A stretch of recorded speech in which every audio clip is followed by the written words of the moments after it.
recall Michael Barisone saying that he didn't recall what happened? I understand that's in my notes, sir, but that wasn't something that I heard him say directly. In speaking with the officers, I believe that's where that note came from, but not from anything I heard him say directly.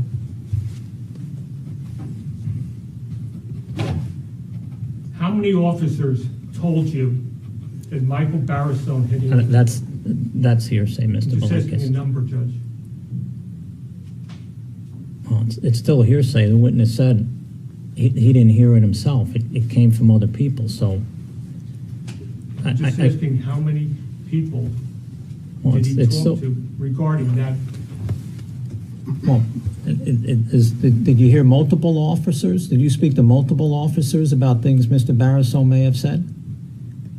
I spoke to officers, Judge, about what took place at the scene. How many officers, just tell me, how many officers did you speak to about what happened at the scene? From Washington Township, at this point, there were 3 officers there. Now, you didn't put that in your report, correct? No, sir.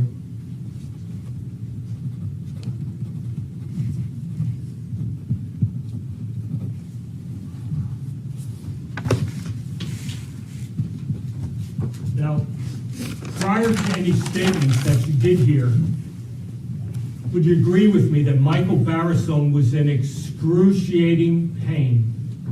He was expressing the fact that he was experiencing pain, yes, sir.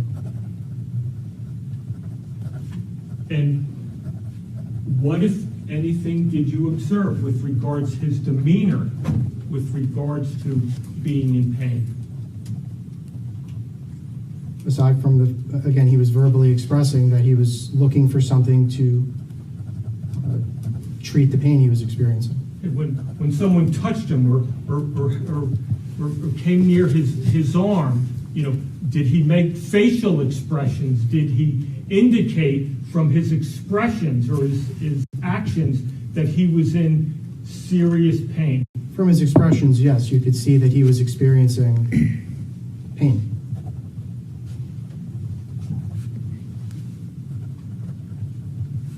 Now, would you agree with me that you took detailed, copious notes, correct? Yes, sir. And when I say detailed and copious, you make specific references with regards to exact times when things happened or you observed, correct? Yes. You put the exact time he arrived at the hospital, 15:20, correct? That was my arrival, sir. Are you reading from his notes or refreshing his memory? I'm just asking him if he wrote. It's like it looked like you were reading his notes. So if you want to refresh his memory, you can do so. You put in an exact time when Michael Barisone got there, correct? Yes, sir. Exact times when other officers from Washington Township arrived, correct?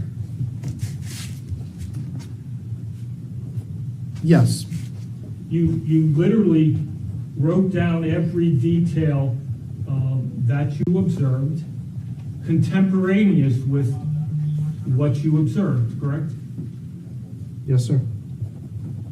Now, how many days did you write your official report after the incident? My report was drafted the next day, sir. Well, when's the date of the report?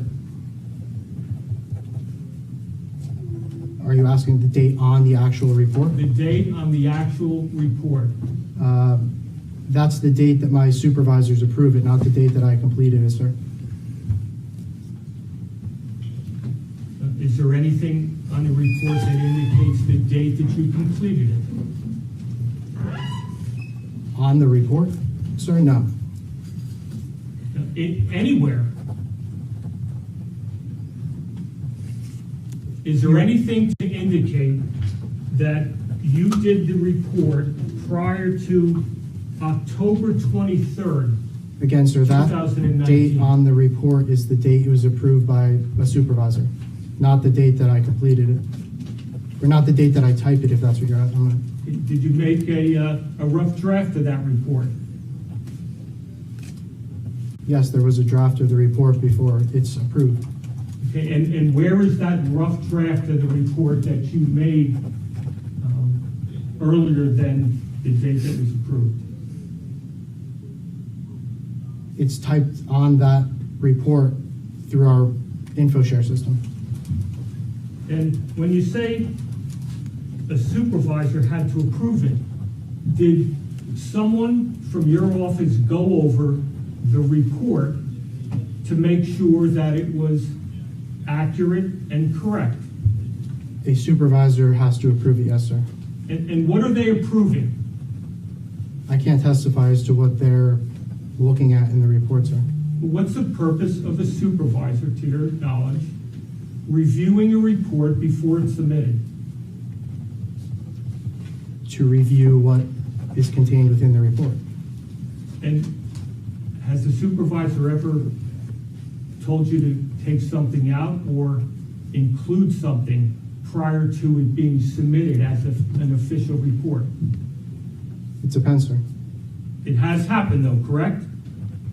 Where something is amended in the report? Yes. Yes. Now,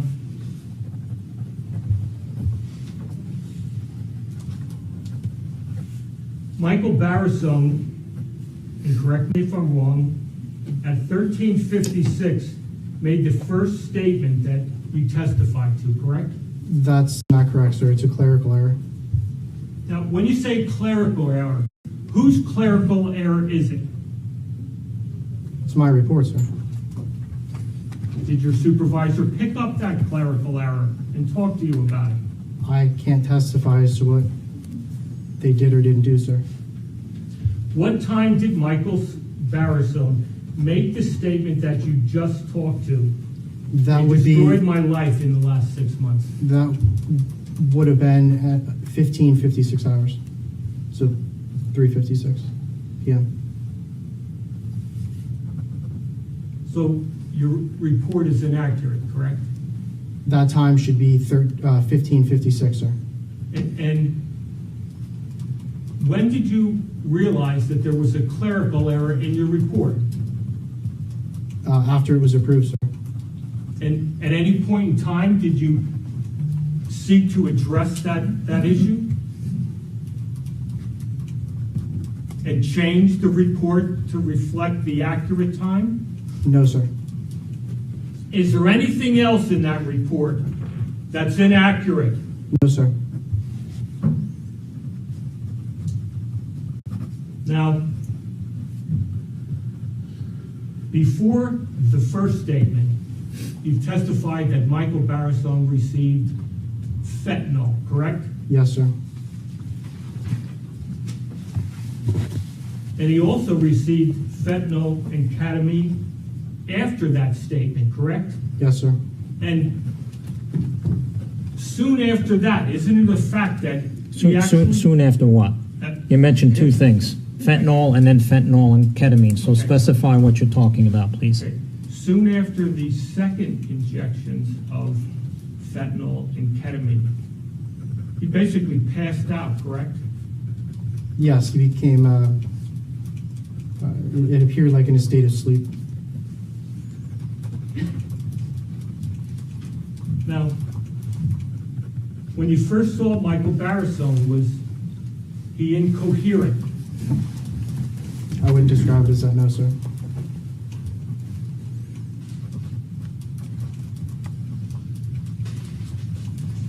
Now,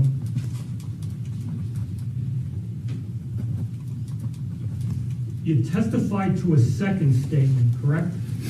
Yes, sir. And you testified, and correct me if I'm wrong, that at some point in time, Michael Barisone said he was sorry, correct? Yes, sir.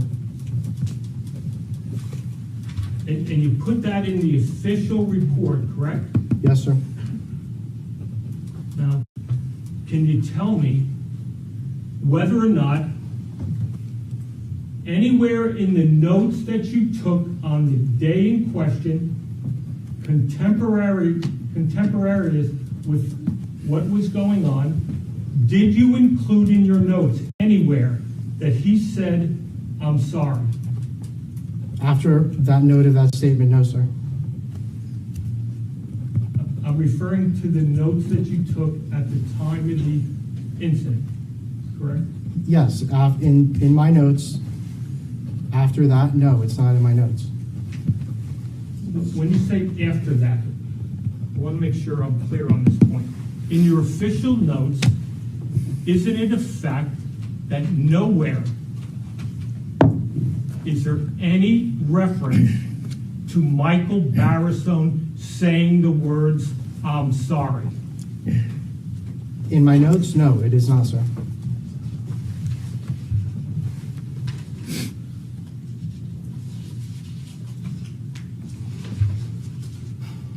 But the other two specific statements, word for word, are included, correct? Yes, in my notes, sir. And in your official report, correct? Yes, sir. Now, you indicated you were standing outside of the area where Michael Barisone was being treated.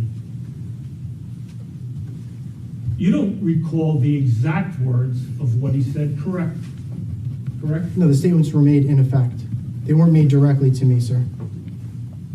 Was he talking to anyone, or was he just talking to himself? He was speaking out loud, sir. Was he talking to anyone based on your observations? At which point, sir? At any point with respect to him making any statements? The statements, The statements that you've testified to, was he talking to anyone? Hold on a No. second. Just for clarification, maybe a little confusion. Okay. Whether this witness may not know whether he was speaking directly to someone when he was uttering those statements. Perhaps the better question is, was there anyone present around his bedside? Was he being treated at that time when he spoke? Just so we avoid confusion. Where was Michael Barisone when he made the first statement about these people destroying his life? they were all made while he was in his hospital bed. And were people around him? Yes, there are medical personnel there, sir. Were they asking him questions, or was he just making these statements without any questions? They weren't prompted by any specific question by anyone, sir.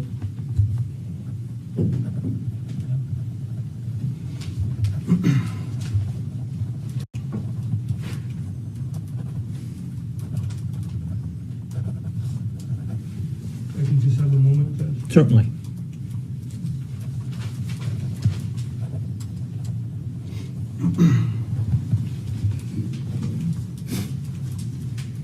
I'm going to show you a number of photographs.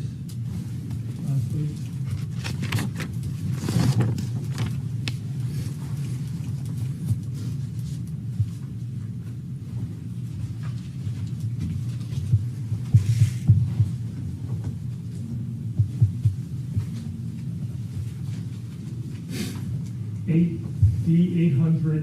D800-52 to D800-75. And ask you just to review these.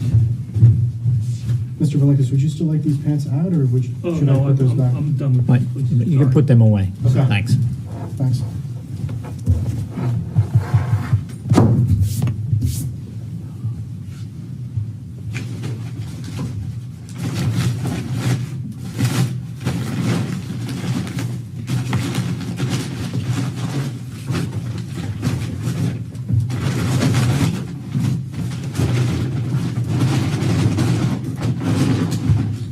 Thank you. You're welcome. I'm just going to ask you to take a look at these photographs, just up here. Don't let anyone else see them. Maybe put them face down when you're done. Okay. Would you like me to go through them? Yep, please. sequentially? Please.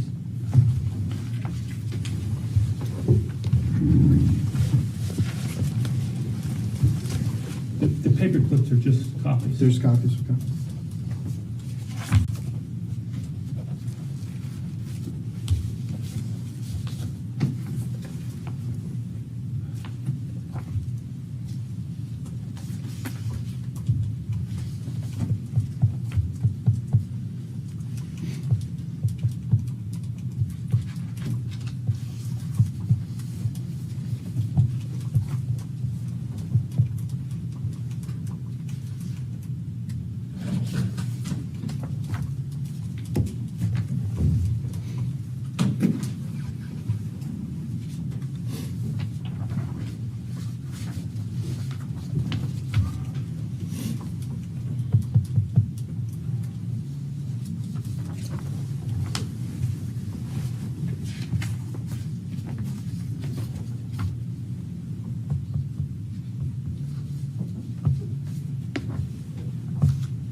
To take a look at those?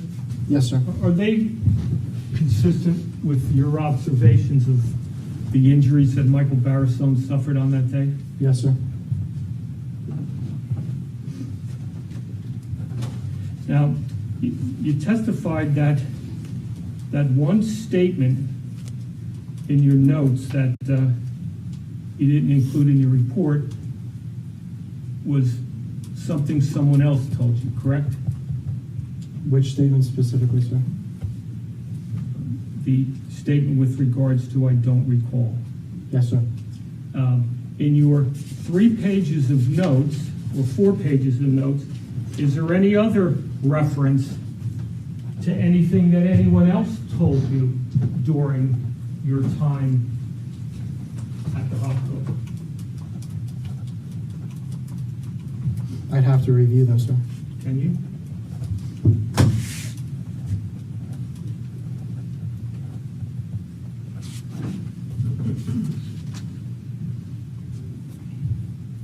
I mean, on the first page, scuffle. Don't read Sorry. it out loud. Okay. If it's from someone else, what Yes. someone else told you, it's hearsay. Right. But there is some reference about something that someone else told you. Just answer yes or no. Yes, sir. All right. What's the next question? I'm done, Joe. We'll take these photographs back.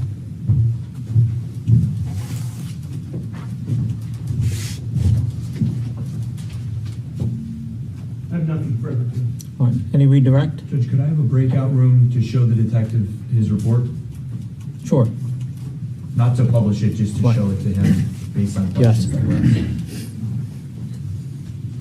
Judge, while that's pulling up for the record, this is S-149 for identification. Okay.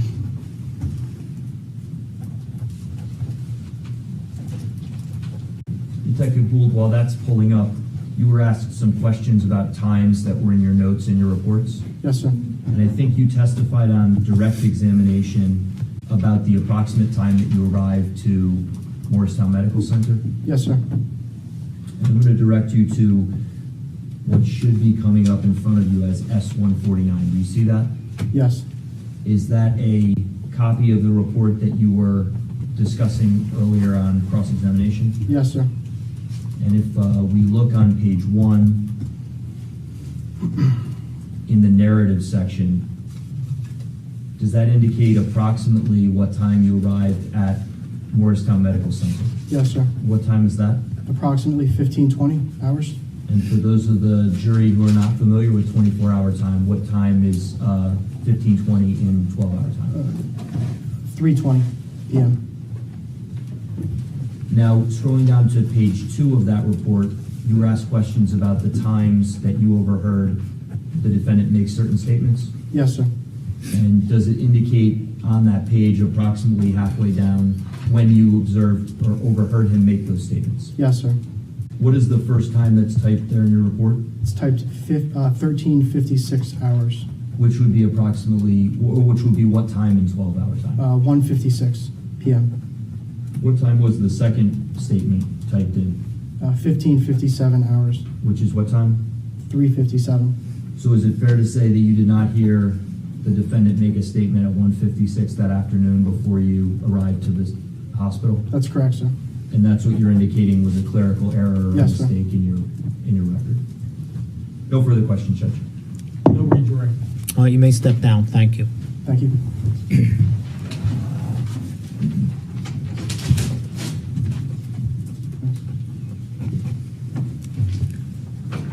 Mr. Shellhorn? Yes, Your Honor. The state will call Officer Jason Hensley. All right, Officer Jason Hensley, please.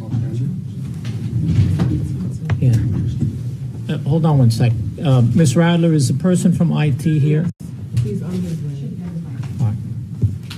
I'm just having some computer issues. I need IT to take a look at it. All right, let's swear in the witness while we wait.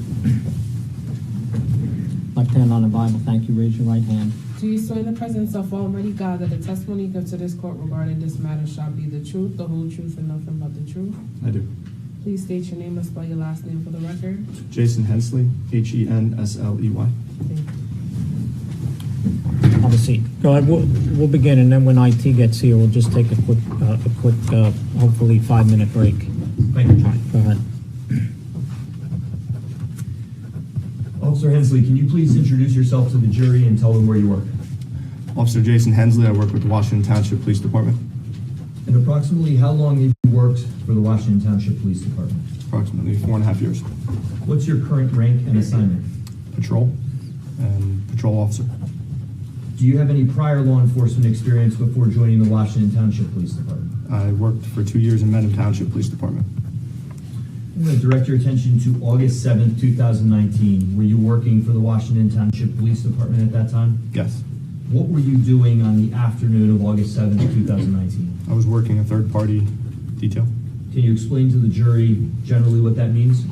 Construction companies and outside contractors hire us to do traffic control in their work zones when they're working in town. Do you recall what the nature of the third-party assignment was on that date? Yes, we're working with a tree trimming company. Do you recall the approximate area where that was happening? West Mill Road. How were you dressed on that day? I was wearing our Class C uniform. And what uniform are you wearing today in court? This is a Class B uniform. What would be the difference between a Class B uniform and a Class C uniform? There's nothing different except the badge and nameplate are embroidered. There's a patch on each arm, and that day in question, I was wearing a short sleeve version of that uniform.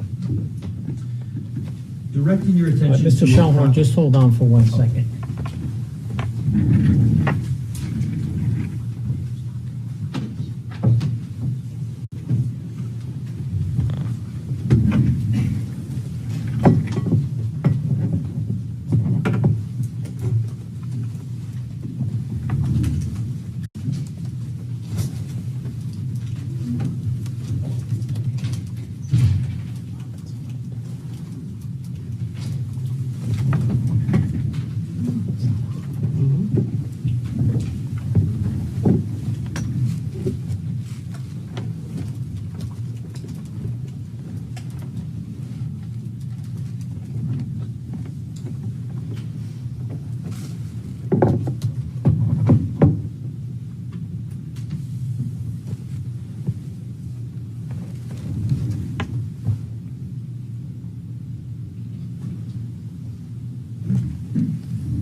Go ahead, Mr. Shellhorn.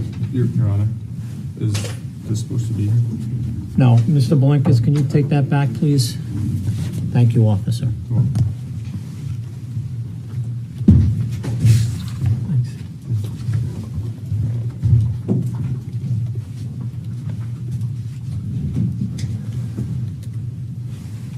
Officer Hensley, I apologize if I already asked you this question, but I just want to make sure that the record is clear. Do you recall where you were working that, or the general area where you were working that third-party detail at approximately 2:15 the afternoon of August 7th, 2019? At that point, we were on a lunch break, and we were right outside our town line in an industrial area, and we were in the parking lot at that point. Were there any other Washington Township police officers there with you? Yes, Who was that? Detective Heimer. And I'm just going to ask you to keep your voice up a little bit if you can. That microphone doesn't actually amplify. Okay. It just records. Sorry. So just to make sure that the jury in the back behind you can hear you. Yes. Do you recall how Detective Heimer was dressed? He was dressed in the same fashion I was, wearing the Class C uniform. At that time, approximately 2:15 that afternoon, do you recall receiving a dispatch over your radio?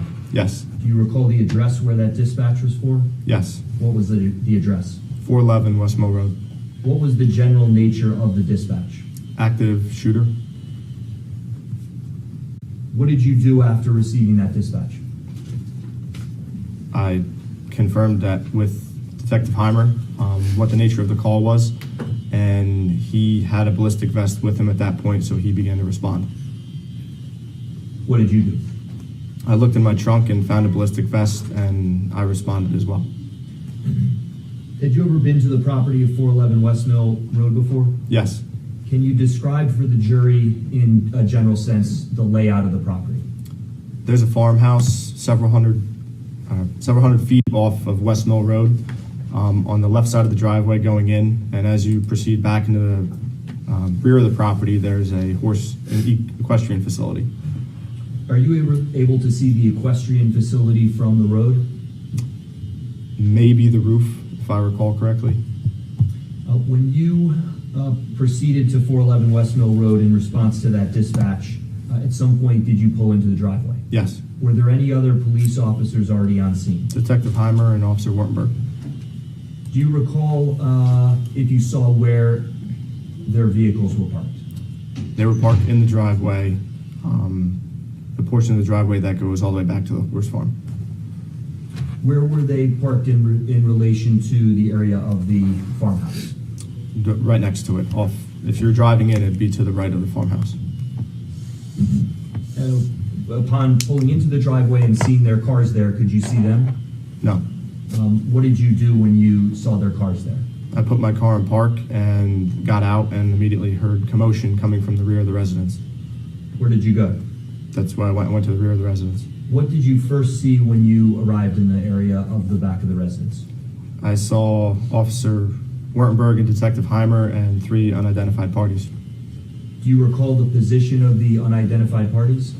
Officer Heimer was standing over one. There was a gravel pile in that area, and Officer Wartenberg was with another, and there was a female that was laying next to the stairs where Officer Heimer was standing over top of the male subject.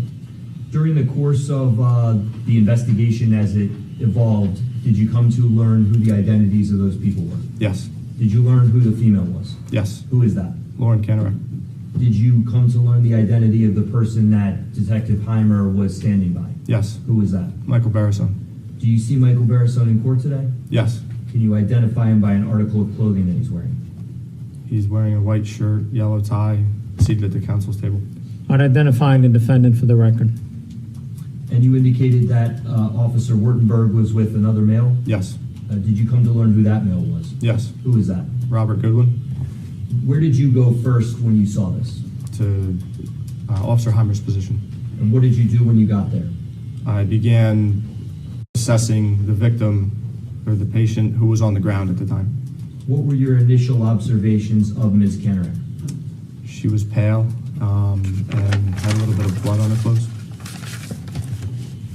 Judge, may I have permission to display S-389 to the jury? It is already in evidence. Yes.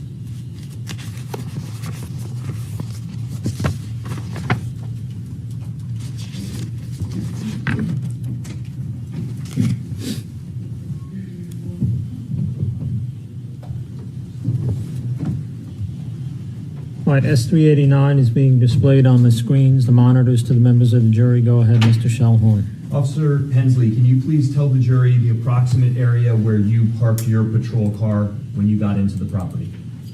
Right in the area that says driveway, on the diagram, right in that general area. And when you proceeded to the area of the rear of the farmhouse, can you describe the area where you saw Officer Wurtenberg and Mr. Goodwin, approximately? Between the rear steps and the part that's labeled gravel pile. Do you see the area where you saw Detective Heimer and the defendant? Yes. Can you describe for the jury the approximate area where you observed the two of them? It says back door in the bottom right corner of the portion that says house. They were right off the stairs there. And where did you observe Ms. Kanarek? If you're looking at it from right there, it'd be to the left of the rear stairs, between the bush and the rear stairs. Now, you indicated that you first went over to the area where Detective Heimer and the defendant were and Ms. Kanarek? Yes. And you indicated that you made some observations of Ms. Kanarek. Yes. What did you do at that point? I began to remove her clothes to see where the wounds were and what the nature of them were. Did you identify an approximate area on her body where there were wounds? The upper left portion of her chest. Did you see how many there were? It appeared there were 2 bullet wounds. And could you describe what you saw as you removed some of the clothing that was in the way and you saw those wounds in that area? There was a little bit of blood and what looked like 2 puncture or bullet wounds. What did you do next? I began to try and hold pressure on the 2 wounds. There was a lot going on there, but from what I had, that's the only thing I could medically do at that point. At some point, did other officers arrive to the scene? Yes, several Washington Township officers arrived. Did they bring anything with them? They brought various medical gear. What did they do when they got on scene? I gave over patient care to them because I wasn't a certified EMT at that point, so they had better knowledge of what Ms. Kanarek needed medically versus me.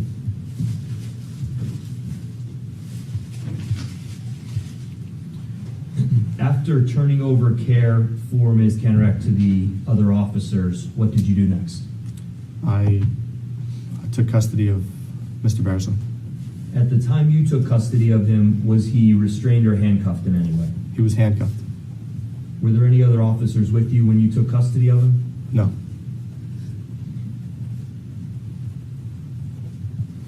When you took custody of him, did you tell him anything? I advised him of his Miranda rights. At some point during my interaction with him, yes.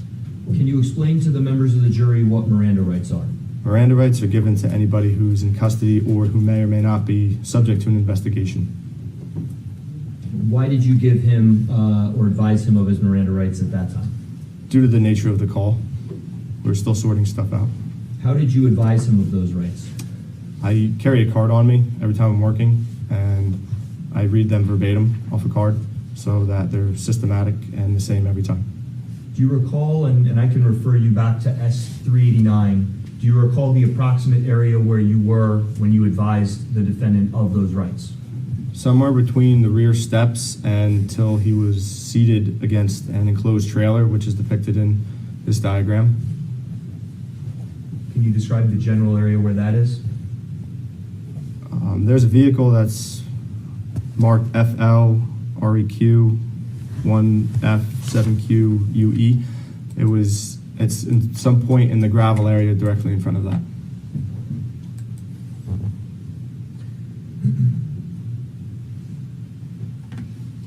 After you advised him of those rights, did he acknowledge them in any way? Yes, he verbally acknowledged that he understood the rights. And do you recall specifically what he said in acknowledging what you had just told him? No, I don't recall. I know it was a verbal acknowledgement. Did you ask him any questions after administering those rights to him? Yes, just medical questions, trying to ascertain if he had any further injuries that I couldn't see. Were you able to observe if he did have any injuries? It appeared he had a laceration on his head. His head and face were covered in blood. Now, you indicated that at some point after you took custody of Mr. Barisone in the area of the back door of the residence, that you were with him as he made his way across the driveway there. Yes. Can you describe to the jury where he went first? I took him away from the immediate area so other members of the department can render aid to Mrs. Kanarek, and which was directly in front of that truck I described before, which is about in the center of that gravel parking lot behind the rear door. When you were in that area, do you recall, was he standing or sitting or something else? I believe he was kneeling at one point. I know that I did search him when he was standing, though. How did you search him? Just anytime we search, we're taught in the academy, I mean, it's standardized and systematic. You're searching for any weapons or any contraband, and that's what I did when I searched Mr. Barisone. Did you pat down or touch parts of his body? Yes, yeah, it was just a routine pat down, looking for anything. Did you find anything in any of his pockets? Yes, in his right front pocket of his pants, there was a handgun magazine. Judge, may I approach the witness? Yes.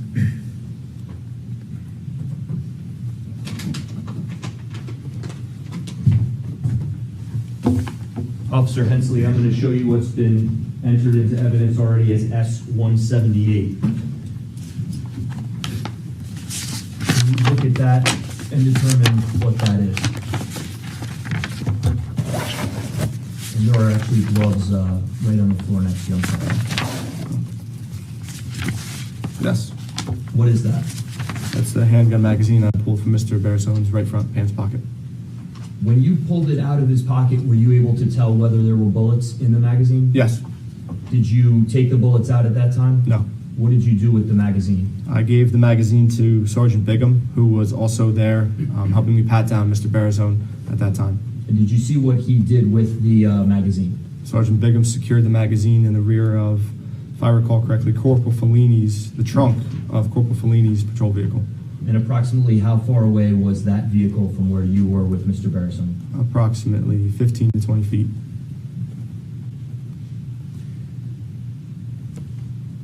After locating that in Mr. Barisone's pocket and turning it over to Sergeant Bigham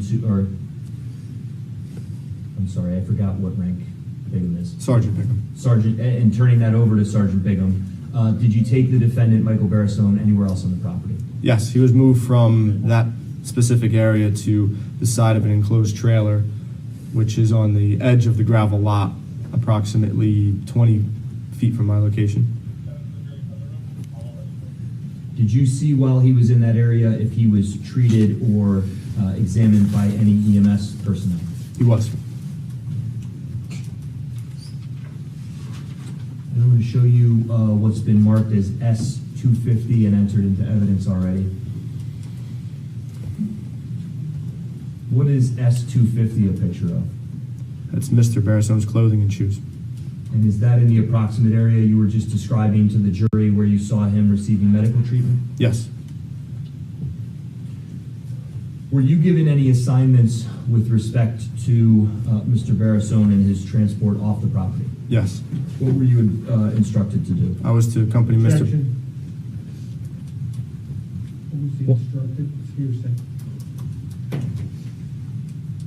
Judge, I don't think it's hearsay, it's really just... It's really an explain why instruction, he like a question. Did what he did. Right. I can...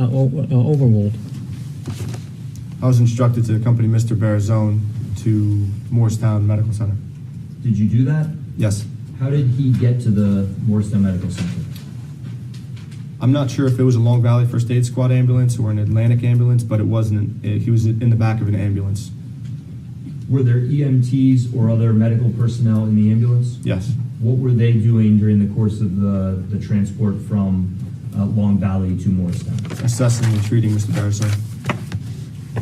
Do you recall approximately how long that transport took?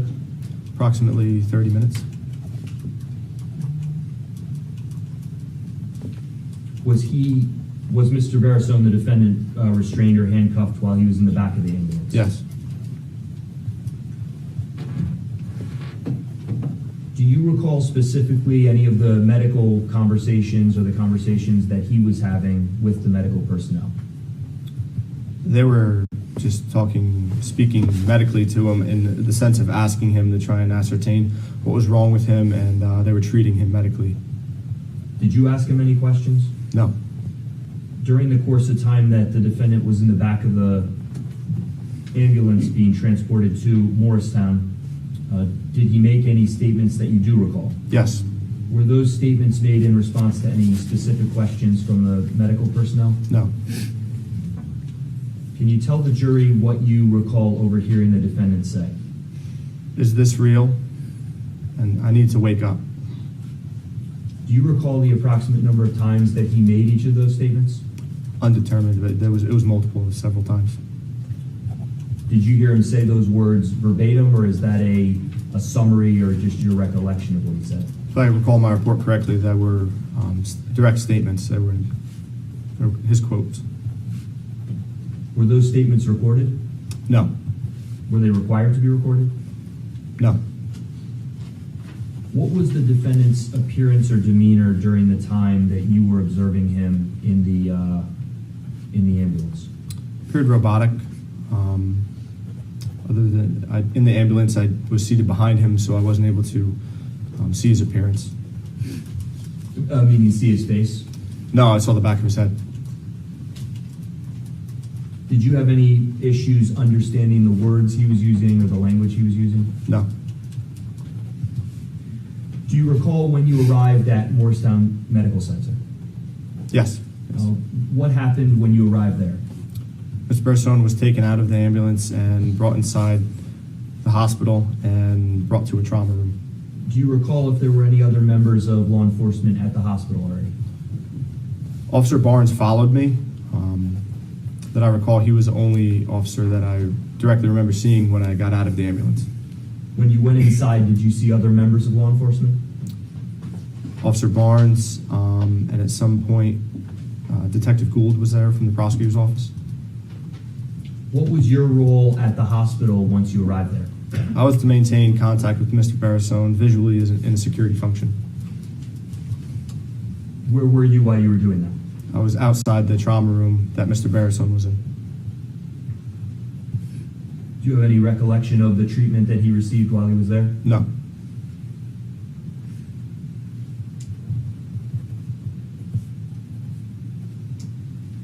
No further questions for Officer Hensley at this time. Thank you, Judge. Very well. Counsel, cross-examination, please. Morning, officer. Good morning. Now, you were with Hamer when you got the call to respond? Detective Heimer, yes. And he left and you immediately followed thereafter, correct? Negative. How long after did you arrive from Hamer? Approximately 1 minute after Detective Heimer.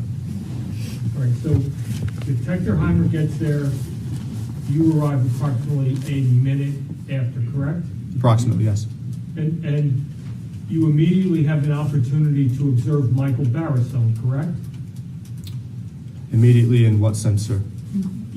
You were right there with Kanarek and Barisone. Yes, when I went to Officer Heimer's position, yes, I immediately observed him.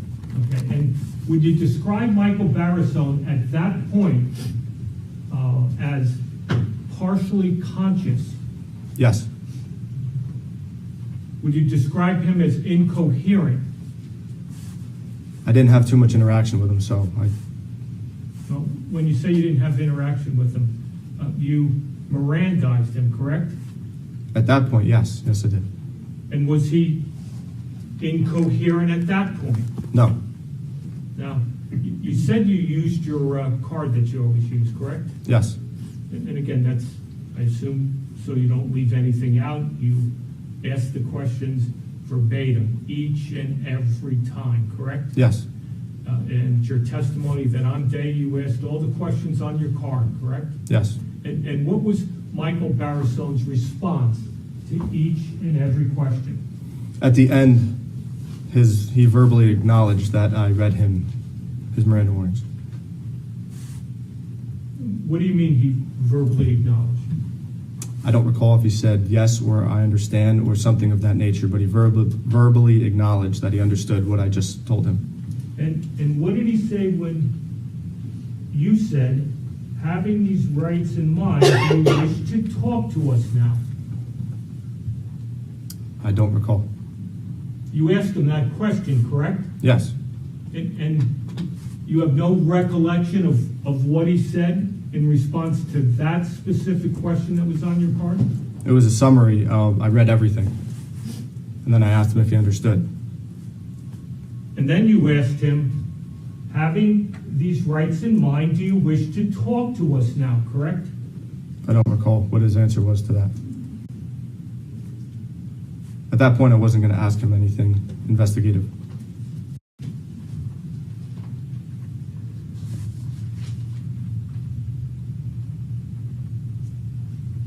Now, when you got there, was Michael Barisone handcuffed? Yes. Was he handcuffed behind Oh. his back? Correction. He was not handcuffed. He was handcuffed while I was there. Okay. Was he handcuffed behind his back? Yes. Did he make any indication to you when his left arm was put behind his back and handcuffed that he was in pain? I did not handcuff him, so to me, no. Well, while you were there interacting with him, his hands were cuffed behind his back, correct? Yes. And at any point in time, when his hands and both arms were cuffed behind his back, did he indicate to you that he was in pain? Not that I recall. Did you notice anything or observe him which would indicate to you that he was in pain? No. Like wincing or making expressions when he was moved one way or another? No.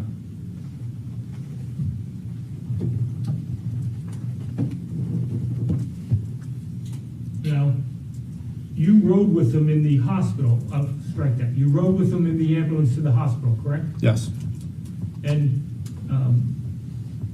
did you see any medical personnel inject anything into his body?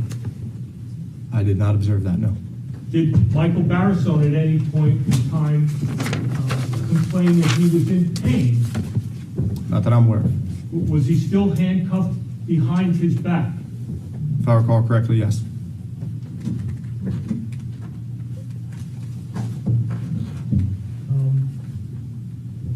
Based on your observations,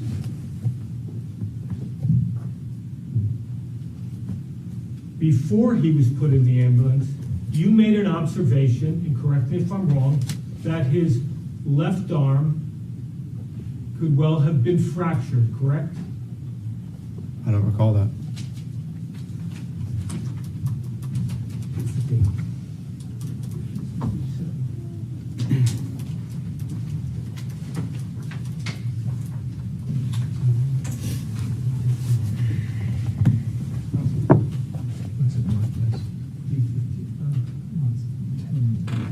I'm going to show you 10I, which is a copy of your police report.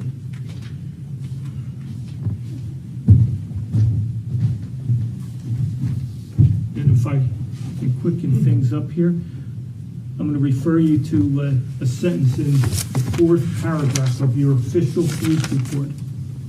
Yes, I remember that he several lacerations and a possible fractured left arm. And you were aware of that before he was placed in the ambulance, correct? It appears so. And did anyone try to accommodate that fracture when they secured him in the ambulance, to your knowledge? Not that I'm aware. When was your official report done? I don't know if there's an author date. If this is accurate, then it was on August 11th. When was it But you're no- approved by a supervisor? It says, yes, report date August 11th. Now, what does report date mean? If I could recall, that it's when I authored the report. Not when a supervisor approves your report, correct? I'm unaware of that. I've never approved the report. But this date on your report that says report date indicates to you that that's when you wrote and submitted it, correct? It appears that way, yes.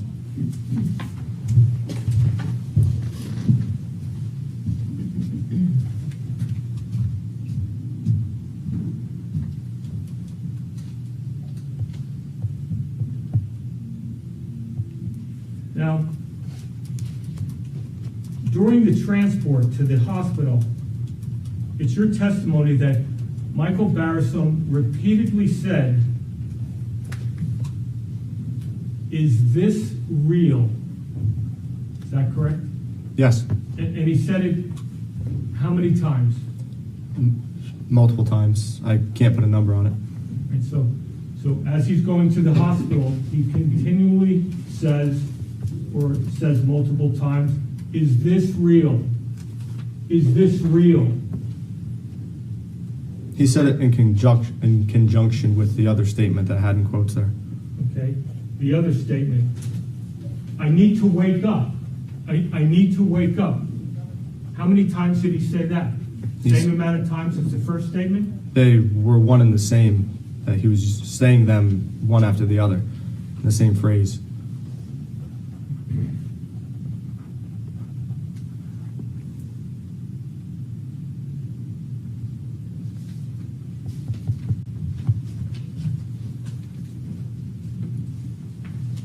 Now,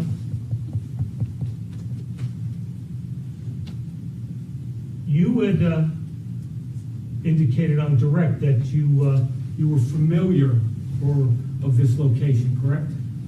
Yes, You had responded on August 1st to an incident, correct?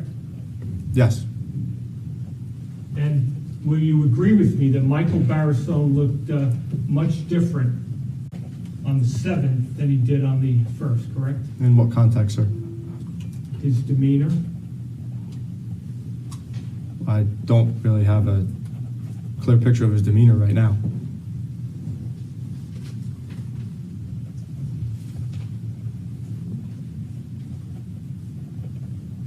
And finally, the term that you used to describe him was robotic, correct? Yes, Nothing further. Any redirect? No, thank you, Judge. All right, you may step down. Thank you.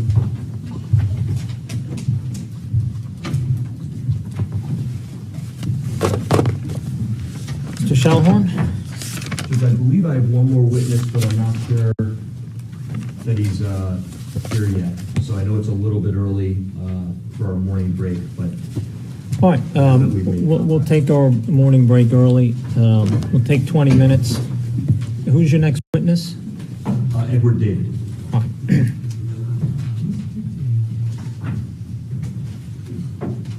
All right, ladies and gentlemen, we'll take our morning break for 20 minutes. Thank you.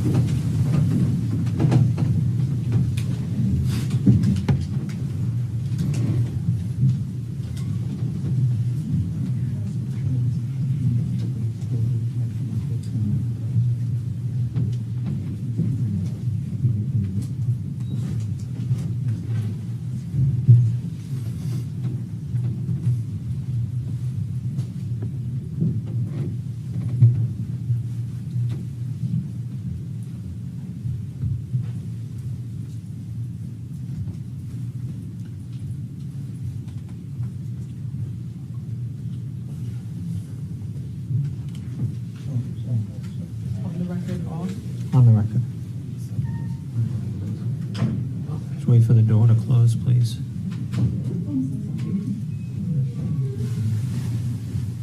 All right, be seated. Judge, the detective just advised me he is en route, I think, Okay. is here somewhere. We're just trying to get him to the courtroom. All right. How long do you?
All right, very good. Be seated, everyone. We're ready to continue with the state's case. Mr. Shellhorn, please call your next witness. State calls Edward David. Edward David to the stand, please.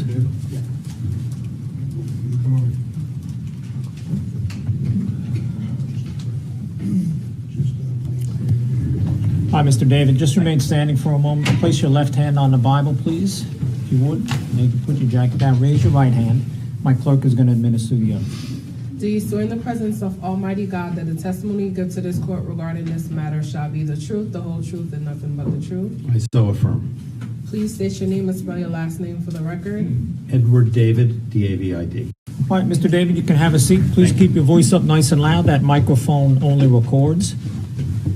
Okay. If you don't understand a question from counsel, please indicate that. I'll have them rephrase so to something you understand. And if you hear me say objection, or if you hear counsel say objection, don't answer or stop answering until the court rules. Very good. Proceed, Mr. Shellhorn. Thank you, Your Honor. Mr. David, can you please introduce yourself to the jury and tell them what you do for a living? My name is Edward David. I am an attorney. I practice law in the state of New Jersey, and I've been doing that for 40 years. I basically do civil litigation and corporate and commercial transaction work. Do you know Lauren Kanarek? I do. Do you know Robert Goodwin? I do. I'm not going to ask you any specifics about it, but did you have involvement with them arising from a tenancy dispute in August of 2019? I did. And I want to specifically direct your attention to the afternoon of August 7th, 2019. Do you recall if you had a phone call with one or both of them that afternoon? I do. Do you recall, or can you describe to the jury what you recall about how that phone call began? Parenthetically, it was one of the wildest phone calls I've ever had in my entire career. All right. Understood. Just answer the prosecutor's question, please. I will. I thought it needed some context. I had been representing Lauren for a little over 24, 48 hours in connection with a tenancy issue that she had. And I had called, I guess, Robert's cell phone around 2:15, 2:10, something like that, to speak to Lauren. I think I tried her cell phone just to talk to her. She was my client. But I couldn't get her, so I called Robert's cell phone to just give her an update on where we were in negotiations with Mr. Barisone's attorney. Where, perhaps not specifically, but generally, where were you when you made that phone call? I was in a car driving on Route 280 in or around West Orange, New Jersey. Do you recall what area of the state you were coming from at that time? Probably the courthouse in Newark. That's my guess. Going back to my office at that time was at either Becker Farm Road or Eisenhower Parkway in Roseland. Who did you speak with, or did the call go through? Yes, the call went through. I spoke to Robert. And at some point during the course of that conversation, did you end up speaking with Ms. Kanarek? Yes. At that point, were you able to hear anything in the background? Yes. So what happened was, if I can explain. Please do. What happened was, I had spoken. I called Robert and I said to Robert, Objection.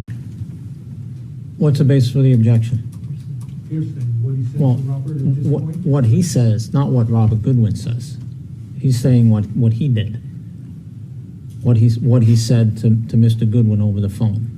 Correct. You're not eliciting what Mr. Goodwin said, are you? Not at this point, no, Judge. No, that would be hearsay.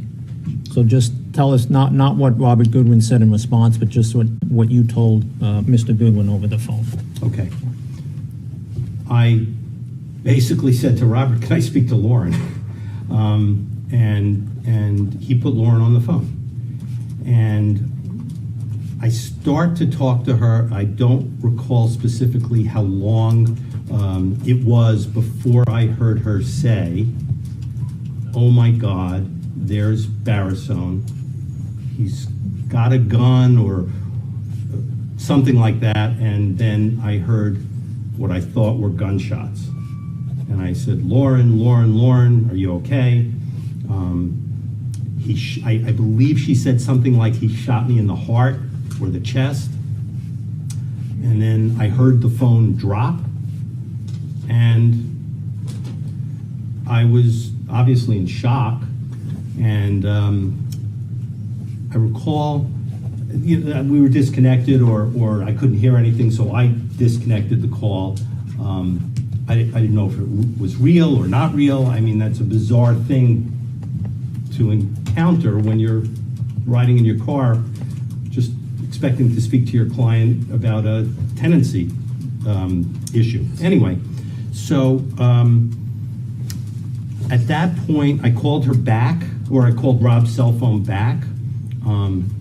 Nobody answered. And then I pulled over the car and tried to get a hold of somebody to tell them what I thought had happened. You indicated that you thought that you heard bang or bangs. Yes. Do you recall approximately how many bangs you heard? 2. I recall specifically I heard 2. Do you recall what happened after hearing those bangs? Or do you recall what you heard after hearing those bangs? Yeah, it was, oh my God, I've been shot in the chest, or maybe it was I've been shot in the heart. And I remember just yelling, Lauren, are you okay? Are you okay? What's going on? And I think that's it. Now, you said that you, at that point, wanted to make an attempt to let somebody know. Did you call 911 at that point? Yeah, I learned something that day. When you are out of a particular area and you dial 911, you get the local emergency person from that cell tower. So I dialed 911 and I got, I think, the West Orange Police Department. And so, well, that didn't work because I said, I think there was a shooting somewhere in Washington Township. And they said, well, we can't help you. We're the West Orange Police. So I hung up. You want me to go through all this? Yeah, and then what did you do next? Okay, so then I started to think. I pulled over because now I'm a little flustered. I pulled over, and I thought to myself, well, where is Lauren? And I knew she was on the farm. I had forgotten Mr. Barisone's name, and I called Washington Town. I pulled out my phone, I Googled Washington Township. Of course, I got the wrong Washington Township. There were 2 or 3 of them in the state. Finally got a hold of the correct Washington Township, Morris County, I believe. And I told them what I knew. They said, well, which farm? I said, I don't know the name of the farm. And but I know that there had been incidents there before, and they said, oh, the Barisone farm. I said, yes, that was it. And they said, I believe they said that we're aware of something and we're sending a unit out already. I believe that's what happened.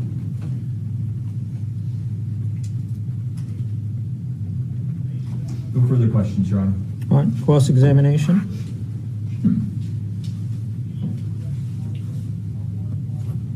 Mr. David,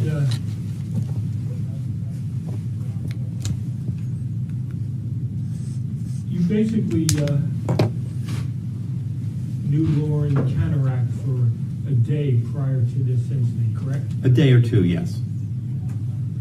And did you ever meet with her? I did. You met with her on the 6th, correct? I recall meeting with her. I couldn't tell you the date. The day before the shooting, perhaps? I believe so, yes. And is that the first time that you ever met with Lauren Kanarek? Person to person, yes. Had you talked to her on the phone prior to that? I believe I had. How many times? I don't recall. Who retained you? Well, Lauren was my client, but I believe her father, John, made the connection. Was Robert Goodwin a client of yours? No, I don't believe so. Now, on that day, on the 6th, were you aware that Robert Goodwin tape recorded your entire meeting on that day? I was not aware of that at the time, no. Are you aware of that now? I am aware of that now. Did the prosecutor give you a copy of the transcript of the meeting on August 6th? The meeting between Lauren and I? No. I've never seen it, nor do I know the content of it. Now, on the 6th, and correct me if I'm wrong, it was you, Lauren Kanarek, Robert Goodwin, and Lauren Kanarek's father, correct? I don't recall Robert Goodwin being there, but if you say he was, I wouldn't dispute it. It's possible. Were you informed at any point that they were recording private conversations during that meeting? Judge, I'm going to object that this is beyond the scope of the direct examination. I understand there was, maybe we can come to sidebar. Yeah.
All right, the objection's overruled. Go ahead, Mr. Blankus.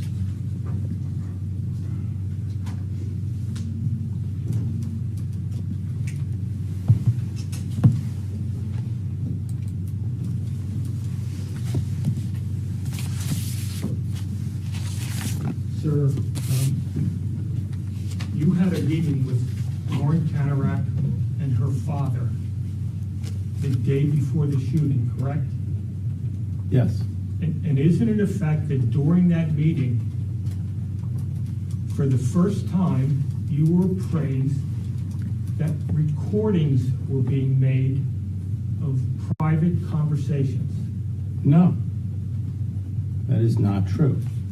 Okay, what were you appraised of with regards to private conversations? Nothing.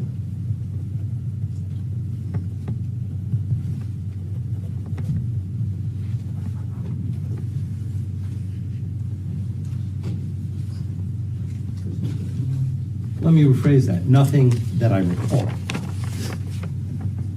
Judge, before we get into this, can we move to the sidebar again? Sure.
Unfortunately, I'm going to ask you to step into the jury room. I do have to conduct what's called the 104 hearing, which is a hearing with the attorneys and the witness outside of your presence.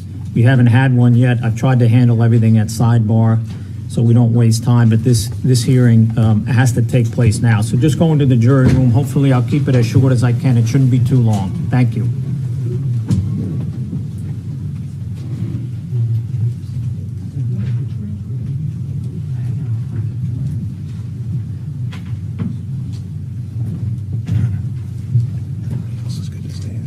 Everybody else is good to stand? Yeah. Oh, just asking. Just have the witness come back in. Yes, sir.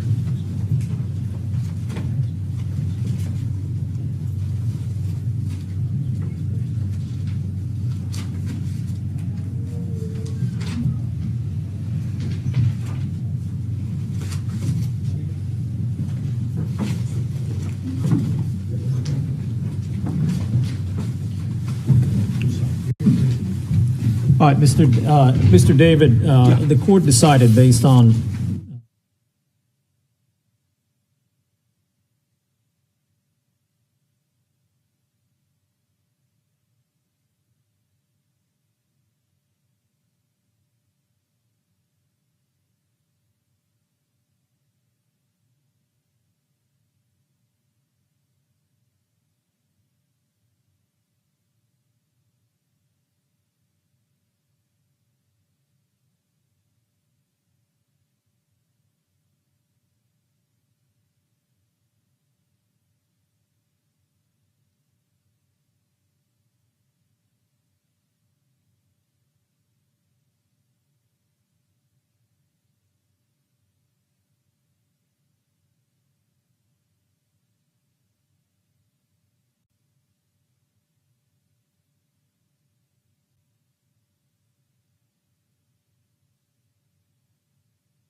Ms. Radler, are the jurors coming in? Yes, Your Honor. All right, thank you.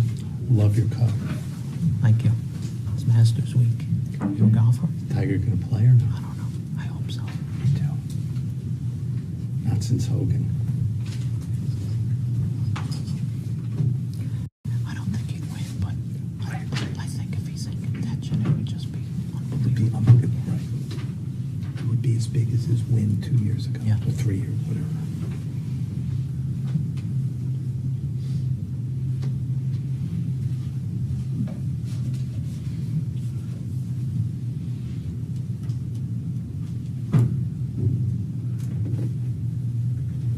Is this fresh water, by the way? I think so. Is that fresh water? Yes, it is. Yes, thank you. Just be careful when you pour it. It comes out Yeah. quickly. You may want to get it, over. I've seen this before.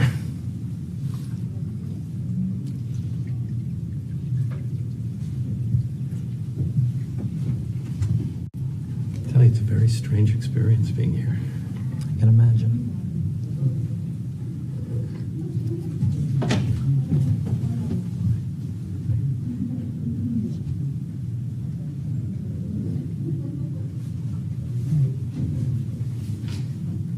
Jury answering?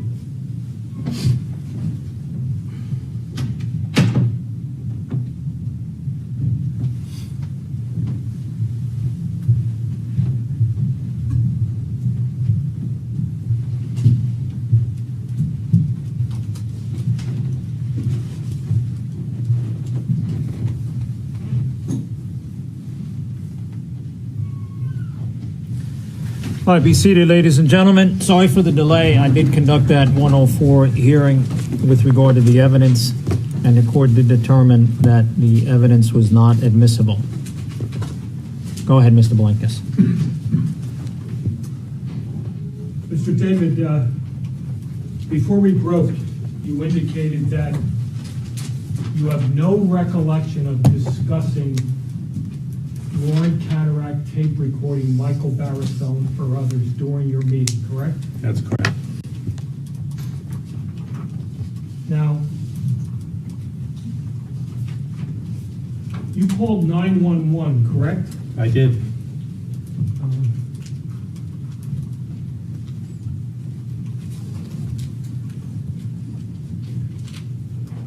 You gave a statement to the Morris County Prosecutor's Office on September 16th, 2019. Do you recall that? I do. And can I assume that you reviewed that with the prosecutor? No, you cannot assume that. Did you get a copy of it? I did not. Now,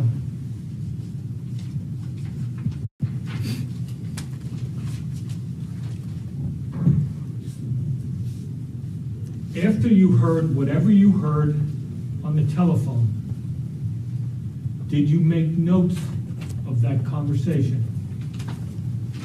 Well, after the fact, I was in a car when it happened. So I did not take notes, and I didn't get back to my office till later that day.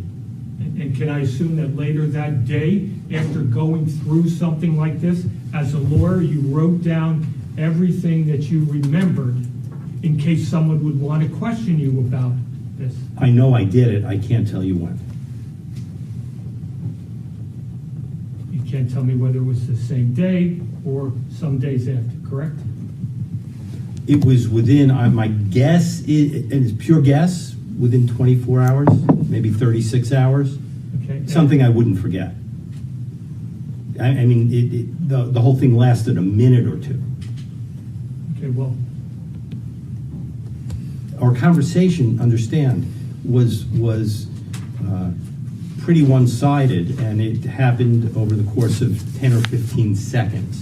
There wasn't much to remember, but I remember writing down everything she said. okay. Everything I could remember that she All said. right. So within 24 hours, your best estimate, you write down everything that you specifically recall with regards to this conversation, correct? Yes. Did you give those notes to the prosecutor's office? I did.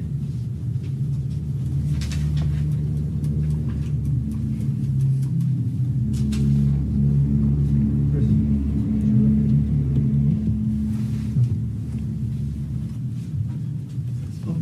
Do you recall telling the prosecutor's office in your official statement that you destroyed the original notes? No, but I likely did. Oh, well, I'm certain I did. Okay, didn't you just say you gave those original notes to the Morris County Prosecutor's Office? No, you just said that, and I agreed. If you allow me to rephrase it, I gave them a copy of the notes. The originals, understand, my office is a green office. I don't keep hard copies of anything. As soon as I have a document, even one that I've prepared, I scan it into the computer and destroy it. I don't have the capacity to keep 40 years of records in an office. So I do not keep an original of anything. So that is, for all intents and purposes, as the courts of this state have recognized, appropriate. I'm going to show you D-1200D. Okay?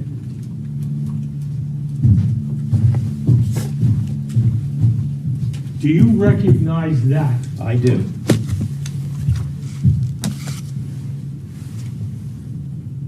Are these notes that you drafted regarding this incident? They are. Are these the notes you just testified you put down approximately 24 hours or so after the incident? Yes. But I signed it apparently much later. When did you sign Apparently much later. it? When did you sign It is dated September 16th, 2019. it? Does that refresh your recollection that you signed it on that day in September? I just said I did. But there's a reason for that. Oh, If you'd like me to explain it, I'm happy to do that. okay. What day did you give your statement to the prosecutor's office? Don't recall. I show you a copy of your statement, D-1200C, and ask you if this refreshes your recollection as to when you talked to the prosecutor regarding this specific instance. Yes. Okay? And what day did you talk to the prosecutor's office? September 16th, 2019. And that's why I signed it this date. Because I sent this to them, I assume, on this date. But I scanned it into my computer, and I could probably dig up the date of the scan at or around the time that I wrote it. Because that is what I do 100% of the time. I take notes, I scan it into my computer. I didn't think I had to date the notes. But when I spoke to the prosecutor's office and they wanted a copy of it, I signed it, I dated it, and I put the time. You put that down. Sure.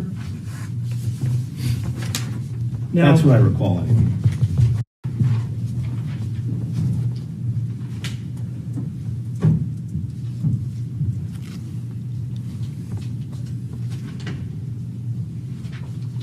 Now, prior to this incident, you had a number of conversations with Michael Barisone's lawyer, Stephen Tarshish, correct?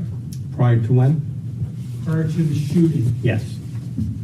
And was it your impression that he and you were in the process of working out Lauren Kanarek leaving the property? We were working out a settlement of the dispute. One of the issues that we needed to resolve was if and when Lauren would leave the property. Now, you also mentioned something about Facebook posts. Prior to that meeting, had you received some of Lauren Kanarek's Facebook posts? Judge, I'm going to again object that this is beyond the scope of the direct examination. It is somewhat beyond the scope, Mr. Belenkas. All right. Now, on the day of the incident, did you call Rob Goodwin or did he call you? I believe I called him.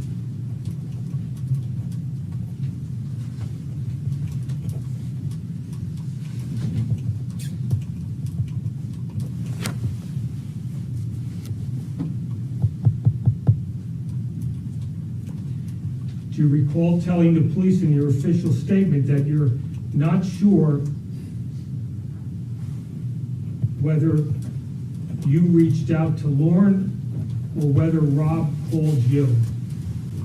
I don't specifically recall that, but understand, I was in somewhat of an extremis. I had just been on the telephone when I heard gunshots and my client telling me she's been shot in the chest. I wasn't exactly focusing on who called whom at that very moment.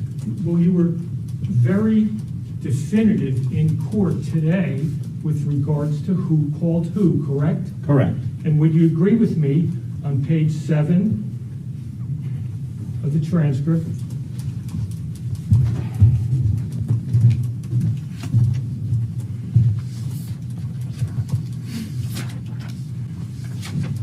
Yeah.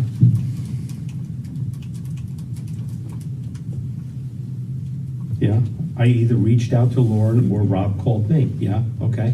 Okay, well, that's different than your definitive answer that you gave on direct, Well, correct? I would assume you have the copies of the telephone records that would determine who called whom, right? I mean, how hard is that to get? Not hard at all, but I'm Okay. asking All right, you. hold on a second. Getting a little argumentative here. Just answer the questions. If there's any follow-up, Mr. Shellhorn can ask you questions. I have thought about it, and of course, I called Rob. So if I said at this moment, when I was in extremis, that I didn't recall whether I called him or he called her, that wasn't the first thing on my mind. The first thing on my mind was reporting that my client's been shot by your client. So that's what really was important to me at that moment, not who called whom. Okay. Do you remember telling the prosecutor that I think I reached out to him, but I couldn't swear, correct? I don't recall that. If it's in the transcript, I assume I said it. Again, in extremis. Right, now, irrespective of who called who, you're talking to Rob Goodwin, correct? Correct. And what did you say to Rob Goodwin? Rob, can I speak to Lauren? And Lauren's the one who's in control of everything, correct? Based on your I don't know what dealings that with her. means. Lauren was my client. So I was calling to speak to Lauren. Did you say to the prosecutor's office words to the effect that if you get to know Rob, you'll know that Lauren was the one who actually was really handling this? Did Yeah. you make a statement like that? I certainly could have. Lauren was going to make the decision. She was my client.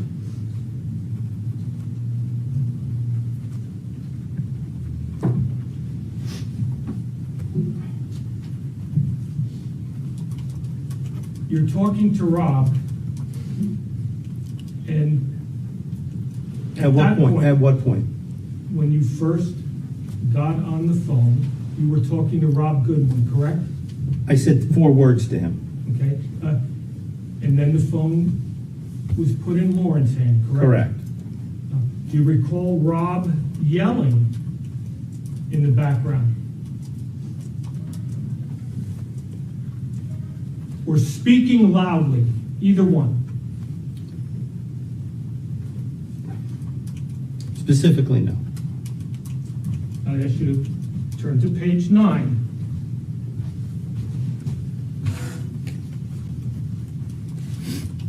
The 6th ed from the top.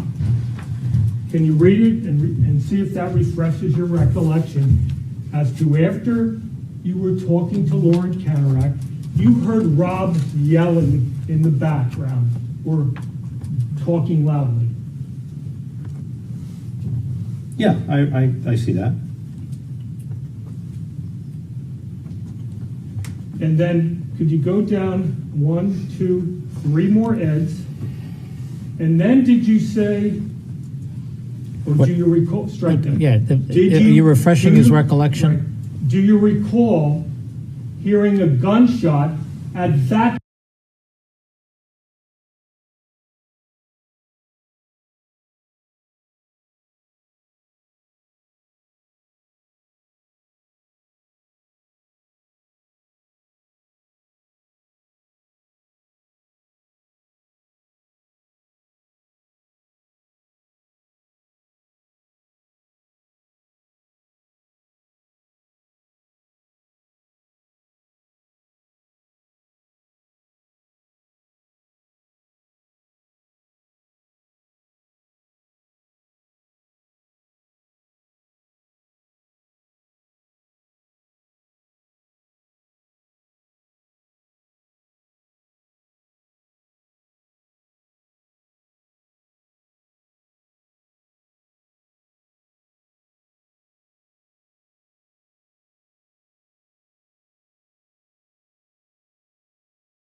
Maybe the Washington Township Police Department? Did you have a discussion with them with regards to this incident? I was trying to get somebody on the phone. It actually may have been, and I no recollection of who told me, but I reached out to John and Kirby Kanarek, Lauren's parents. I reached out to the Washington Township Police Department. And did all these people tell you that Lauren Kanarek had been shot? Somebody told me that Lauren Kanarek had been shot. Okay. I don't know if all of them told me. I know I spoke to all of them at some point within that gestalt, but I couldn't tell you definitively who told me that Lauren actually had been shot. Do you recall telling the prosecutor's office that when you heard whatever you heard, you didn't think gunshot? No, I don't recall saying it, but I'm certain that that's what happened because you don't believe gunshot. I'm driving up 280 trying to speak to my client. That's all. So imagine how outer worldly it would be to hear what you think are gunshots, but you just don't believe it. And I just didn't, you don't want to believe it, but I believed it enough to call 911 right away. So something inside me must have said to yourself, this could be real. Or either that, and correct me if I'm wrong, or Lauren Kanarek saying that she was shot. Well, we know Lauren was shot. Well, how do you know Lauren is shot at that point? At that very moment, because she told me she was shot. Okay, and did you tell the prosecutor that you did not think gunshot when you gave your statement? Yes or no? I can't answer that question, yes or no. Can you refer to page 9 of the transcript, the second ed from the bottom, and tell me whether that refreshes your recollection with regards to whether you told the Morris County Prosecutor's Office that after you heard Rob Goodwin yelling, you hear something, but you don't think gunshot. As I explained to you before, when something so out of context occurs, you don't immediately go to something that in your wildest imagination could occur, right? If it has stripes and hooves, you think zebra, right? I wasn't thinking gunshot. There was no reason to think gunshot, but obviously I must have because I called 911. Do you recall telling anyone that the noise that you heard sounded like something heavy dropping? No. I don't think I ever told anybody that. At that point, after you hear whatever you hear, did you say the phone dropped at that point? Yes. And was that immediately after you hearing whatever you heard? No. When was that?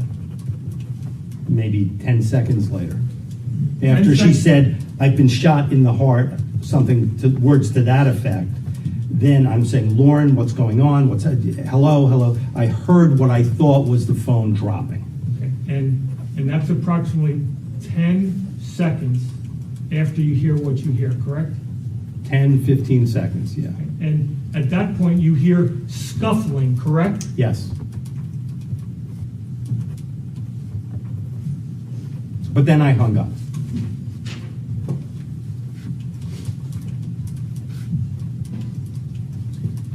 At some point in time, after you believed you heard the phone drop, did you hear someone pick up the phone?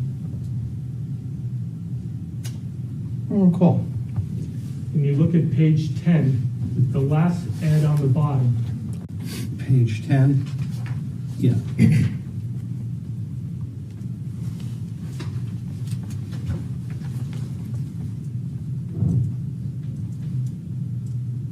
Oh, so that's how it happened. Okay.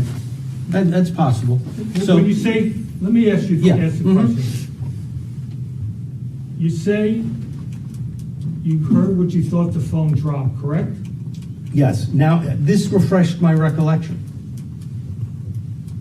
At some point in time, did someone pick up that phone? I said here the phone must have been picked up. Okay, now let me ask you a question. That was after you heard whatever sound you heard, correct? Yes, that's for sure. I heard the sound first. And is that when, at that point, Lauren Kanarek makes the statements she Yes. made to you? Okay, yes. So you were incorrect on your previous. I stand corrected, yes. Gotta understand, this was 4 years ago, and I haven't looked at this in 4 years. And after Lauren Kanarek makes the statements, strike that, did she say, "I'm losing consciousness"? She might have. Can you look on page 11?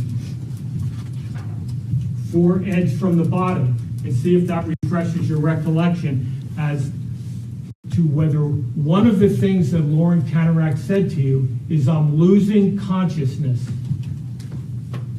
Yes. Yeah, it does refresh my And you recollection. recall her saying that, correct? Yes.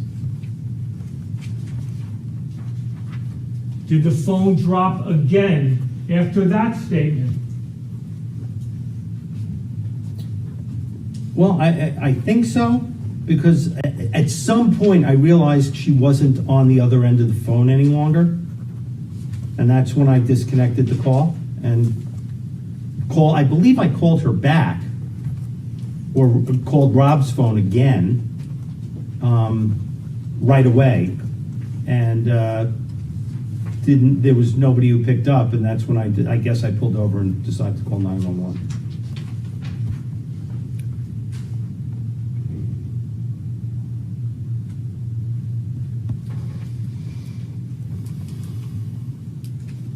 Now,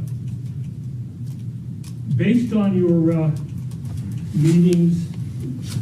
meeting or contact with Lauren Kanarek, did you get the impression that she wasn't afraid of Michael Barisone? No, I got the impression she was very afraid of Michael Barisone. Can you please turn to page 15? The 5th ed from the top, and see if that refreshes your recollection as to whether or not you got the impression that Lauren Kanarek was not afraid of Michael Barisone. I'm on page 15. Please just direct me to where you want me to go. 1, 2, 3, 4, 5 eds from the top.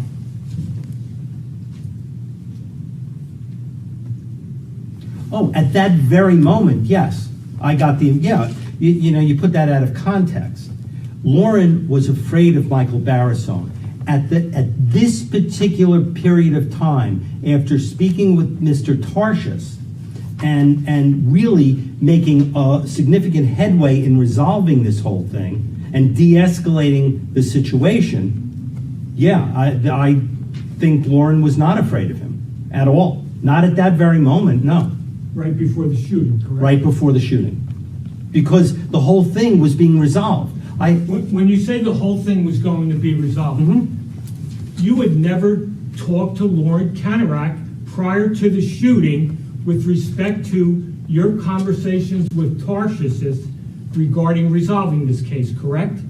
I don't recall. Isn't it a fact that you called them on that day to apprise him of your conversation with Tarshis? I had called them on that day to apprise her of where we were at that particular moment in time. I had been on the phone with Tarshis since the day before, trying to resolve this.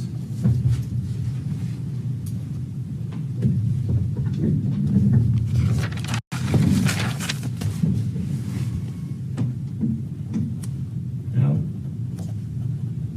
prior to this day, did you get the impression that the issues between Barisone and Kanarek had been going on for weeks, if not longer? Did I have that impression? Yes.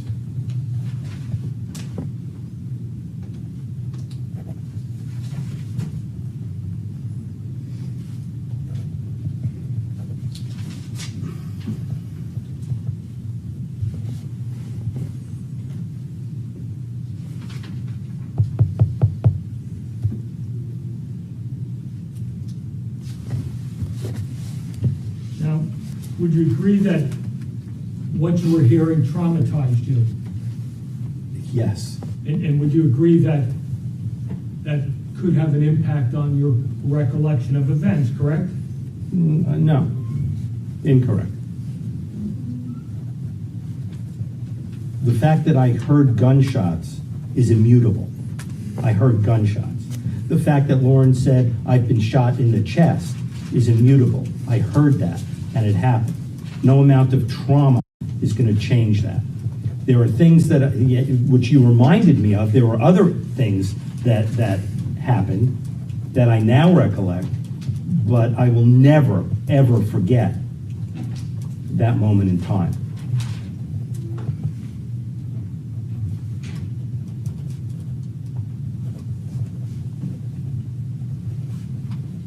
Just looking through my notes, if I could, Judge, have a second. I believe I'm almost done.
Did you have the impression that Michael Barisone's girlfriend was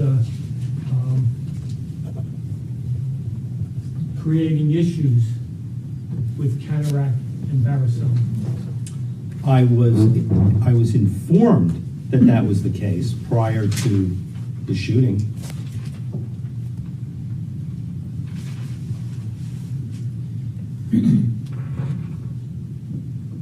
I have nothing further. Mr. Shellhorn, any redirect? 2 points, Your Honor. Thank you, Judge. Judge, may I approach the witness? Sure.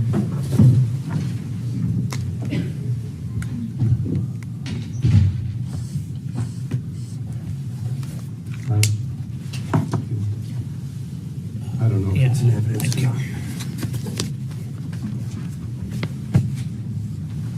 I have no objection to showing that, Judge. Mr. David, for the record, that's been marked as S442. Directing your attention to lines 8, I believe it's lines 8 and 9. Do you see a Okay. phone number on those lines? Yes. And I'm not going to ask you to put your phone number on the record. I would not do that. But is that your phone number? Yes, it is. And does that My cell indicate your cell phone? Does that indicate whether or not, and without telling us whether or not there was an incoming call or an outgoing call related to that number?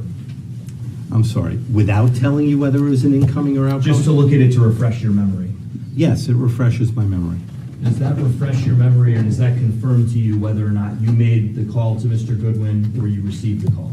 100%. I made that call. I made 2 calls, actually 3 calls, which makes perfect sense. And can you explain to the jury, and I'll just take this back, what your recollection is about the 3 calls that you made? The first call, which appears to be 4 minutes, was my call to Rob to tell Lauren what's going on in the case and my discussions with Tarshis and when she got shot and whatever. The second call was after I disconnected the first call to see if she was okay, and my recollection is she didn't, or Rob didn't pick up. And then I did it again because, you just keep on calling until you're sure somebody picks up or you're sure somebody's not going to pick up. And I guess after that call, after the third call, is when I called 911. Now, you were asked a question about the handwritten notes that I think were marked as D1200D, when you had actually written those notes to yourself or written down what you recalled. Yes. And I think your answer on cross-examination was that you thought it might have been sometime in that first 24 hours, or no more than 24 hours. Yes. I'm going to direct your attention, and I don't know if you still have it in front of you. I Is the have transcript? nothing. Yeah, I have nothing. The 1200 transcript C? of- Yes, Judge, 1200C. Okay, thank So you. I'm going to Your Honor. direct your attention, if you would, to page 21. Yep. Specifically on page 21, if you look approximately halfway down the page or so, Yes. where I believe that the detective asked, you were kind enough to give us a copy of your report, Yes. of your notes, rather. Yes. Does that refresh your memory at reading that about approximately when you wrote the notes down respective to the incident occurring? Yes, and it jives with what I've been saying. I got back to my office, I wrote down the notes. It's my practice, I do it 100% of the time, not 99%, 100% of the time. I write down contemporaneous notes, scan them, and I believe throw out the original. This one I may have kept, I may not have. I don't have it. I don't know if I gave it to somebody from the prosecutor's office.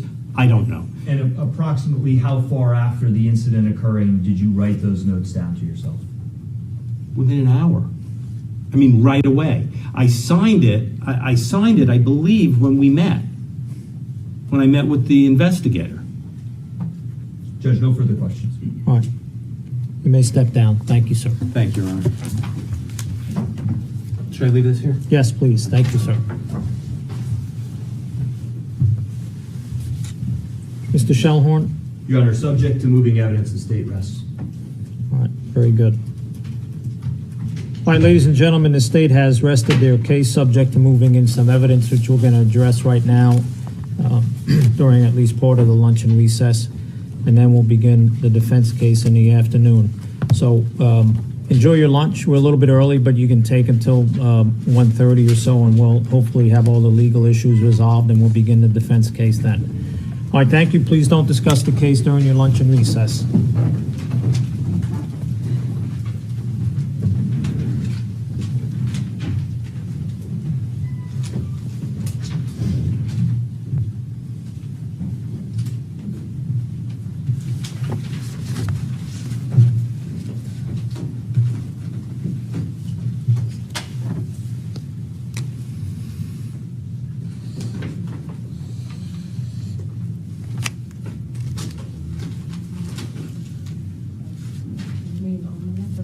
On the record.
Now, number 361, what's the address of your emergency?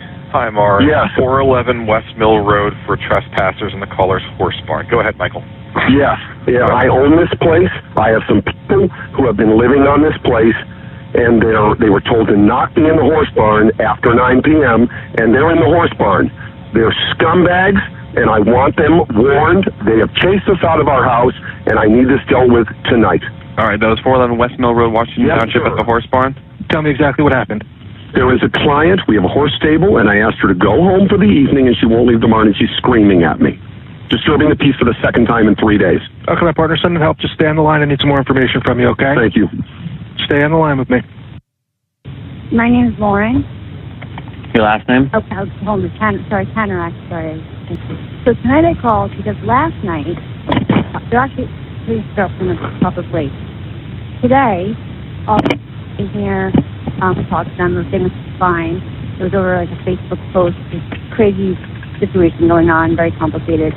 But last night, at 3:15 in the morning, there was like a very, very suspicious looking vehicle that came in to the driveway, going very slowly with a large SUV, and it was going very slowly. I texted the barn owner. Are you calling about the suspicious vehicle now? Yes, it just came back. Okay, hold on. Were weapons involved or mentioned? No, all that happened was this blacked out SUV with like some guy smoking a cigarette in the front, who I've never seen before, except for last night at 3:15 in the morning, and we overheard them talking about like getting guys to like hurt us, kill us, whatever. We told it to the officers this afternoon, and they know how we have this information and everything. Are you or anyone else in danger right now? Am I, say it again, am I what? Are you or anyone else in danger right now? We feel very much like we could be, seeing as though this happened the other night. Okay, tell me exactly what happened. These people are on our place. They have been living in our house in one of the apartment units. They are clients here at our horse stable. This situation is getting worse and worse and worse. The police have been here twice in the last 3 days. They're nuts. They're stalking us. They're harassing us. Last night there was a Facebook post, which is what this woman does. She's okay. Anyway, the Facebook post says, "My split personalities are going to take over, and I am not control of what they do. We are in fear for our lives." No, I understand, but what is going on right now? Are they Nothing. That's why I'm calling you. I talked to a couple of my lawyer. He said, "Call them right away. Get something going." Okay. Are they there now? They're down at the house we own, which is a third of a mile from where we are. We're all holed up at the stable. We're under siege here. If they come up the driveway, I don't know what to do. This is not looking good. This is the third time, and I'm getting no relief. No, I understand, sir. I have a family. No, sir, I understand. The Facebook post said, "Everyone should be worried. I'm not responsible for anything my other personalities do when they're threatened. I may hide in okay, hold on. I'm going to just paraphrase. So everyone should be worried. I'm not responsible for my behaviors. Anything my other personalities do when they're threatened. That's insane, and we are in fear for our lives from you. I was told that my daughter's in a landlord-tenant dispute, and her lawyer got a call that she'd been shot. And you're the father of who? I'm the father. My daughter, has horses on a barn there, and she has a dispute with the barn owner. Okay, what's her name? Her name? Yeah. Her name is Lauren, Lauren. Same last name as me, Kanarek. Hi, this is Mary Haskins Gray. I'm at 411 West Mill Road where the shooting was yesterday. Okay. I'm sure you guys know everything that's been going on. I was told if I was scared or in fear of my life to call. We don't have an emergency yet, but Rob Goodwin and the father, Jonathan Kanarek, of Lauren's father, is up here. They just made verbal threats to us that we're pieces of they're going to take us down, that they're coming after Mary Haskins, which is me. Okay, they're coming after Justin Harden, and they're going to go after... Hold on, ma'am, just 1 second. Okay.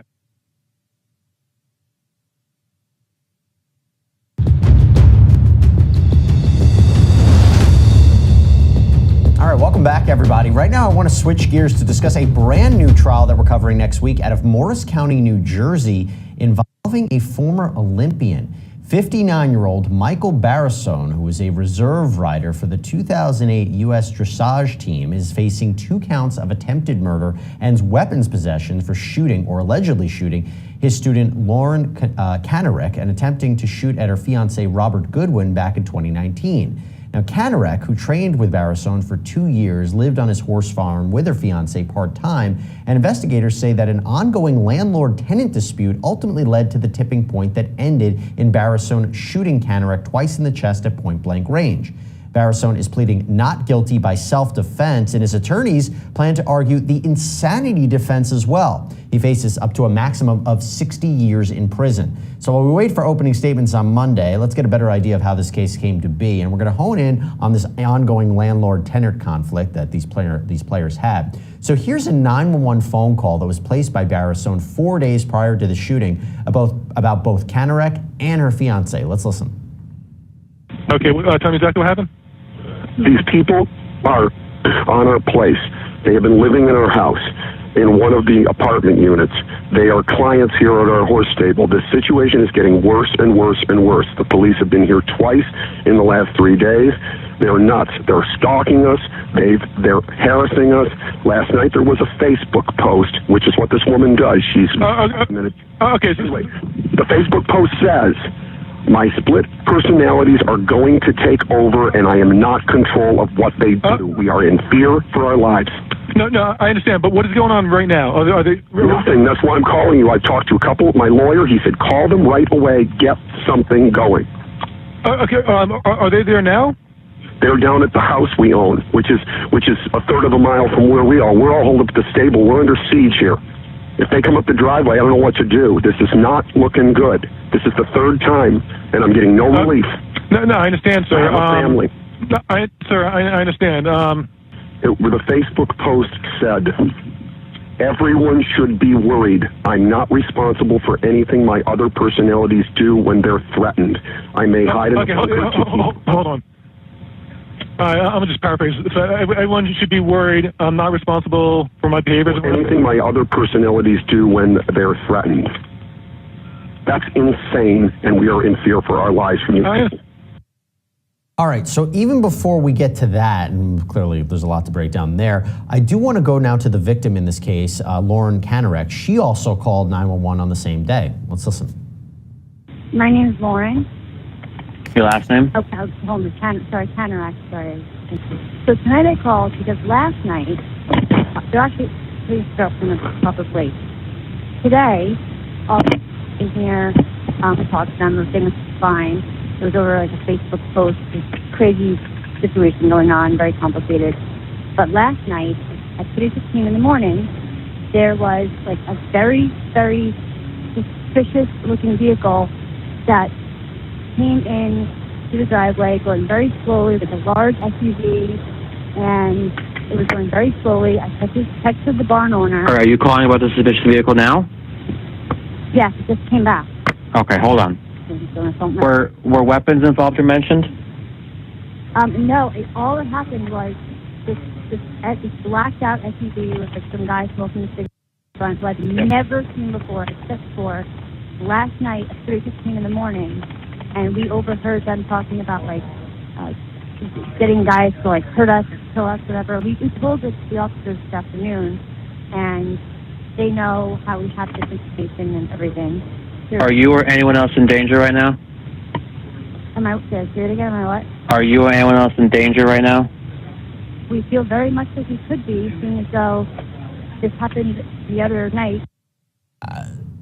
So you have these two different accounts. Melissa, you tell me what you think. First thing I think is I'm glad that her non-schizophrenic side called in and was able to articulate what was going on. Here's the deal. This is a he said, she said thing right now, just from what you're playing in the two phone calls that you're playing, okay? If you really wanted them off their property, the way it works in general is because they're living there. The way it works here in the state of Tennessee is you call the sheriff's department, you have them served with an eviction notice. They have 30 days to leave the property.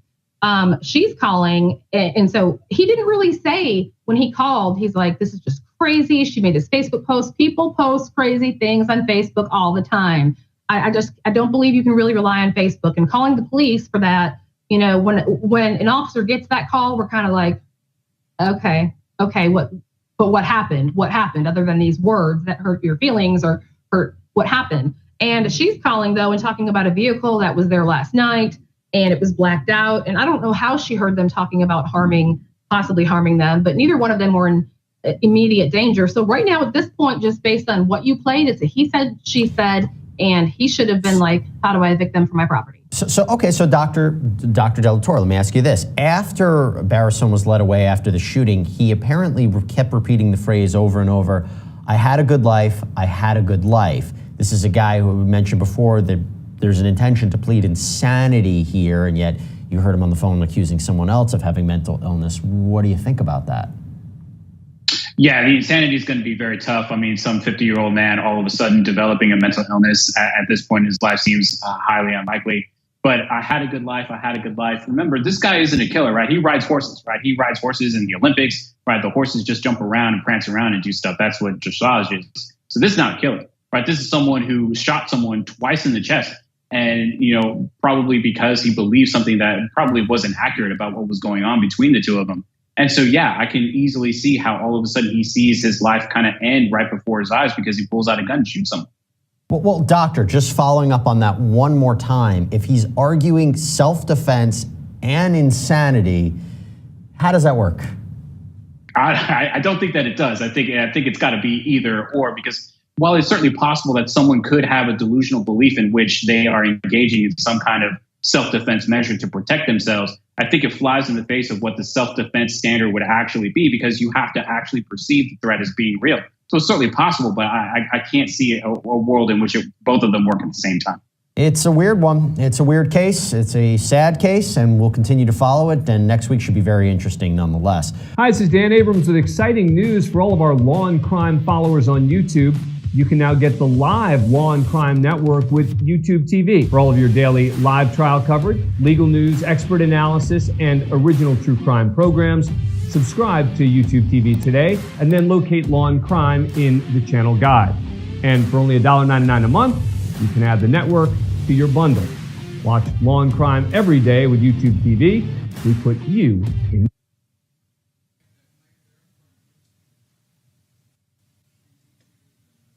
Mr. Barisone, when the court's making a ruling, I don't expect to see you put your head down on a table again. Do you understand me? It's inappropriate to do that. If you disagree with my rulings, that's fine. I don't want to see you put your head on the table again. All right, and counsel, do either of you plan on mentioning in opening statements the fact that Mr. Barisone has been incarcerated? I know it may come up during expert testimony. We take pains to avoid that. I will not be mentioning it. Right. Nor do I expect any mention of the length of time between the incident and today's trial. You weren't planning on mentioning that, were you, Mr. Balinkas? Time frame, no. Obviously, it has relevance to the extent that witnesses' memories may fade so obviously it'll come up on cross-examination. I just don't want any inferences to the jury about how long it's taken this case to come to trial, because a good part of it was due to the pandemic, and that was in control of no one. All right, ready, Mr. Schallhorn? Yes, sir. All right, you can be using the podium? Yes, sir. All right, very good. All right, bring the jurors in.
All right, be seated, everyone.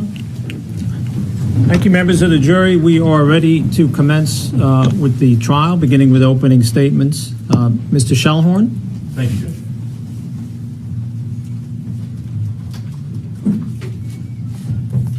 May it please the court, counsel, members of the jury, good morning. Thank you again all for being here today and for serving on the jury. 411 West Mill Road is an equestrian farm, a 50-acre equestrian farm and training facility located in Washington Township, New Jersey.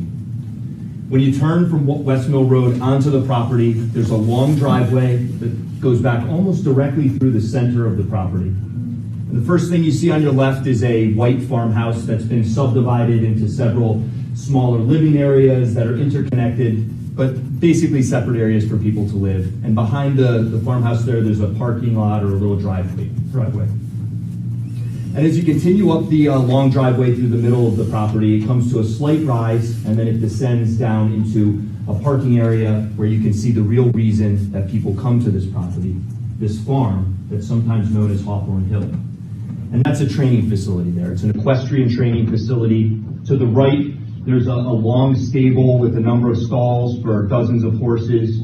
There are outdoor training arenas and fields for the horses to go through their training and for the riders to learn and train. Connected to the stable through a hallway is a locker area with various different equestrian materials and equipment, saddles, things of that nature. And then that leads into what's called the clubhouse.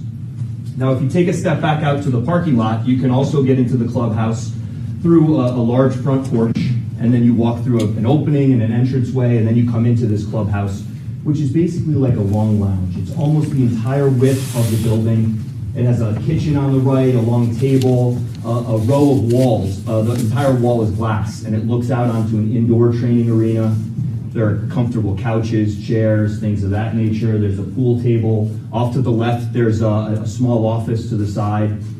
And you'll notice when you see some of the pictures during the course of the trial that the walls all have various photos and pictures of horses and other equestrian-related things.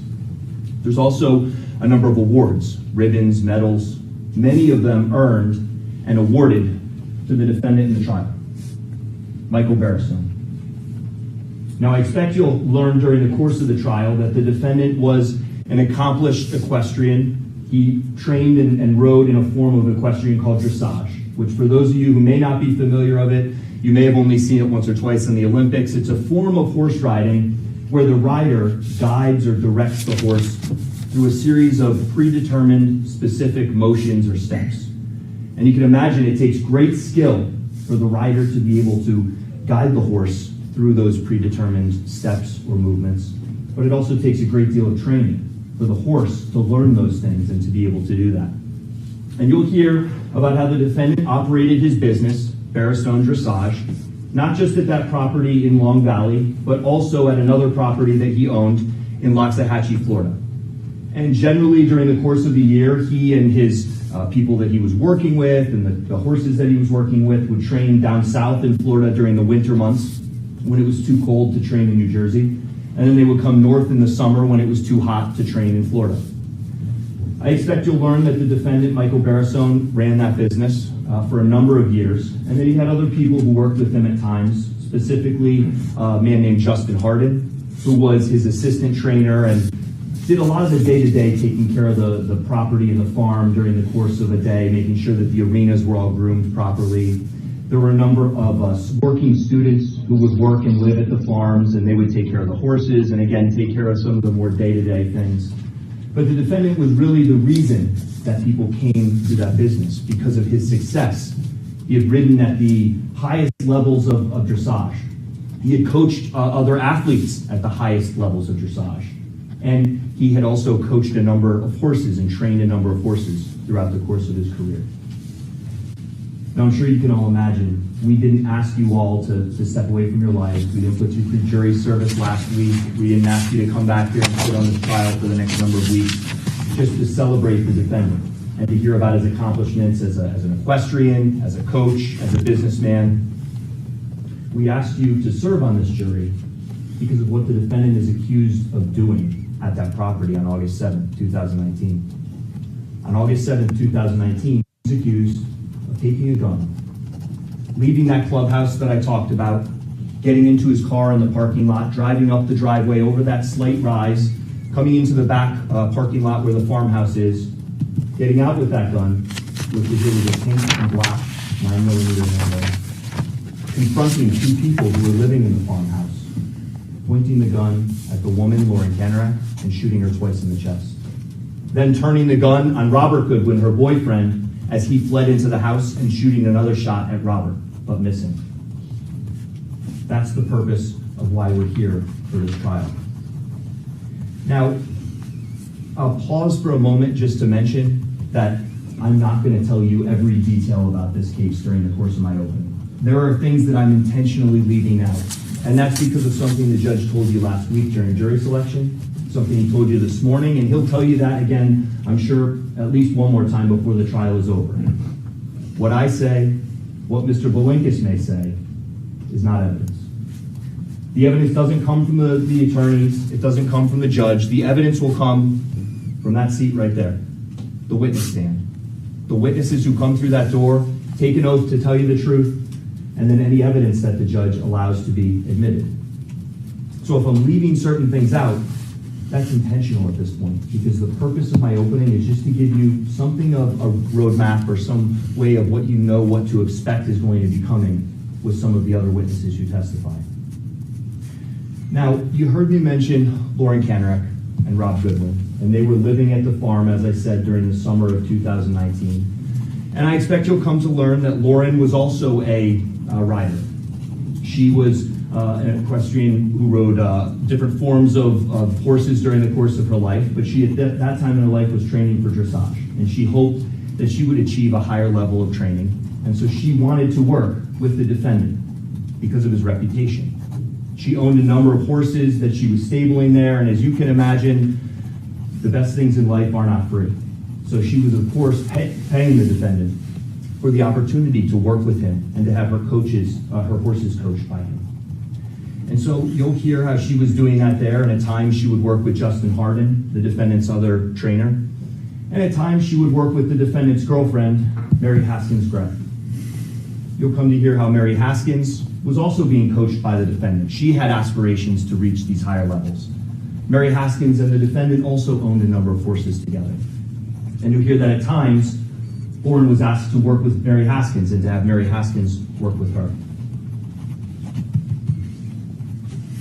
Now, as you can imagine, what I just told you about August 7th, 2019 didn't happen because the training was going well. It didn't happen because things between these people was all perfect. I think it's quite to the contrary. You're going to hear about how bad things were at Hawthorne Hill in August of 2019. You'll hear about how the defendant and his girlfriend, Mary Haskins, were hassling and giving a hard time to Lauren and Rob. And you'll hear how Lauren and Rob were giving a hard time back and hassling back to the defendant and Mary Haskins. You're going to hear how they were really arguing on an almost daily basis at that point.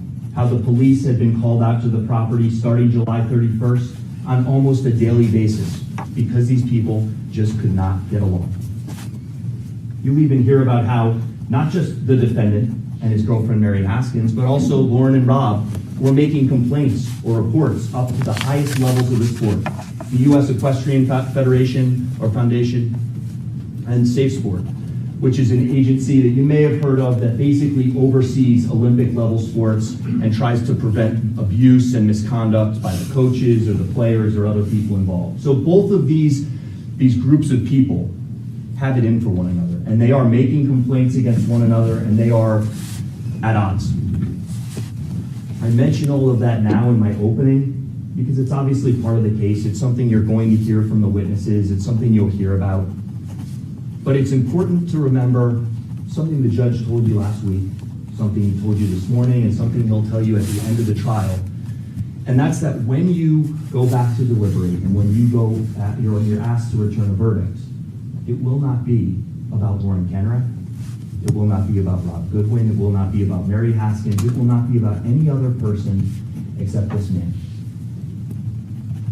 This man, the defendant, is the one on trial. So you may hear things that you don't like about Lauren or Rob or Mary Haskins or any of these other people. But saying nasty things misbehaving, if you want to call it that. None of that is a justification to get shot. None of it creates a necessity for that person to be killed. No, we're here on this trial because of the defendant's choice on August 7th, 2019. His choice to get a gun, a pink and black 9mm handgun, to point that gun at Lauren and pull the trigger twice, and then to turn it on Rob and pull the trigger again. Now, I imagine some of you are probably wondering about that pink and black handgun, and it's obviously an unusual description for a handgun. So you probably have some questions about where that handgun came from. Why did the defendant have it? And I hope and expect that during the course of the trial, you're going to find that out. There's another woman who owned horses at the defendant's farm, and her name is Ruth Cox. And Ruth Cox is a resident of North Carolina. You're going to hear how she owned horses with the defendant. She owned horses with his girlfriend, Mary Haskins, and how she would travel north to New Jersey every couple of weeks to check on the horses. She would travel south to Florida during the winter months to check on the horses. She would go to horse shows and see how the horse was competing. And you'll hear how she got here to New Jersey, to the farm, on about August 2nd, so several days before the shooting incident. I expect you'll hear that at some point between then and the day of the shooting, she was alone with the defendant in the stables, and he asked her for her gun, which was a pink and black 9mm handgun. I expect you'll hear that she gave him that handgun, that it was in the case, that it was unloaded, and that she gave him that handgun and didn't see it again until after the shooting happened. I also expect you'll hear that Ruth Cox was charged with a crime as a result of that she was charged with unlawful transfer of a firearm. So that brings me back to August 7th, the day of the shooting. What led to the shooting on that day at that time? If things were so bad between these people, why did the shooting happen on August 7th? Well, I expect you'll hear that a caseworker from the Division of Child and Permanency and Protection, sometimes called DCP&P or DIFUS or Child Services, came to the farm in that early afternoon as a result of the complaint that had been made to Safe Sport. I expect you'll hear that the caseworker pulled down that long driveway, that she pulled into that parking lot, and the very first person that she met outside the clubhouse or the stable was the defendant. She didn't tell him anything about why she was there, just that she needed to speak with Mary Haskins, the defendant's girlfriend. That's because the defendant's girlfriend, Mary Haskins, had 2 children who would occasionally live at the farm or come stay at the farm if they were on a break from school or something else. The caseworker, Mary Haskins, then went into the office that I described, inside of that clubhouse. And they were meeting in there, and I expect you'll hear that the defendant came in and interrupted them. First once, then a second time, and the third time he interrupted them, he told the 2 women that he needed the office, that they needed to continue their conversation in another part of the property. And so they left the office and left him alone in that office. That office is where the defendant's gun safe was.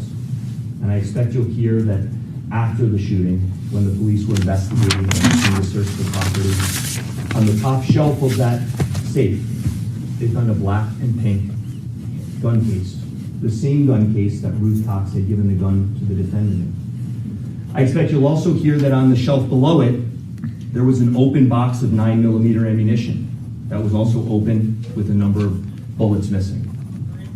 So after the caseworker and Mary Haskins left the office and the defendant was alone in the office, it was shortly after that he got into his car in the parking lot. He drove that truck up over the rise on the driveway and pulled into that parking lot behind the farmhouse, where he knew that Lauren and Rob were.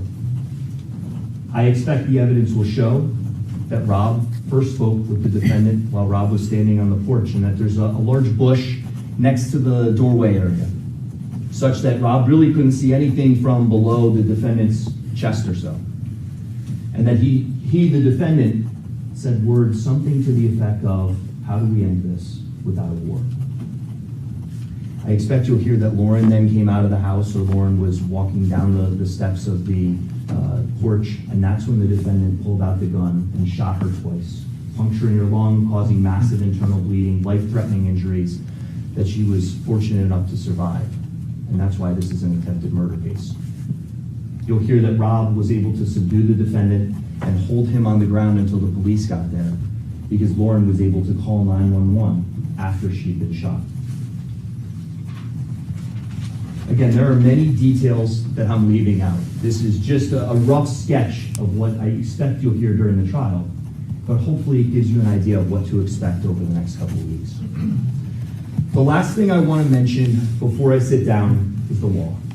Now, hearing the evidence, hearing the facts would mean nothing to you if you didn't have law to apply it to. And I'm imagining that the way that this case will move and progress is going to dictate what law the judge gives you at the end of the trial. But I can tell you about two parts of the law that are interconnected that I virtually guarantee that the judge will tell you at the end of the trial. I have to say, if I say anything different from what the judge tells you at the end of the trial, as you know, he's the judge of the law. He gives you the law. It doesn't come from me. It doesn't come from Mr. Belinkis. It doesn't come from any witness who may testify. The law only comes from the judge. But I think it's important to highlight these two parts of the law now, so you have an idea of what to expect as you're hearing that testimony and hearing that evidence. The first thing is that the burden of proving the defendant guilty of those crimes, attempted murder and possession of a weapon for an unlawful purpose, that rests on the state. You recall Mr. Bennett and I introduced ourselves to you during jury selection last week. That is our burden to prove. That burden to prove him guilty will never shift to the defense. It's a heavy burden, as the judge said, beyond a reasonable doubt, but it doesn't mean beyond every doubt. And what I expect Mr. Bennett and I will do over the course of the next days and weeks is call witnesses and present you with evidence that will leave you firmly convinced that the defendant committed these crimes. Evidence that you can rely on to make your verdict without any passion, any sympathy, any prejudice, any of those things the judge mentioned, that your verdict will be based on the evidence that we produce. The second part of the law that I want to mention is connected to that, and that's about the two charges that the defendant is on trial for. Now, there are two victims, so there's two counts of each of these charges. But the first charge, possession of a weapon for an unlawful purpose, means that his possession, the defendant's possession of that pink and black 9mm handgun on August 7th was unlawful because he had an intention to use it or a purpose to use it unlawfully against Rob or against Lauren in shooting him. The other charge, attempted murder, requires Mr. Bennett and I to prove to you beyond a reasonable doubt that the defendant took a substantial step to cause their deaths. Now, if you remember back to jury selection last week, and I know for some of you that was a full week ago, some people mentioned that they like to watch crime procedurals on TV. Some people like the dramatization, some people like the true life, the documentaries. But the one thing that everyone acknowledged was that the law on TV is not the same as it is in real life. And certainly the law can change and be different from state to state. So that's why Judge Taylor will give you the law at the end of the trial that applies here in New Jersey. I mention that because some of you may have had a preconception or a notion that murder or attempted murder requires evidence of planning or preparation or premeditation. But a person can commit even the most terrible crime under the influence of an impulse that impacts their restraint, that causes them to ignore that restraint, that may ordinarily stop them or prevent them from committing a crime, from committing murder. But in that moment of emotion, in that moment of impulse, they ignore the ability to tell the difference between right and wrong. They ignore the ability to understand what they're doing and commit that act anyway. And so even though it may not have been an act that was preconceived or premeditated or planned out in great detail long before that, the person can still act with purpose. The last thing I want to mention about the law is connected to that as well. And that's that I expect the judge will tell you that you can infer a defendant's purpose was to take a life, was to kill, if that person used a deadly weapon, a handgun. Now again, in this case, you'll be instructed a handgun is a deadly weapon. And I expect you to hear evidence that the defendant did use that deadly weapon against Lauren and against Rob. And so you can use that alone to infer that his intent was to cause death. I expect the evidence to show that on August 7th of 2019, the defendant was angry. He was furious, he was frustrated, he was upset. He was angry with Lauren and he was angry with Rob. He knew what he was doing when he went into that safe. He knew what he was doing when he loaded bullets into the gun. He knew what he was doing when he left the clubhouse, drove down that driveway, and pulled into the parking lot to confront them. And he most certainly knew what he was doing was wrong when he pointed the gun at them and tried to kill them. I'm sure that I'll have more to say at the end of the trial. I want to thank everyone for your attention this morning. Thank you all for being here. I appreciate it. And at the end of the trial, Mr. Bennett and I will ask you to find the defendant guilty of attempted murder and guilty of possession of a weapon for unlawful purpose. Thank you, Judge. Thank you, Mr. Shellhorn. Guilty of attempted murder and guilty of possession of a weapon for unlawful purpose. Thank you, Judge. Thank you, Mr. Shellhorn. I will turn now to the defense opening.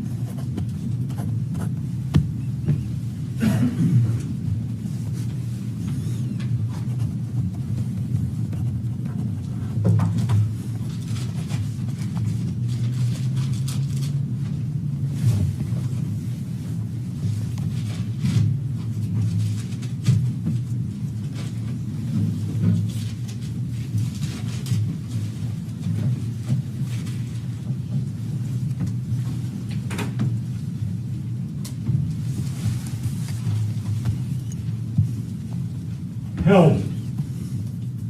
I'm in fear of my life. Help. I fear for my life. Someone, anyone, please help me. I'm in fear of my life. Those are the cries for help from Michael Barisone. Those cries fell on deaf ears. My name is Edward Olympian. At council table, Christopher Deininger and I are charged with representing Michael Barisone. An awesome responsibility. Stop and think for a second of the magnitude. Presume, as the law requires, demands that my client is innocent. If I get a little emotional, excited, I raise my voice, I mean no disrespect. I am the only thing standing between this man and a wrongful conviction. Me and the truth. I have his life in my hands. I accept that responsibility. On August 7th, 2019, Lauren Kanarek was shot twice. A third bullet was discharged. Fortunately, it didn't hit anyone. Thank God she survived, is riding again and living a normal life. It's a tragedy that Lauren Kanarek was shot on that day. That said, there is another tragedy. A tragedy that will be played out in this courtroom. The tragic story of Michael Barisone. An Olympic athlete, a world-class dressage trainer, a man who on the outside appeared strong, confident, in total control, but what the evidence will show, a much different picture. A man who had a horrible childhood, was physically abused by his mother, sexually molested by a neighbor over and over and over again. A man who left home to get away from all of that and found solitude, security in the equestrian community. A man who worked his way up to the top of the ladder, the top of his field, but behind the scenes was struggling with anxiety, depression, suicidal thoughts, even delusions. You'll learn that for over a 20-year period prior to the shooting, he was seeing a therapist on and off.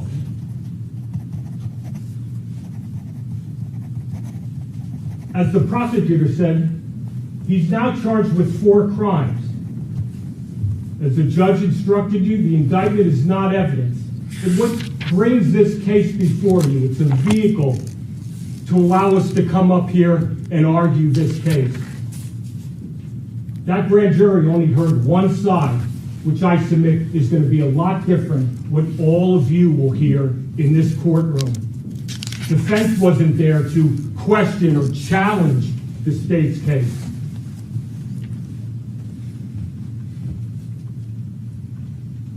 You will learn, ladies and gentlemen, that the prosecutor's case is flawed. You will learn that they did little or no evidence with regards to what actually happened on August 7th. Worst off, they ignored what transpired prior to the shooting and are now trying to fill in the blanks after the fact. You will learn, ladies and gentlemen, that the prosecutor's only evidence will come from the testimony of the 2 alleged victims. 2 people who have lied over and over and over again, left things out, and changed their story. Their words, after you hear the whole truth, will cast doubt on what happened, who attacked who, and who is the person that's responsible for this tragedy.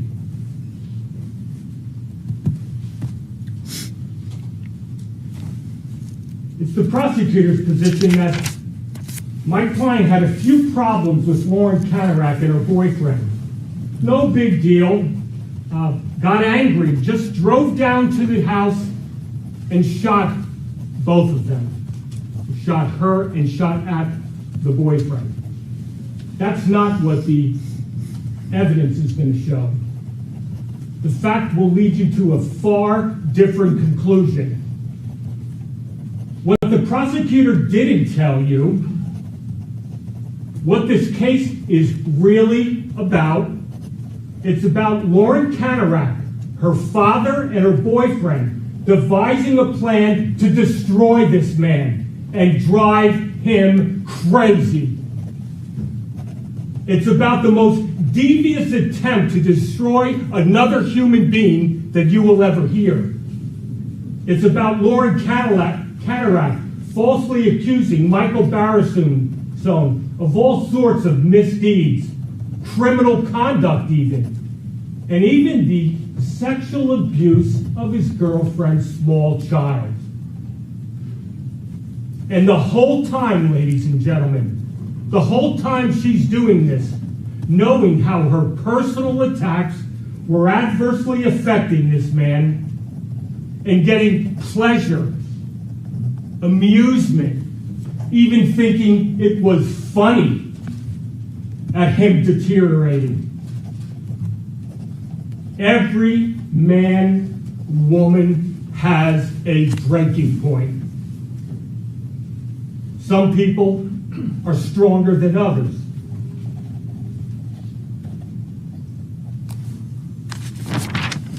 That, ladies and gentlemen, is really what this case is about.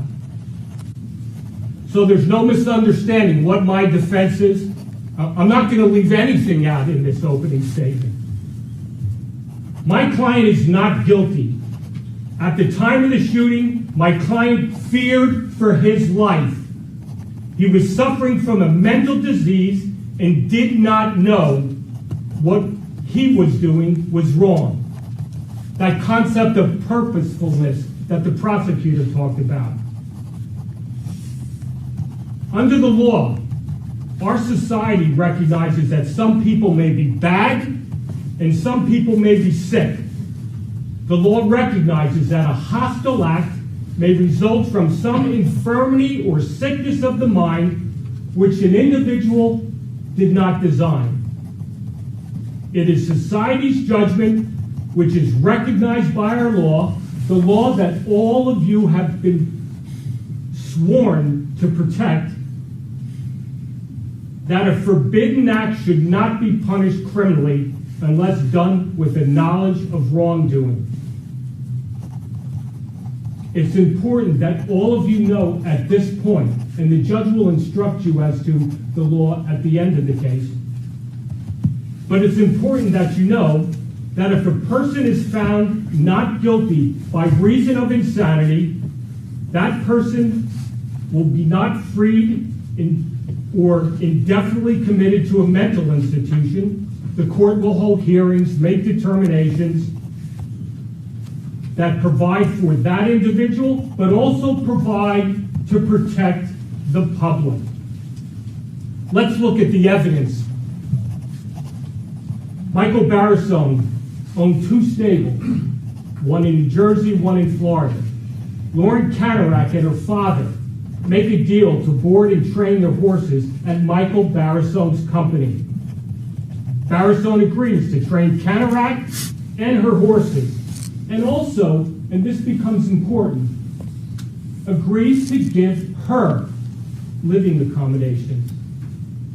At first, things go all right. Then a problem develops between Kanarek, Barisone, and his girlfriend, Mary Haskins Gray.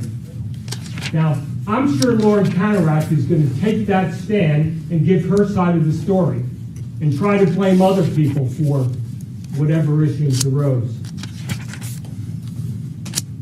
However, you will see Lauren Kanarek's social media posts that will tell the real story, the scary story. You will learn that Kanarek becomes obsessed with Mary Haskins and blames her for all her shortcomings. She believes that Mary Haskins, his girlfriend, is trying to destroy her life, her livelihood, and her riding career. You'll learn that she starts causing problems at the stables. She starts bad-mouthing Barisone, Mary Haskins, and the staff members. She starts posting on social media for the world to see disparaging remarks, attacking them and their business. You'll learn that she tells people, which Barisone sees on these posts, that he abuses and neglects horses. In the equestrian community, that is a death knell, obviously. That he's a deadbeat. He doesn't pay his bills. She even calls him a criminal and accuses him of insurance fraud. And then she starts alleging on social media that she has been bullied and that her life has been threatened. And you'll learn that all these things are false. They never happened. Because of those attacks, Michael Barisone starts looking into Lauren Kanarek and her boyfriend. They call numerous people in the business. And the equestrian community is a small, close-knit community. She's told various things about Goodwin and Kanarek. He's giving names of people. Him and Mary Haskins call these people and talk to them. You will see the true Lauren Kanarek in these posts, and you will see why Michael Barisone becomes afraid of her. What the evidence will show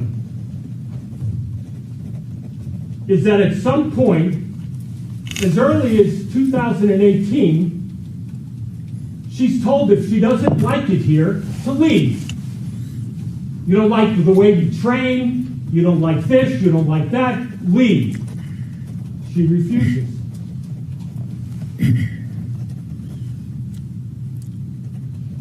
You'll see at some point she starts ramping up her social media attacks, starts posting threatening on Facebook.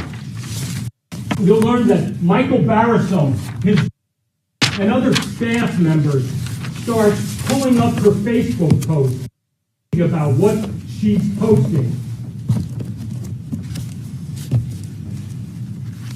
They see postings of her talking incessantly about guns, carrying guns, sleeping with a 9mm under her pillow. They see posts of her saying that she's being bullied by a 6'3" man and that she's afraid of this person. She talks incessantly about going to war. It's time. War is inevitable. She said things like weapons hot. After Barisone sees these posts, he contacts the father and basically says, this can't go on. She has to leave.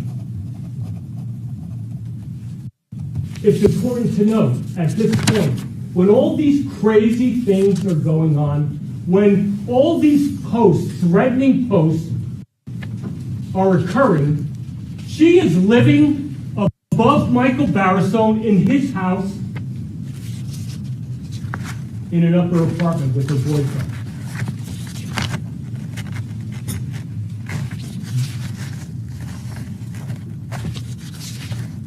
The evidence will show that once these posts are pulled up, everybody is digging into Lauren Kanarek's Facebook post. You'll find, or they find, Michael Barisone finds a post where Lauren Kanarek threatened to kill both her and Mary Haskins and destroy his business. You'll see the post. Although she uses metaphors, it will be clear who she's talking about and what her intentions are. You will learn that after Michael Barisone sees this post, he flees his own home, his castle. He takes his family, the girlfriend, and a small child, and leaves that farmhouse and flees to the stable area. He is now sleeping on a couch, living out of a suitcase in the club area. There'll be evidence to clearly indicate that Michael Barisone is afraid. He's scared. You'll see evidence, ladies and gentlemen, that on July 31st, he hires a private security. You'll learn that they ran a background check and gave it to Barisone. That same night, on July 31st, approximately a week before the shooting, Barisone, his girlfriend, and other people are up at the stable area. And numerous people hear Lauren Kanarek screaming that she is going to destroy everything in Mary Haskins' life, everything she loves and holds dear.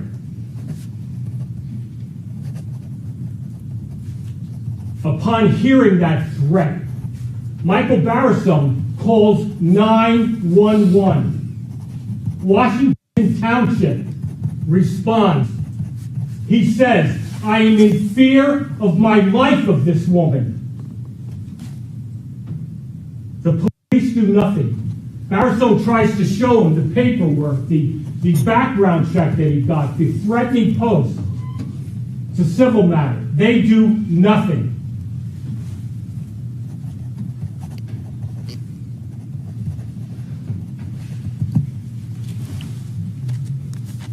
The next day, August 1st, Barisone starts calling people to get help. He calls the general counsel, who he knows, of the United States Equestrian Federation. He calls the CEO of the United States Equestrian Federation, the agency the prosecutor talked about. He calls the police officer, who's a friend of his, and telling them what's going on. You'll learn on that day, August 1st, Lauren Kanarek comes to the stables. She comes after hours, after the stables are closed. And again, she's now coming after hours to the stables, which have become Michael Barisone's last refuge of safety.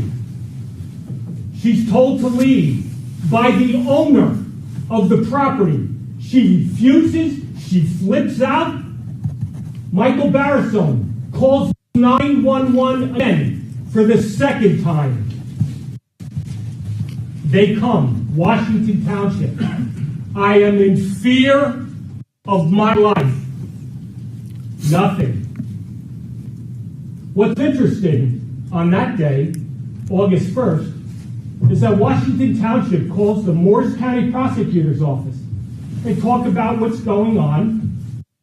And after that discussion, the police officer tells both Barisone and Lauren Kanarek, Mr. Barisone, you can't restrict her movement on your farm. She could come and go whenever, wherever she wants.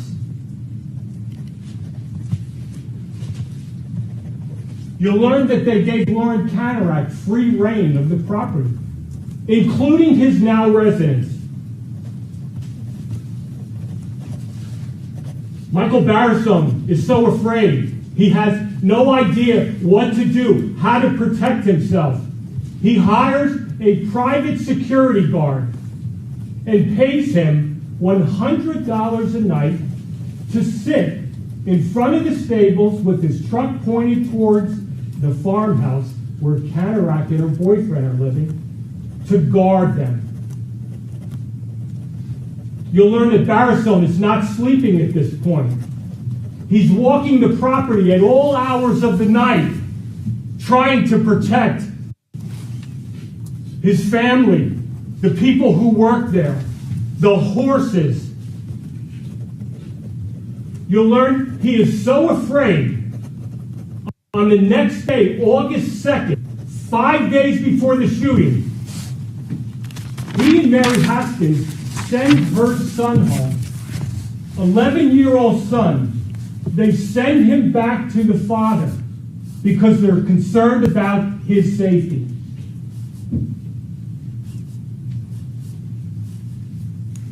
You learn that Barisone's trying to get some evidence or something,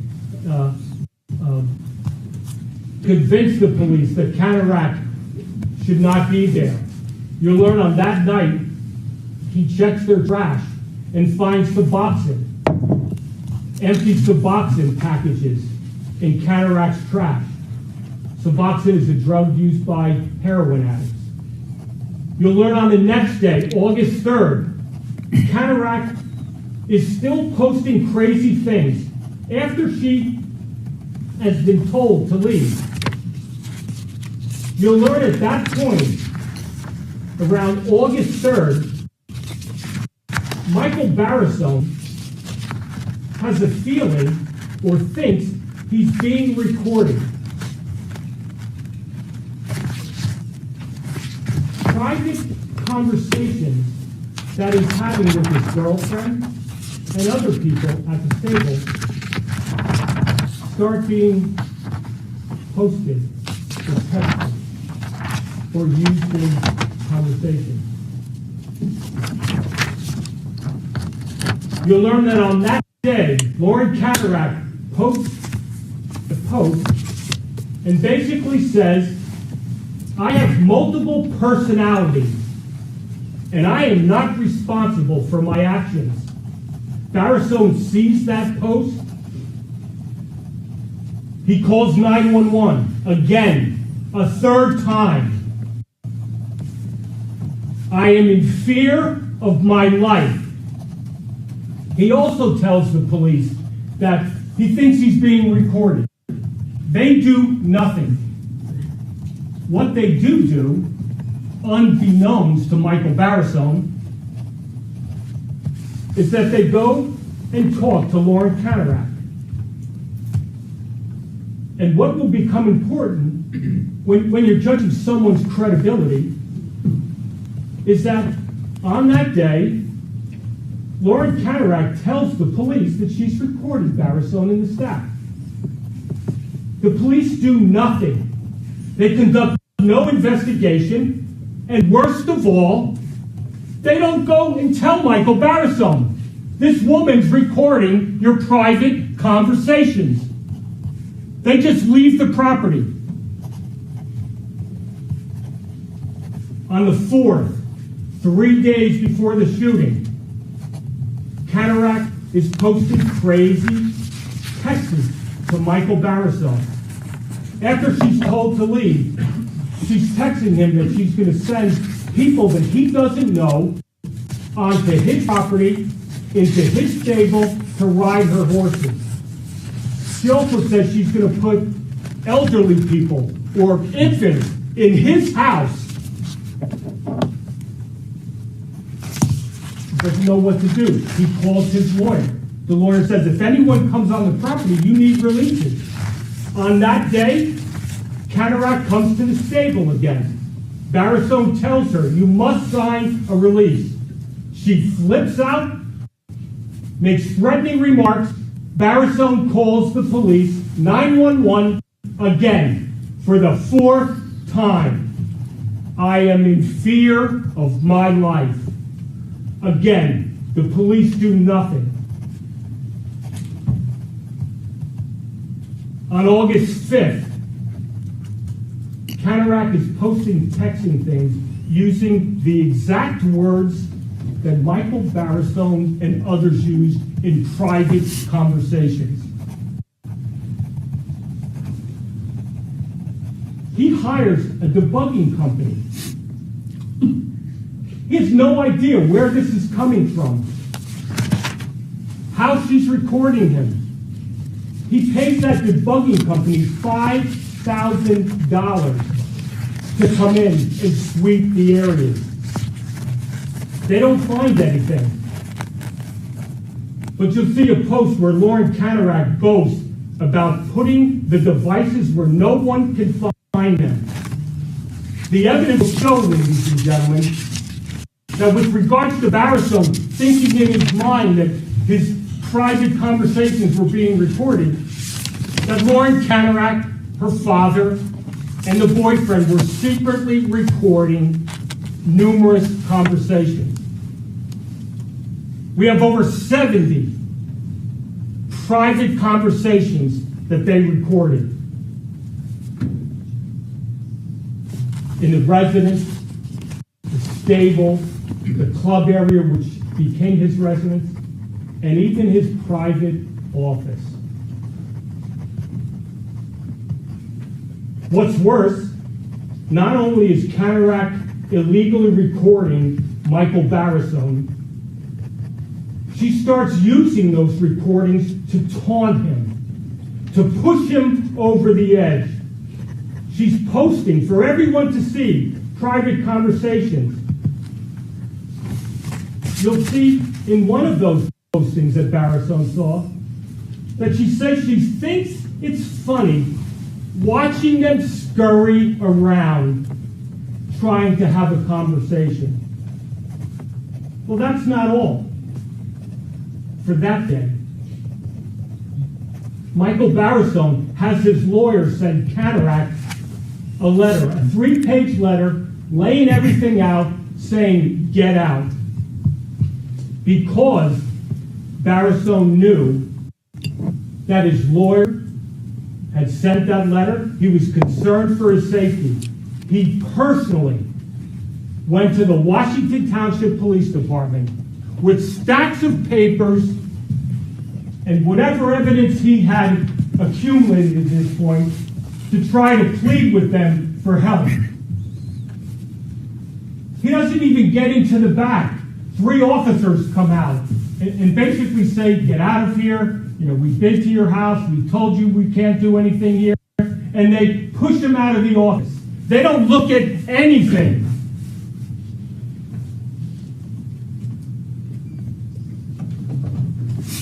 On the 6th, the day before the shooting, Kanarek, after she gets that letter to get out, ramps up her attacks even further.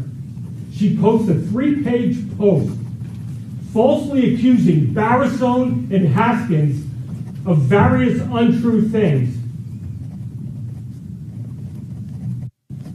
She even puts in those posts for everyone to see the private conversation on that day, the 6th, the day before the shooting, after the letter on the 5th. Kanarek is served with a formal eviction notice. You'll learn that things get even worse for Barisone. You'll learn that Kanarek and Goodwin filed a complaint with the town saying that Barisone was doing construction in the house and stable with no permits, and they made an allegation that both locations were unsafe to habitate. What you'll also learn is that Lauren Kanarek's boyfriend, the one who made the complaint with Kanarek, was the one doing the work.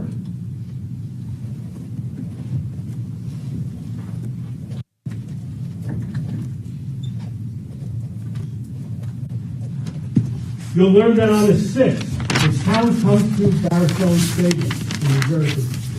They kick him out of his last place of refuge. He is now sleeping on a mattress outside on a porch in front of the stables.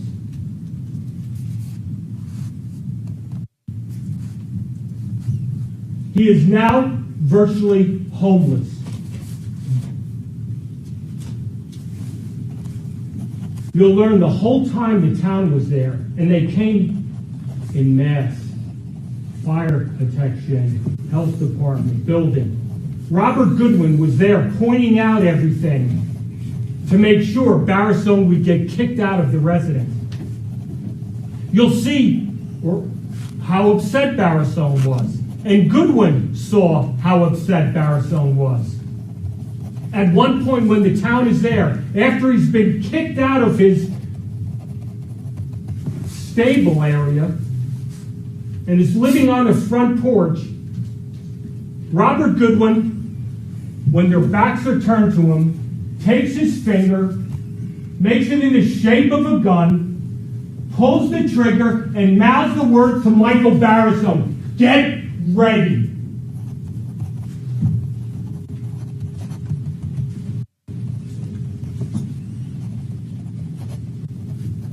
You learn that even that wasn't enough for them.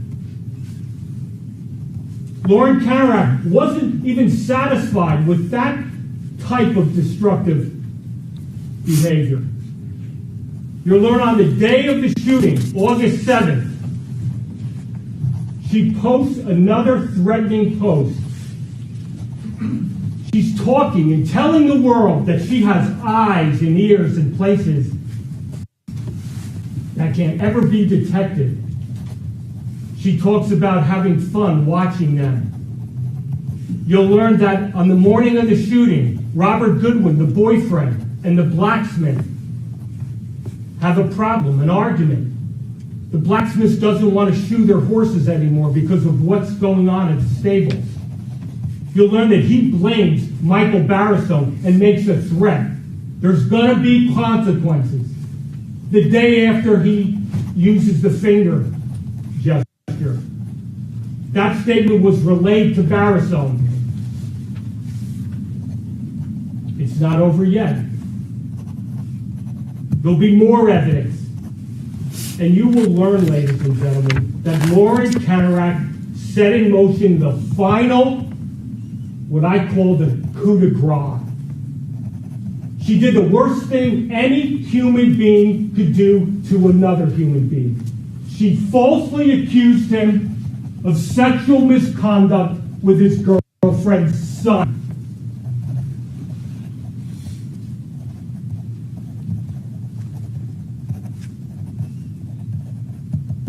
As the prosecutor said, on the 7th, DCPP Dyfus shows up and confronts both Barisone and Haskins. She's really not supposed to tell anybody anything with regards to her investigation, but you will have evidence that Barisone was made aware of the allegations of sexual abuse. You'll learn at that point, after all that he had gone through and suffered, he starts to have a complete mental breakdown. You'll learn that from that point, he has no memory of what happened. Everything went black. Now, what the evidence will show is that Michael Barisone got into his truck, drove to the farmhouse. He's described, and the prosecutor said in his opening, angry, furious. This is how Robert Goodwin described him. Calm, sorrowful. Sorrowful. Not angry, not furious.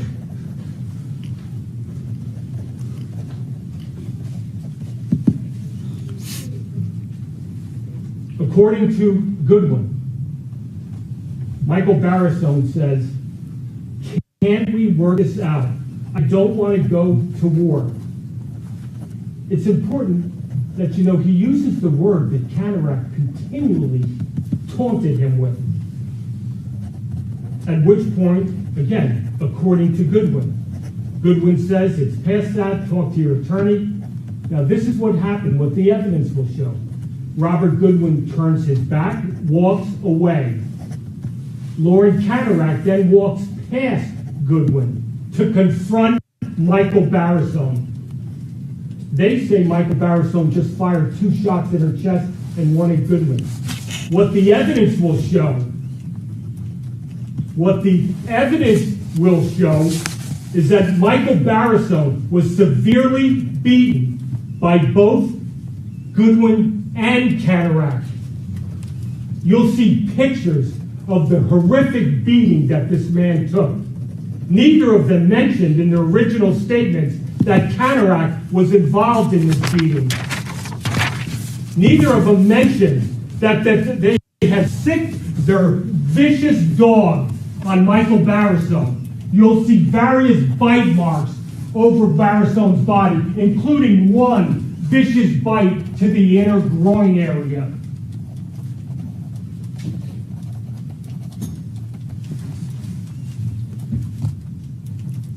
You'll learn when the police arrived. The Washington Township Police, the same people that had been there 4 times previously.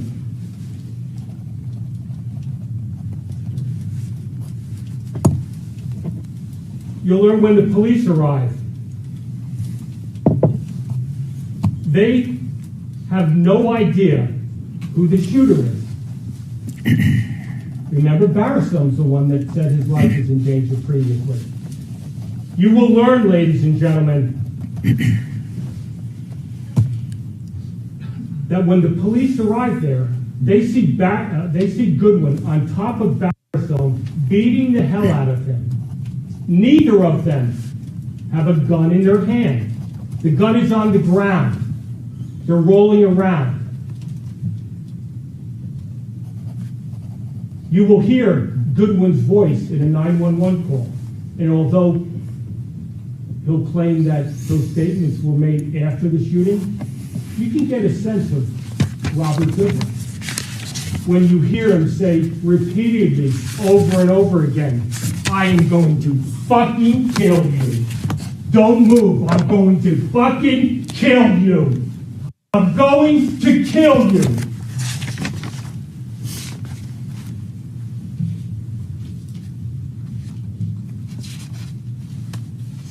As I said, when the police arrive, they have no idea who the shooter is. The officer, the first officer on the scene, asks the question, "Who's the shooter?" "Robert Goodwin." "Michael Barisone." Case closed. You'll learn that Barisone was beaten so badly, so severely, he was in no condition to do or say anything in response to that question. You will hear evidence with respect to the first officer who arrived on the scene, he describes Barisone as partially conscious. The second officer on the scene describes him as incoherent. The third officer recalls Barisone saying over and over again, "Is this real? I need to wake up." He tells all the medical personnel, the first aid people, EMS, Morristown Medical, and all the people at the hospital, when they're treating him, asking him what happened, he tells all of them, "I don't remember, I have no recollection of the event." You'll learn from the time DCPP arrived that he heard the allegation to the point when he woke up in the hospital, he has no memory of that event. And there'll be testimony with regards to being caused by either the mental breakdown or the severe physical beating he took to his head.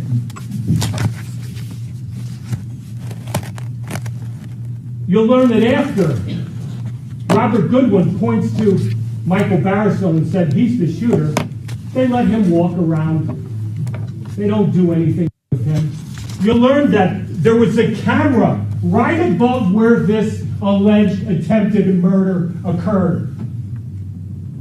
Washington Township was aware of it that night. The Morris County Prosecutor's Office was aware of it that night.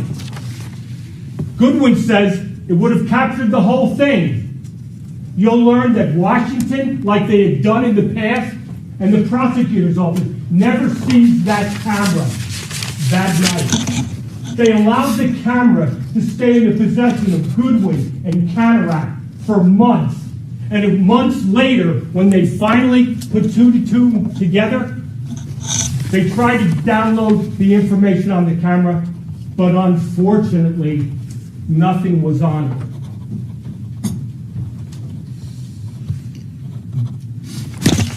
You're going to hear from two highly trained experts, a psychiatrist and a psychologist, who's done a tremendous amount of work evaluating and testifying in hundreds and hundreds of cases for both the state and for defense cases. They don't just do work for one or the other, which I submit their credibility would be subject to attack. You'll learn that they did extensive, exhaustive evaluations of Michael Barisone. And in their expert opinion, at the time of the incident, Michael Barisone was suffering from a mental defect. And based on his delusions, he generally felt his life was in danger and needed to act in self-defense. And as a result of the mental illness, he was not aware of the nature and quality of his acts, and certainly didn't know right from wrong. Every man has a breaking point. And when you hear the evidence, you may not even need expert testimony. Finally, you will hear overwhelming evidence of the mental torture thrust upon this man, a man with prior mental issues. You'll learn about the exhaustive, the numerous steps he took to protect himself and his family. And you will hear from numerous people who saw him crumbling mentally to the point where they believed he was going to kill himself. Look at the evidence. More importantly, look at the lack of evidence. I submit, with respect to the shooting, you won't know who did what. The only thing you will be certain of, after looking at all the events leading up to the shooting, coupled with Barisone's prior mental health issues, is that under the law, without question, Michael Barisone is not guilty. Thank you. All right, thank you, Mr. Malinkas. All right, ladies and gentlemen, the opening statements by counsel have been concluded. Please bear in mind, as I told you at the outset, what the attorneys say to you during their opening statements is not evidence. The evidence only comes from the witness stand. And some of the references and evidence you heard in this case during the opening statements is not admissible for every purpose. It doesn't necessarily go to guilt or innocence. Some of the statements that you heard, for instance, reference to some physical or sexual abuse the defendant may have suffered based on his statements to experts. That's limited to the underlying purpose and the underlying conclusions of the expert witnesses. What did they rely on in order to form their opinion? All right, and there's some other limited instructions I'm going to give you as the case goes along as to the purposes you use certain evidence you hear in this case. Most of that, some of the evidence you heard in the openings is admissible only as it pertains to the mental status of the defendant based on the testimony of the experts. And when you're about to hear that evidence or after you hear it, I will give you some of those limiting instructions so you know exactly how you can use that evidence and how you can't use it. All right, I don't want to do that now. I want to wait until you actually hear the evidence from the witness stand. All right, it's 12:30 now. It's perfect time for our lunch and recess. You will be excused for an hour. We're going to resume at 1:30, and we will start with witness testimony at that time. As I always say, and I'm under a duty to say at the break, please don't discuss the case with anyone. You haven't heard any evidence yet, and that will start this afternoon. Enjoy your lunch. If you are going to stay in the jury room across the hall, you do have to stay in the jury room. There may be witnesses about, the attorneys may be about, and we don't want you accidentally walking into a conversation between the attorneys or witnesses or the defendant and such like that. So you're free to go outside and enjoy Morristown. There's plenty of restaurants that have lunches. If you go out, please enjoy your lunch. If you stay in, you're welcome to do so, but you will have to stay in that jury room throughout the whole lunch hour. Okay? Understand? All right, very good. Thank you. We'll see you at 1:30. Enjoy your lunch.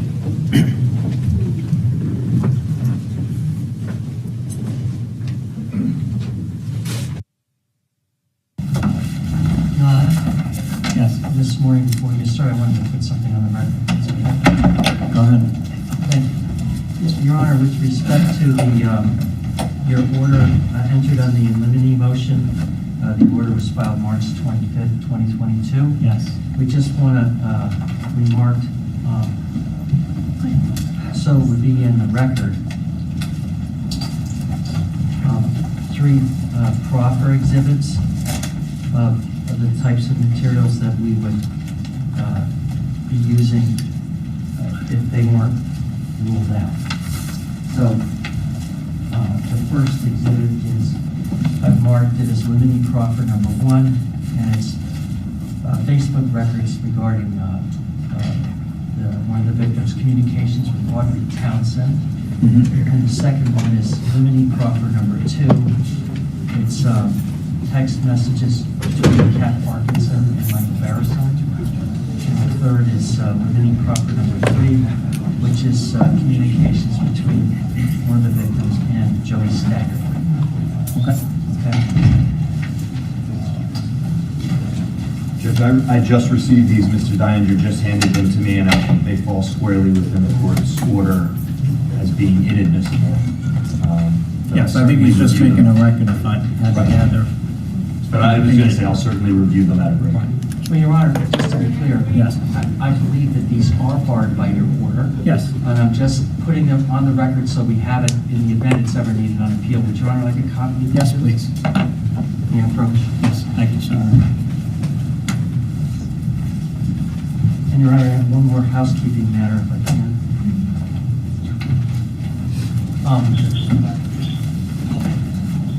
One of our witnesses has the luck of being called for jury duty at the same time this trial is going on.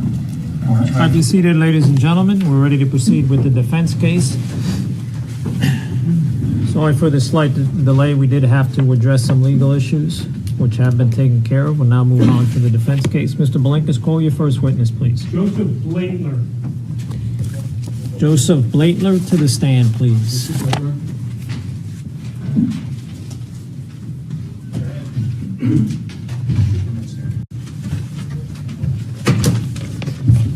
Please remain standing. Place your left hand on the Bible. Do you swear in the presence of Almighty God that the testimony you give to this court regarding this matter shall be the truth, the whole truth, and nothing but the truth? Yes, I do. Please state your name and spell your last name for the record. Joseph J. Blaetler, B-L-A-E-T-T-L-E-R. Thank you. All right, you may have a seat, sir. Please keep your voice up nice and loud. That microphone does not, it only records. It doesn't project your voice in the courtroom, and also you have to keep your voice up. If you don't understand a question, please indicate that, and I'll have counsel rephrase the question. Yes. All right, and if you hear an objection, stop answering until the court rules on the objection. Understood. All right, very good, sir. Mr. Blankus, go ahead. Thank you, Judge. Mr. Blader, where do you live? I live in Morristown. And what do you do for an occupation? I'm a private investigator. Do you have a company name? Yes, East Coast Private Investigations of New Jersey. And can you give us a little bit of your background, please? My background, I'm a retired Deputy Chief of Police from the City of Union City. I was there for 23 years. After retiring, I became a private investigator / police consultant. And who have you consulted for? Numerous law firms, County of Suffolk, Georgetown Law Center. And the name of your company is what, sir? East Coast Private Investigations of New Jersey. Do you know my client, Michael Barisone? Just by name. And were you contacted at any point in a professional capacity by Michael Barisone? Yes. And when was that? On or about July 31st of 2019. And did he hire you to do something? Yes. What did he hire you to do? He asked me to conduct 2 background checks for him. And can you tell me the names of the 2 people he had to do background checks on? I believe one was Goodwin and the other one was, I don't know how to pronounce the name, begins with a K-A. Kanarek? Kanarek. All right, and did you do a background check on both of those individuals? Yes, I did. And did you provide your background check to Mr. Barisone after you completed it? Yes, I did. I'm going to show you what's been marked Defense Exhibit 700A1 and ask you if you recognize this document.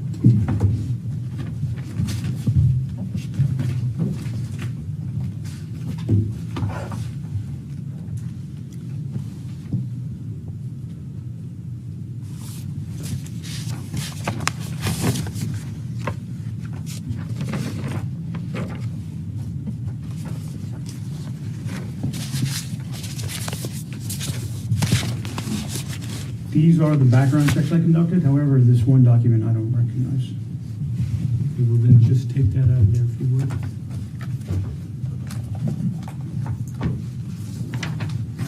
Nope, sorry.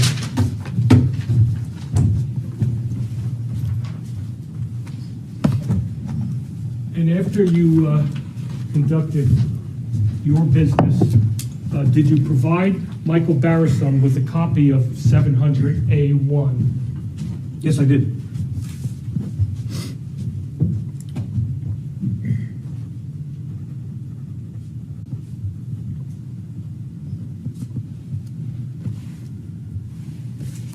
Did you have any other discussions with Michael Barisone? I did have other discussions with him, but I really don't recall what they were. Right.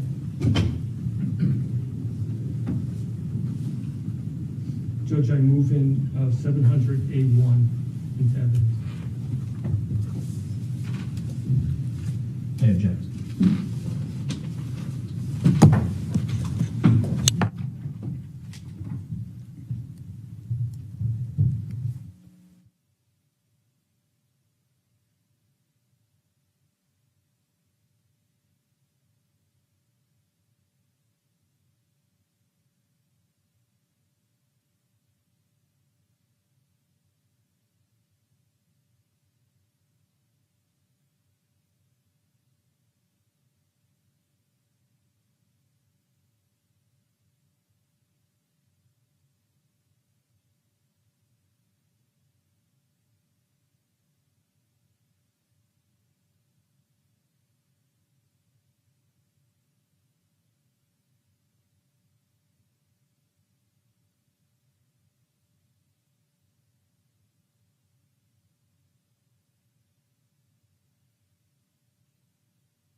The objection is sustained.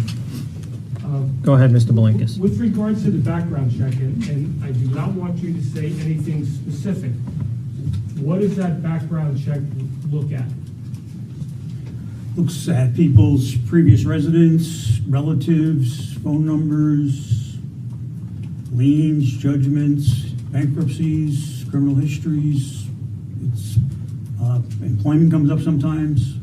Okay, I have nothing further.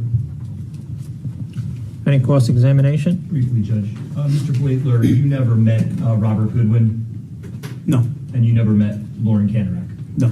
And you didn't confirm or corroborate any of the information that showed up in the background check? No. And you told Mr. Barisone certain methods that he could do to verify these things if you wanted to? Yes, if you wish to follow up. Thank you, sir. No further questions, Judge. All right, you may step down, sir. I'm sorry, Mr. Belinkus, any redirect? No, Judge. Oh, you may step down. Thank you, sir. Thank you, Mr. Blaine. Defense calls Larry Davison. Mr. Davison?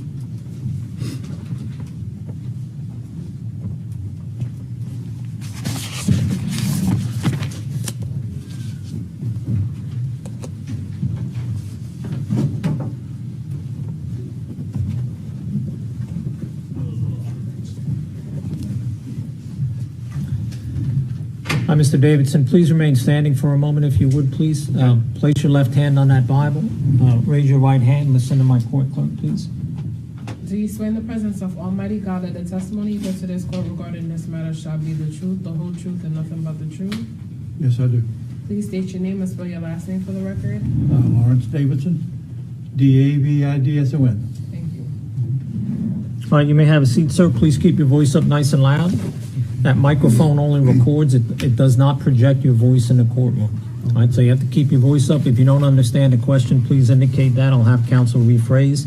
If you hear any counsel object, please stop answering until the court resolves that objection. Go ahead, Mr. Belinkus. Thank you, Judge. Mr. Davison, where do you live? Glen Gardner, New Jersey. And can you tell the ladies and gentlemen of the jury what you do for a living? I drive a truck. And who do you work for specifically? Robert Jenkins is a nurser. And what do you specifically do for them? Just drive? Haul trees. Okay. Do you know my client, Michael Barisone? Yes, I do. How long have you known him? I see a smile on your face. How long have you known him? Probably 20 years anyway. Okay, and how do you know him? I've known him from the farm. I worked for him, brought hay in for him and stuff like that. Okay. Did there come a time in August of 2019 where Michael Barisone hired you to do something other than haul hay or deliver things from the nursery? Yes. What did he hire you to do? He asked me to watch the barn. And when you say watch the barn, Yeah. what were you watching for?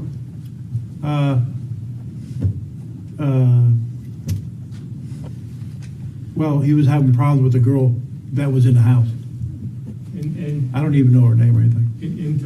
in hiring you, did he express concerns about her? Yes. And is that specifically why he asked you to come there? Yes. And what time would you come during the day? Probably like 8 o'clock at night. And, I wouldn't be there during the day, just at nighttime. Okay, and what time did you leave? Like 6 o'clock in the morning. I had coffee with Mike and trying to talk to him, but he was so, I don't know, just so messed up that he couldn't even hardly talk. All right, so do you recall the first time you came to the property on a particular night?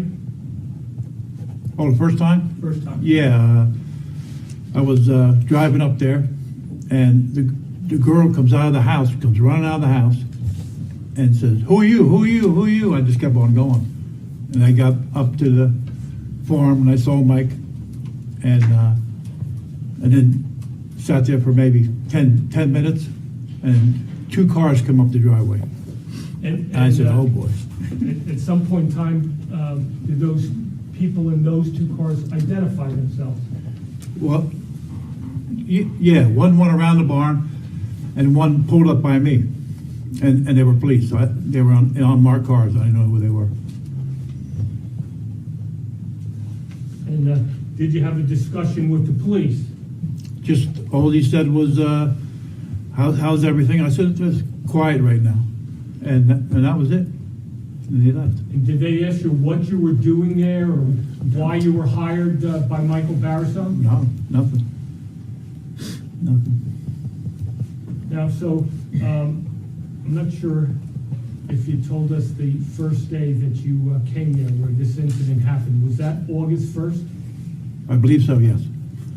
Okay, and did you come there each night thereafter to the day of the incident? Yes. And each night, what would you do? What was your job? Just to park by the barn, make sure nobody goes in the barn. Okay, and during that week leading up to the shooting, did you have occasion to see Michael Barisone? I seen Mike every night. Yep. He constantly was walking the property. Constantly walking the property. You mean after hours? Yeah, all night. All night he was walking the property. And did you have an opportunity to observe him physically, like his physical appearance? Yes, it was. What was it? I don't know. He was just terrible. He just couldn't. He was beside himself. And you've known him for how long? Like 20 years. Have you ever seen him anywhere near in this condition during that 20-year period? Never. And with regards to your observation, what specifically did you observe about his physical appearance? He was just distraught. He was, he could hardly talk. He could hardly talk. We used to have coffee in the morning. He'd be sitting at the desk there, and I'm trying to talk to him, and he was just, he was out of it. He was out of it.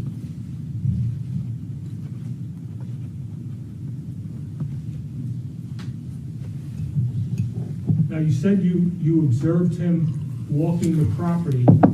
Every night I was there. What hours of the night? Well, I got there like 8 or 9 o'clock, and he was up all night.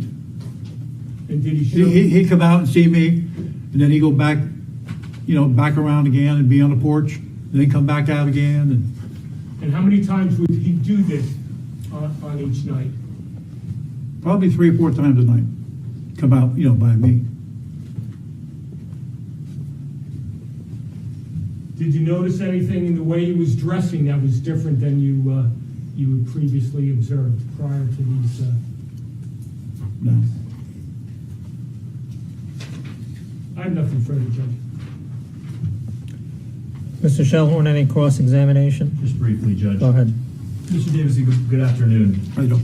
Do you remember being interviewed by members of the prosecutor's office on October 2nd, 2020? Where was that at? Did they meet you at the Hunterdon County Hospital Medical Center? Yeah. Do you remember that interview? Yes. You probably talked to them for about an hour that day? Yeah. And you didn't mention anything to them during the course of that interview about anyone running out of the house or trying to flag you down? I don't know. Maybe I did. I don't know. We didn't talk about that. You would agree with me that during the time that you were there at the farm on the overnights, no one ever tried to come and enter the barn during the times you were there? No. No. The only guy that came up and, surprised me was Mike. He come walking up by the truck. Okay, Mike. Nothing further, Your Honor. Thank you. All right. Any redirect? No, Judge. All right, you may step down, sir. Thank you, Mr. Davidson. Thank you.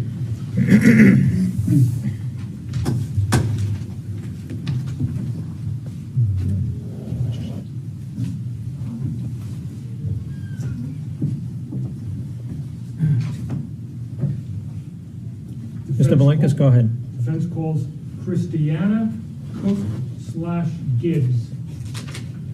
All right, Miss Christiana Gibbs, Cook Gibbs.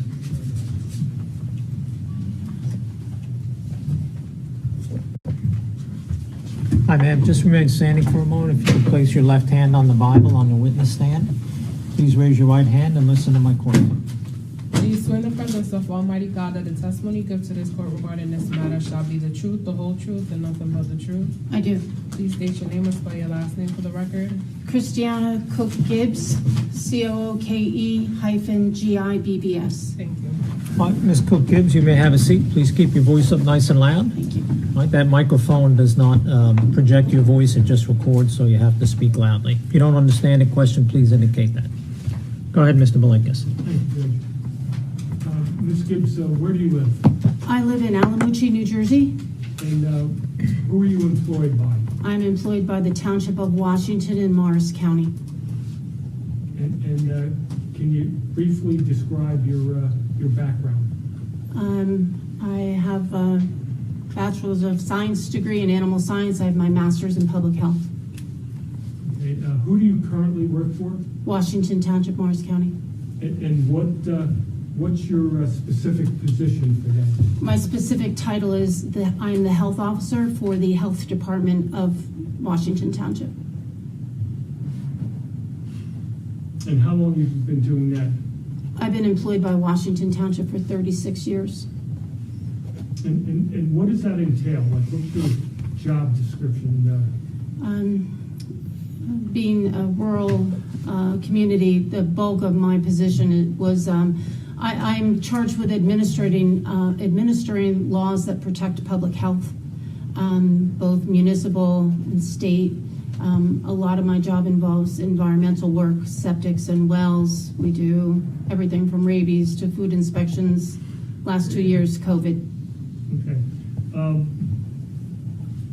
Did you have an occasion to respond to my client Michael Barisone's property on August 6th? I did. And before we get to that, prior to that day, did you know Michael Barisone? I did. And how did you know him? Through dealings with the property. The property was a farm, and at some point in the late 1990s, it was developed into a dressage facility, and a large equestrian center was built. And I was involved with the permitting of both the front home that was moved and made into a double home, and then the equestrian center in the back. So well and septic permits I was involved with from the beginning of the development of the property. And then somewhere, Michael wasn't my primary contact with the property, but eventually Michael turned out to be my point person there. And I remember there was a septic problem in about 10 years in, and we had to rebuild the septic. And at that point, Michael was the point person for the property. Okay, so prior to the 6th, over the years, you've had an opportunity to come in contact with Michael and observe him in normal day affairs, correct? Yes, sir. And how would you describe him in those days? Very confident, very dignified, elegant man, you know.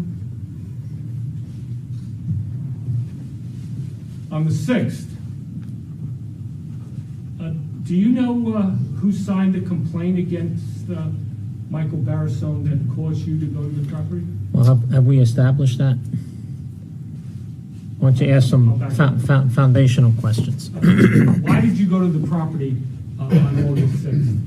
I went to the property because a complaint was received by another department in the township.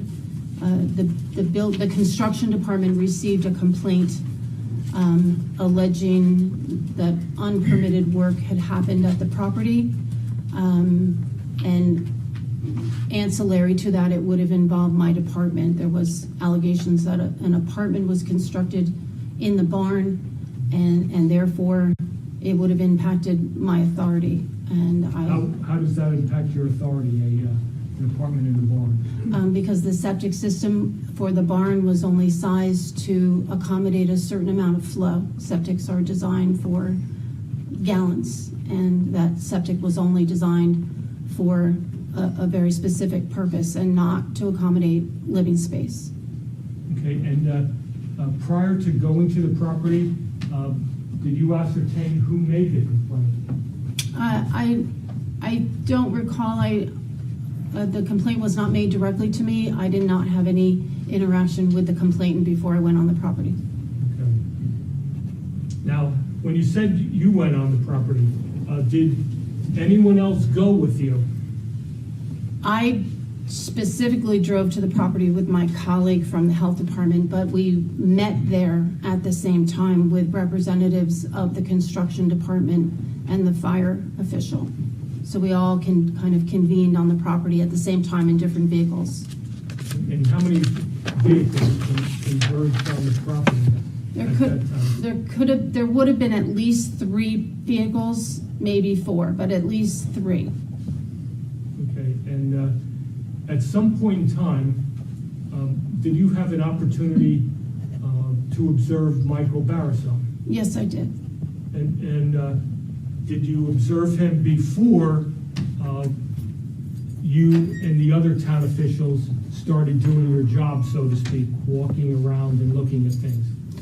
We originally arrived to the property and got out of the cars at the house in the front, the 2-family house. Took a look around, didn't appear that anyone was there. We knocked on the doors, no one was there. So we were getting in the cars to go back. The barn is quite a distance off the road.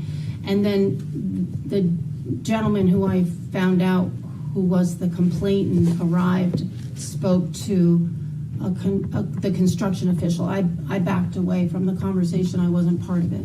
And again, when you say the person that made the complaint, who was that? I believe his name was Robert, but I don't particularly remember his last name. Goodwin? Yes. Now, you indicated that when Robert Goodwin started talking to the construction officials, you backed away. I did. Why did you do that?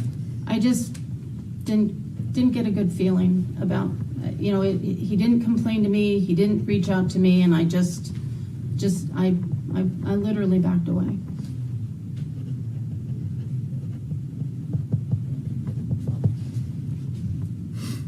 Did there come a time when you went up towards the stable area, the barn area?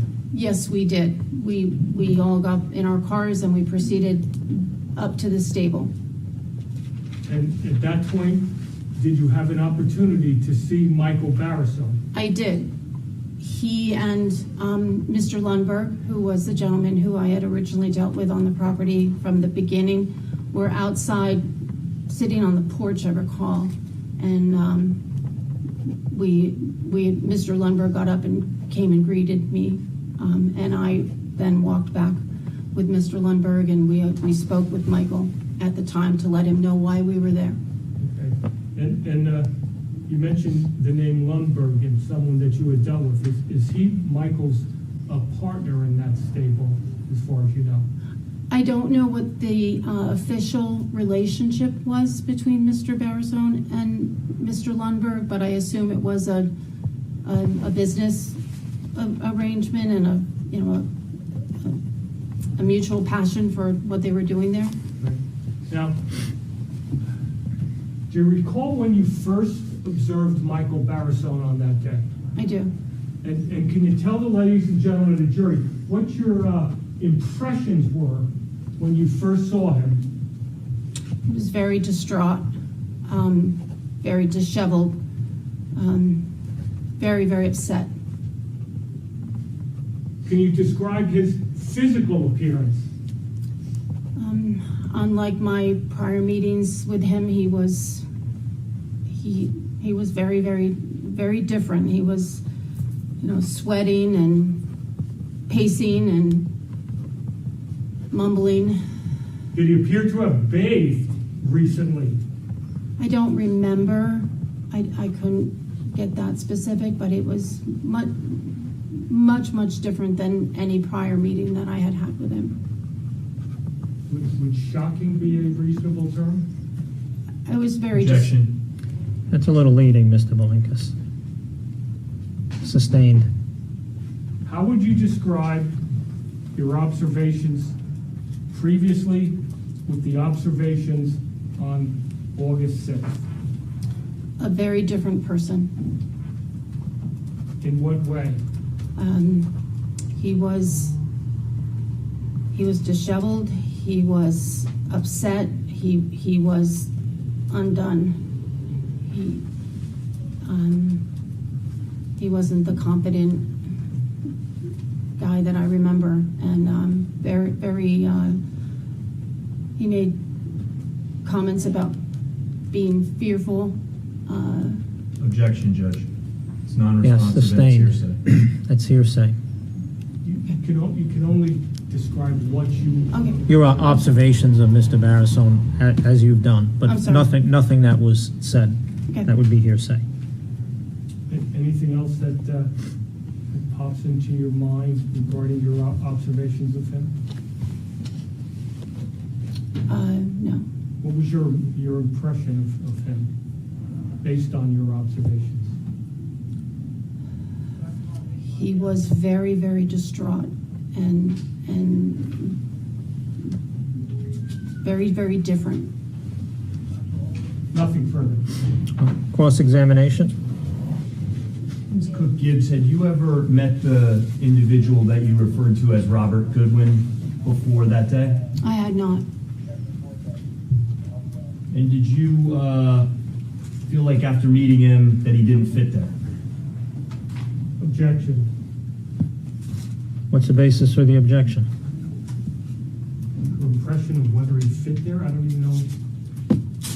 What she said. Yeah, I mean, you had her describe what she did when she met him, and that seems to be follow-up by the state.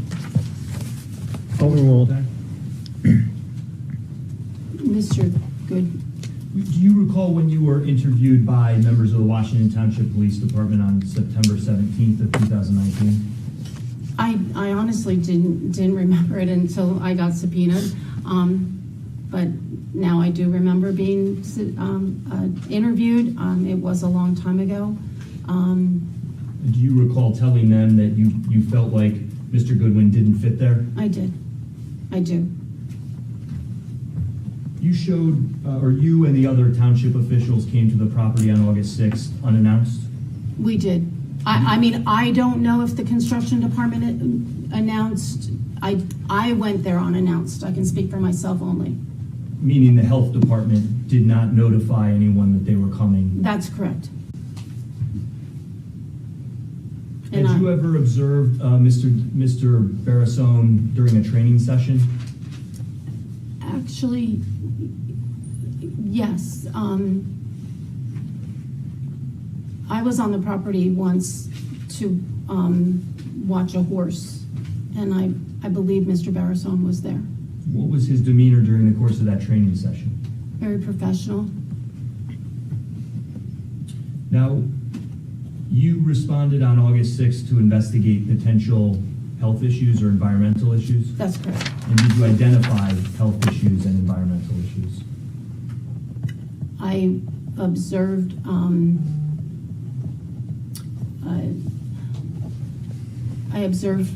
work that was done without permits that would have required the health department involvement. I didn't, an environmental issue, like an end result of it, no. But, you know, I didn't observe a malfunctioning septic or something like that, but I did observe work that should have been permitted and should have been reviewed and authorized before it was done. For example, that the septic system would have been overloaded by the number of bathrooms or something of that nature? Right, which could have led to a problem down the road. If it wasn't located and identified by you on August 6th? Yes. No further questions, Judge. Just one more from me. Go ahead. Can you explain why you didn't feel like Robert Goodwin didn't fit in there when you never really met him before? I just got a bad feeling. I don't know why. Nothing further. All right, you may step down, ma'am. Thank you very much. Thank you.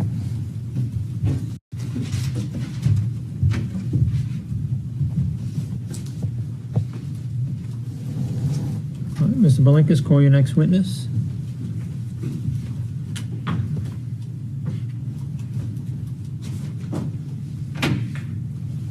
Bill Herwagen. All right, Mr. Bill Herwagen.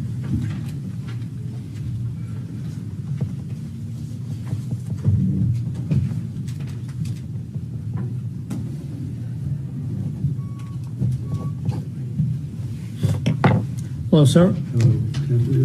Please remain standing. Place your left hand on that Bible and just turn this way. Face my law clerk. She'll administer an oath. My court clerk, excuse me.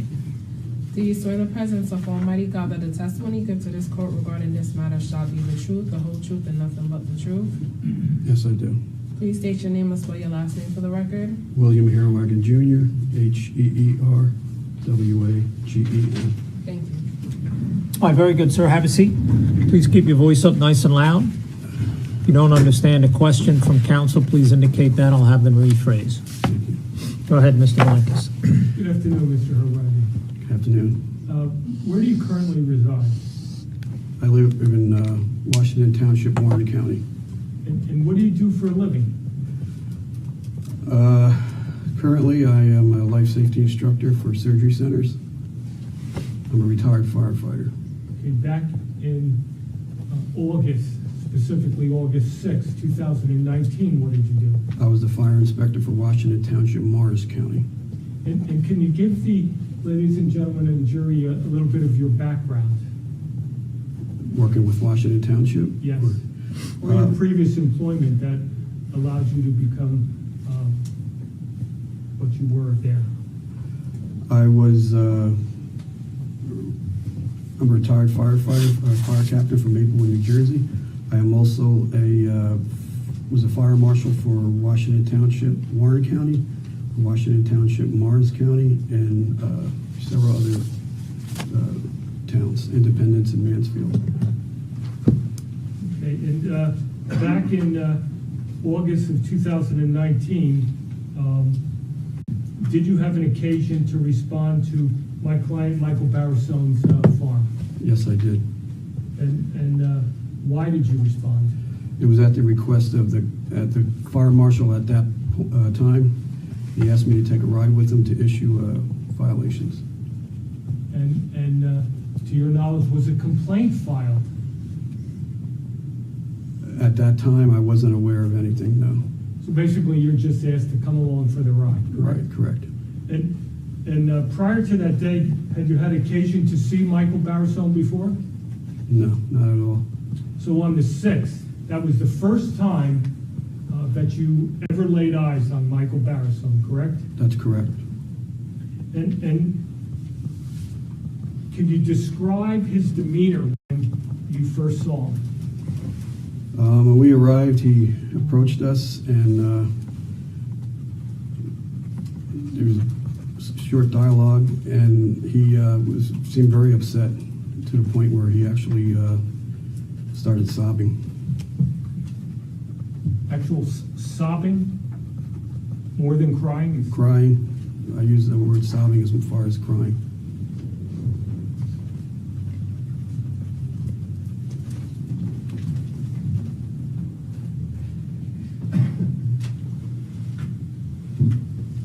Did you ever determine why he was crying or what issues he had? Later on, I'm going to object on speculation, Greg Judge. Yeah. Let me see that sidebar.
Mr. Belenkus, you can rephrase if you wish to. Sure. Mr. Herwagen, with regards to these code violations, did you and your his boss or colleague determine who was doing the construction at the facility? That was more on my boss's part. Okay. All right, I have nothing further. Thank you. Any cross-examination of Mr. Herwagen? Briefly, Judge. Mr. Herwagen, do you know if the visit to the property was announced to Mr. Barisone before you went there? No, I was not aware if it was or not. I know it was a second visit to the property where my boss supervisor was there earlier in the day, where he, I guess he viewed what was supposed to have been written up, and that he went back later that afternoon to issue the construction violations. And when you talk about that individual, is that Mr. Lopez? That's correct. Who else was at the property when you were there from the township? Neo Juro, he was the construction official at the time. Do you recall if Ms. Cook-Gibbs was there at that time? No, she was not. I know she wasn't there at the time.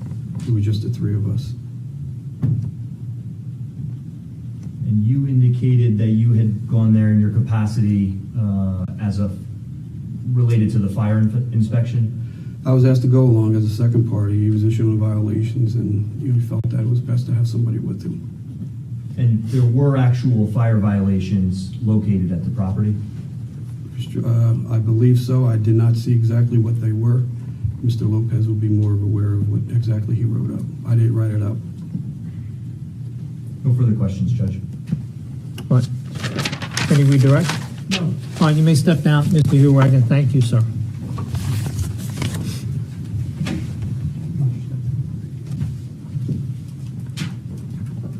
Call your next witness, sir.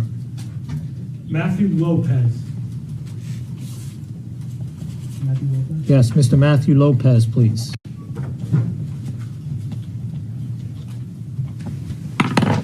Mr. Lopez, please remain standing for a minute. Left hand on the Bible. Raise your right hand. Please listen to my court clerk. Do you swear in the presence of Almighty God that the testimony you give to this court regarding this matter shall be the truth, the whole truth, and nothing but the truth? I will. Please state your name and spell your last name for the record. Matthew Lopez, L-O-P-E-Z. Thank you. You may have a seat, sir. Please keep your voice up. That microphone only records. It doesn't project your voice in the courtroom, so keep your voice up so everyone can hear. If you don't understand a question, please indicate that. I'll have counsel rephrase. Very good. Mr. Belenkus, go ahead. Mr. Lopez, what do you do for a living? I'm a fire inspector And for who? for Washington Township, Morris County. And how long have you been? Can you hear okay? Sort of. I see it, leaning forward a little bit. Try to keep, and there's a hand back there. Yeah, I thought that. Just keep your voice up nice and loud. You're Go ahead. A fire inspector for Washington Township? Correct. And how long you been doing that? About 10 years. And what training or experience you have to hold a position like that? I have a fire inspector, fire official certification through the state. And you've been doing that for 10 years at Washington Township? Washington Township, yep. And directing your attention to August 6th, did you respond to my client's farm in Washington Township? I did. And had you received a complaint? We did. If I can approach it, I show you D100E2 and ask you if you recognize that document. I do recognize that. And is that the reason why you decided to go out there on the 6th? That is correct. Now, prior to going out, did you talk to anybody about that complaint? We received the complaint and we decided to go out to investigate the next day. Okay, and two people signed that complaint, correct? That is correct.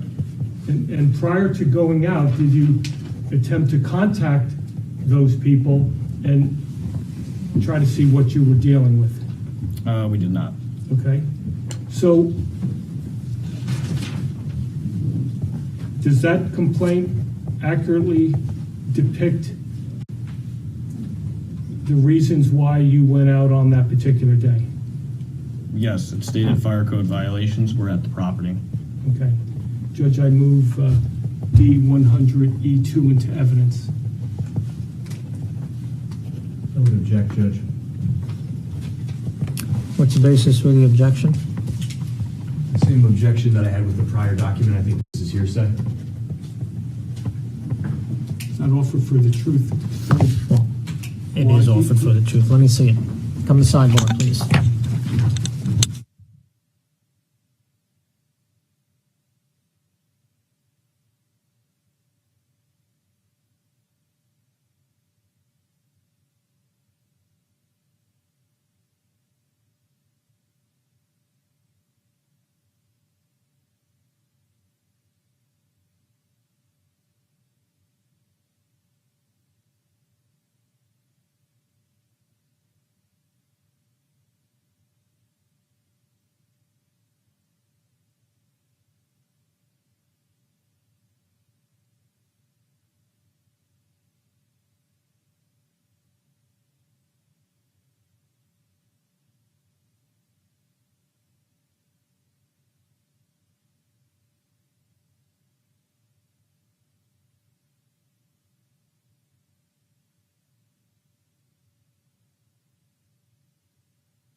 All right, rephrase your question, Mr. Belinkus. Mr. Lopez, in the complaint, I'm going to object to that, Judge. Yeah, just, it's your witness, Mr. Belinkus. You can ask him what he did without getting into the specifics.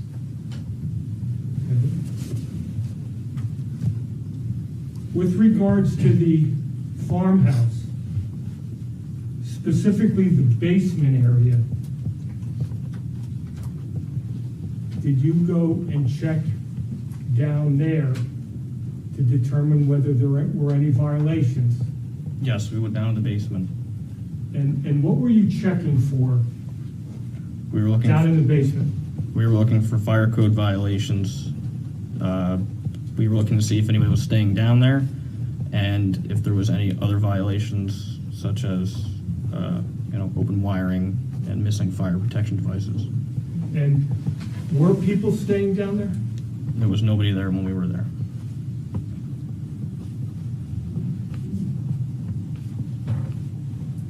Now,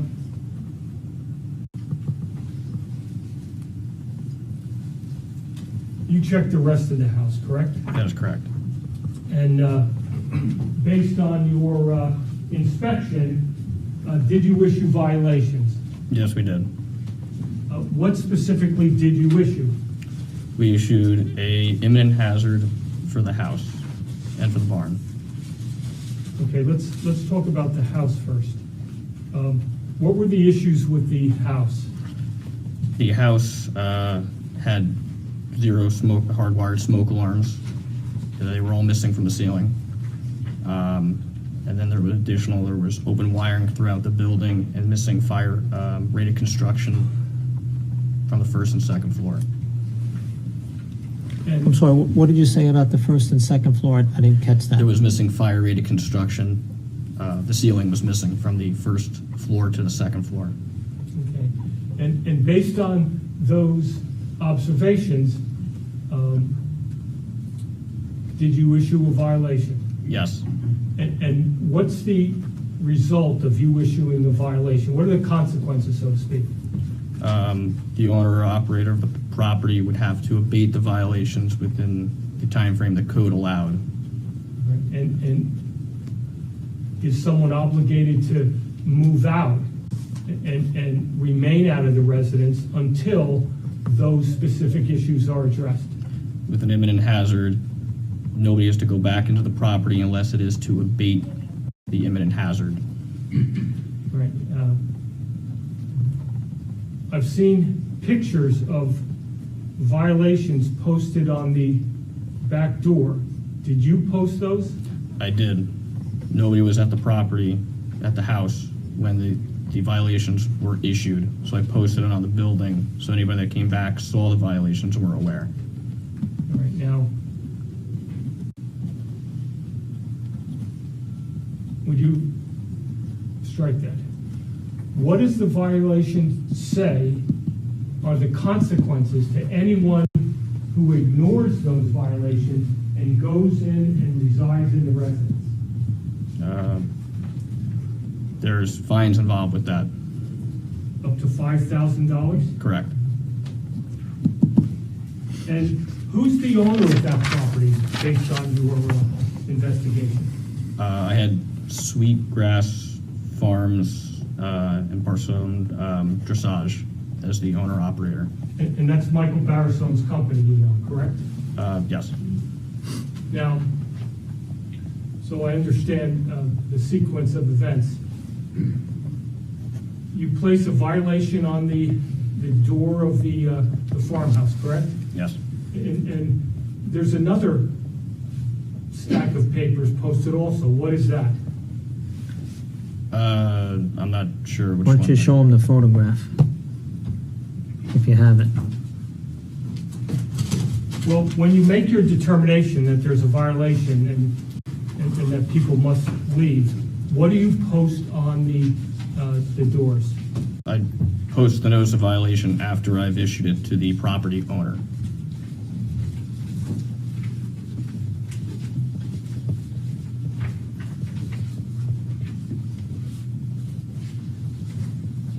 So at some point in time, you go up to the stable area, correct?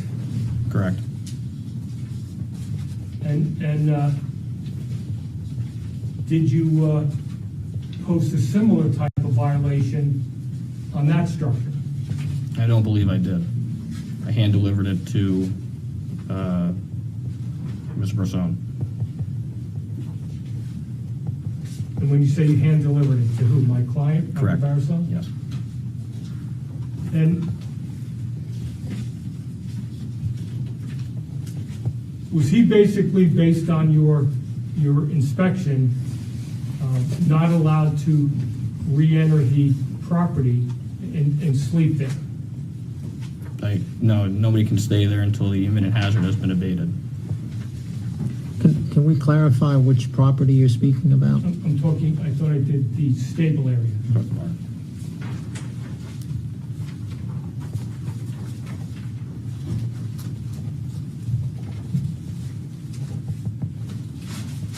I show you D800/81.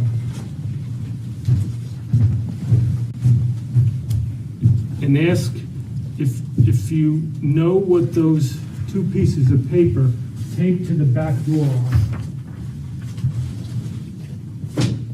The one is my imminent hazard. I'm not sure what that other one is. Well, who put that on the door? I know I put the one on the left on the door. I don't recall what the one in the middle is. I'm not sure what that one is in the middle.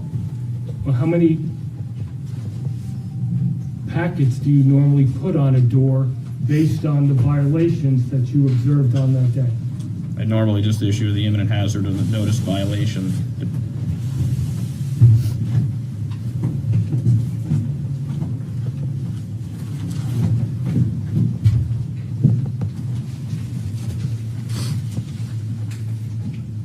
I show you D500/5.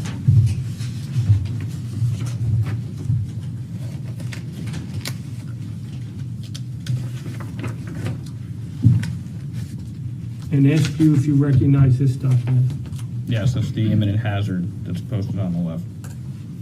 Okay, and basically what's the purpose of this document? This document was posted at the building, had an imminent hazard, and anybody that went to the building or tried to get into the building knew that there was an imminent hazard and was able to read it.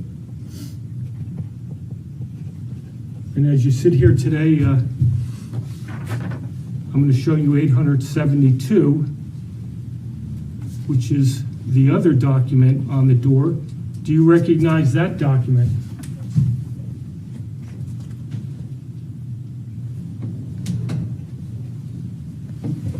Yes, that's the letter for temporary housing that the town had asked to post. Okay. Judge, I move 872, which is the letter from the town posted on the door that's already been introduced into evidence, and the specific violation 500-5, as well as defense exhibit 881, which shows both documents. I think if it's the two pictures and the actual violation that was posted, I don't have an objection. Can I just confirm? Yeah, just show Mr. Shellhorn what it is you're moving in specifically.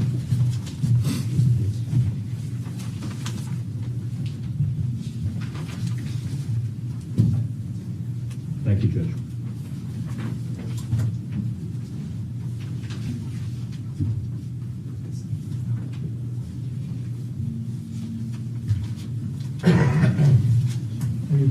Any objection? Oh, no, I'm sorry, Judge. No. All right.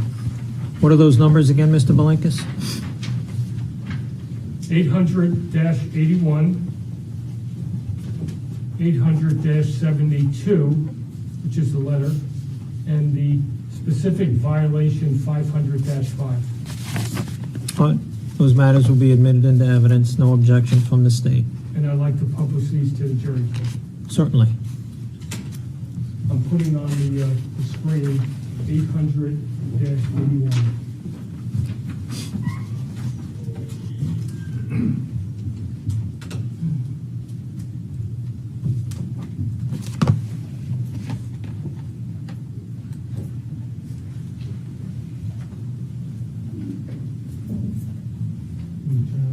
Okay, you got to turn that image, please.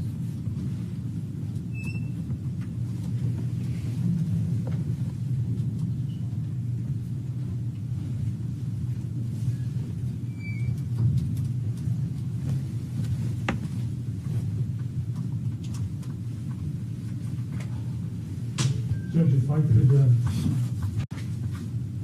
just quickly show the jury very quickly. Sure.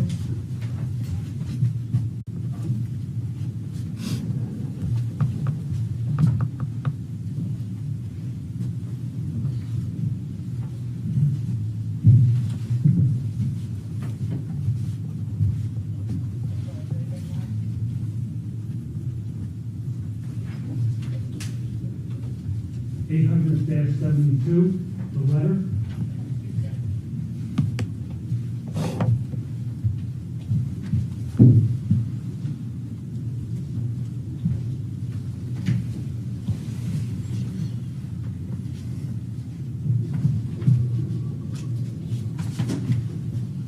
And finally, 500-5, the notice of imminent hazard that was posted on the door.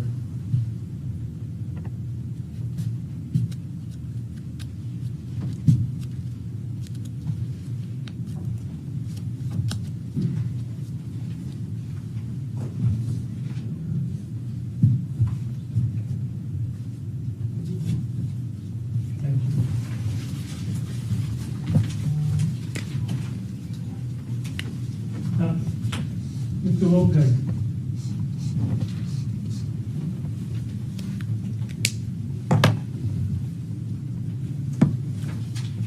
I'm not going to ask you the specifics, but did you have a conversation with Michael Barisone about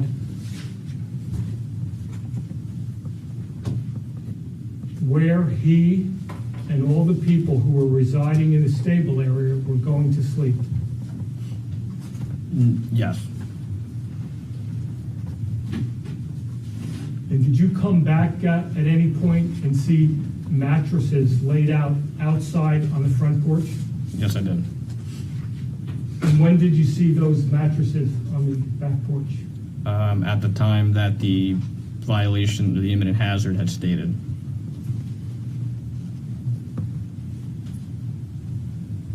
Now,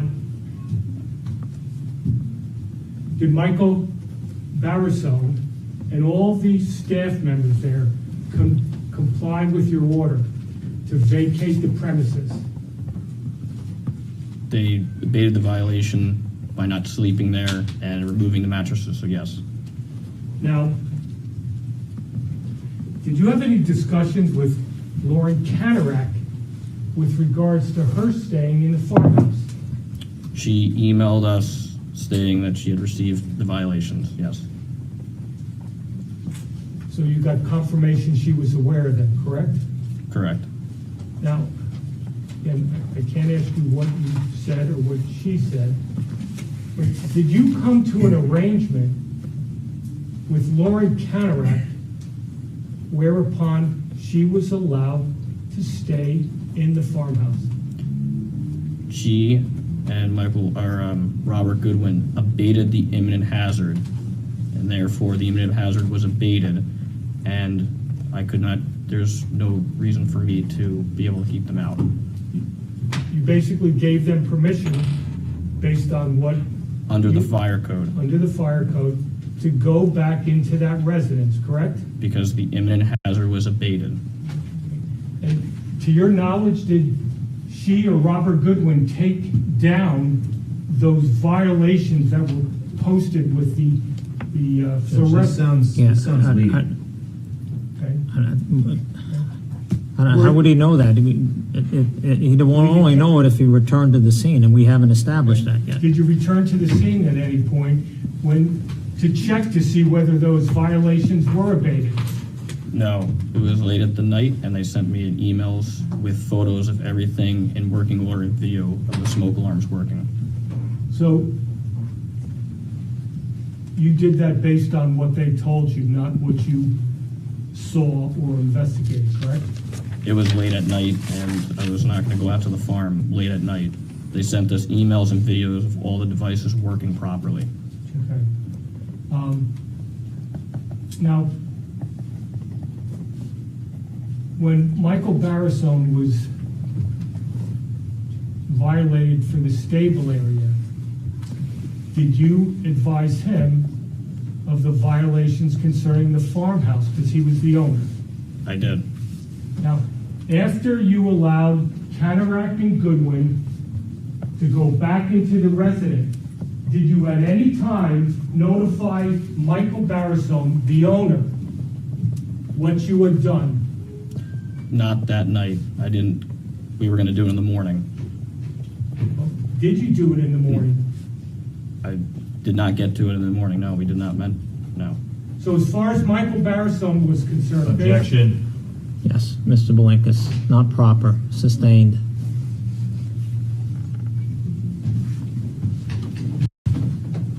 So before the shooting, did you notify Michael Barisone that Kanarek and Goodwin were allowed to remain in the residence? I did not have contact information for Michael, so no. Did you or anyone on your behalf go out and remove those violation notices? Nobody from my office removed the violation notices. And those are the violation notices that I showed you in that picture, correct? The ones that were on the door of the house, yes.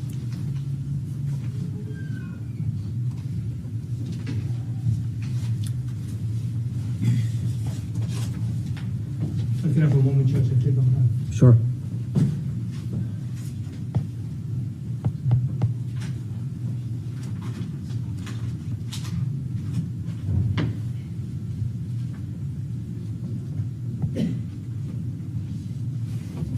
Does it have anything to do with the stop construction orders? No, that's UCC construction. I have nothing further, Judge. Cross-examination. Thank you, Your Honor. So, Mr. Lopez, you were there on August 6th and issued a number of fire violations at the house? Correct. And you also issued a number of fire violations at the barn? Correct. And I think just to clear up what you were just asked about, you got an email from Ms. Kanarek on the night of August 6, 2019? Correct. And she actually sent you videos and pictures that showed that there were smoke detectors and things of that nature? Yes. And from your perspective, that abated the hazard that you had observed, the imminent hazard, at least for purposes of that night? Correct.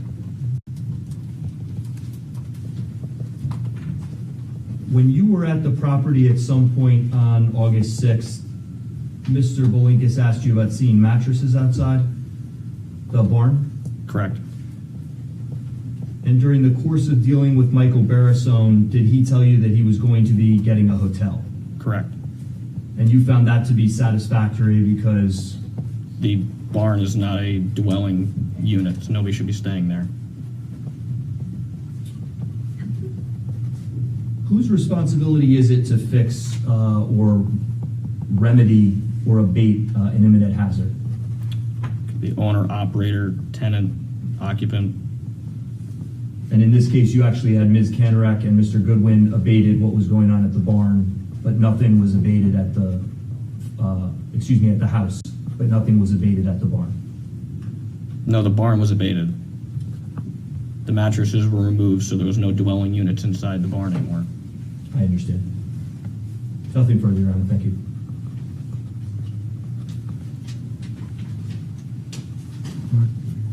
Any redirect? No, sir. All right, you may step down, Mr. Lopez. Thank you.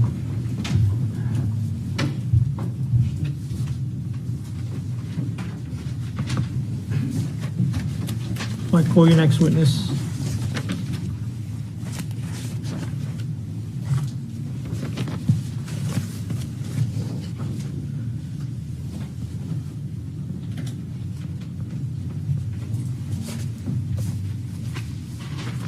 Dan Vitale. The 10th call is Mr. Dan Vitale. Dan Vitale.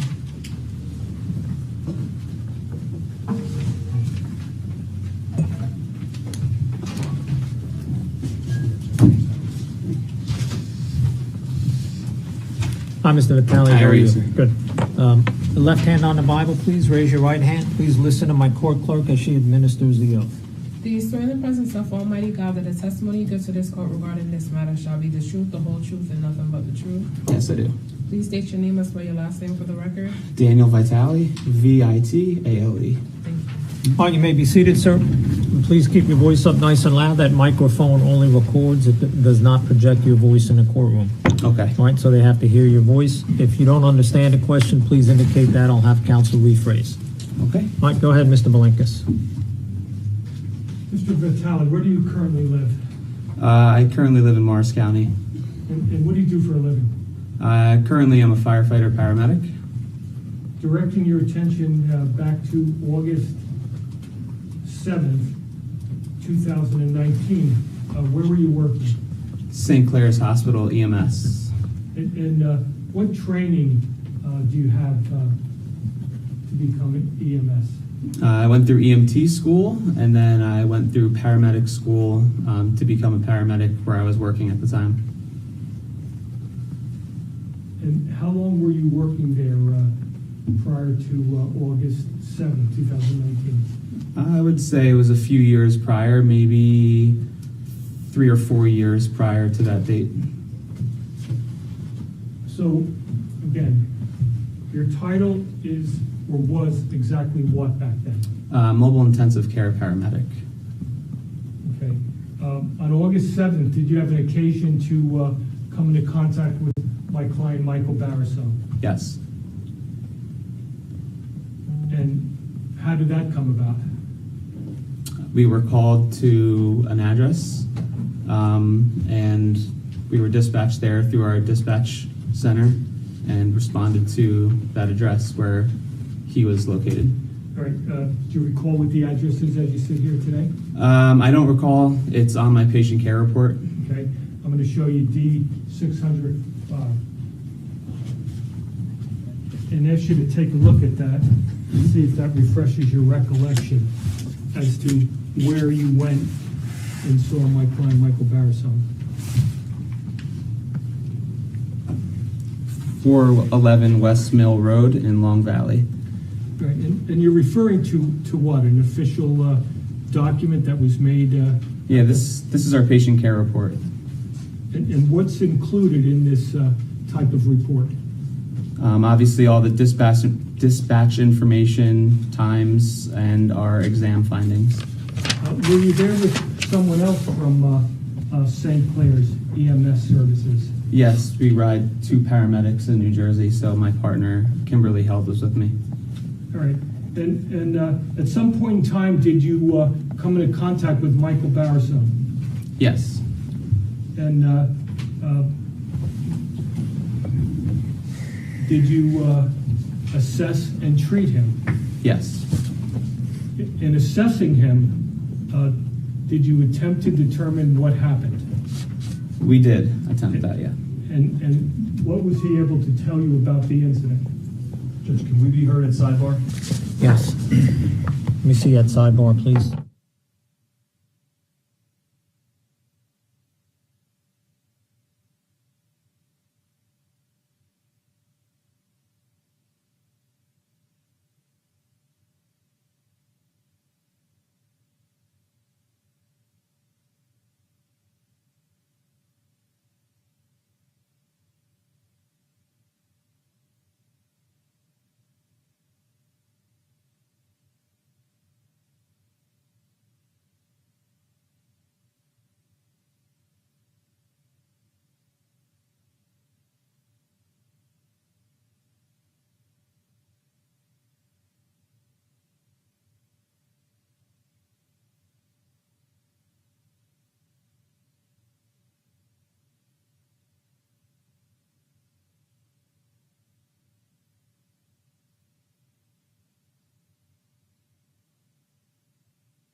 Mr. Shellhorn, let me see you again, please. All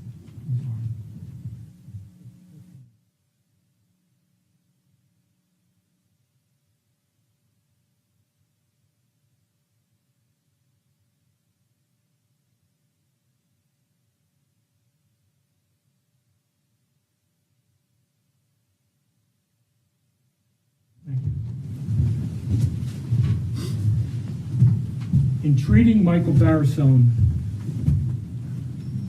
did you ask him what happened? We did. And what was his response? His response was that someone was there to take his kids, and he couldn't remember really much of anything.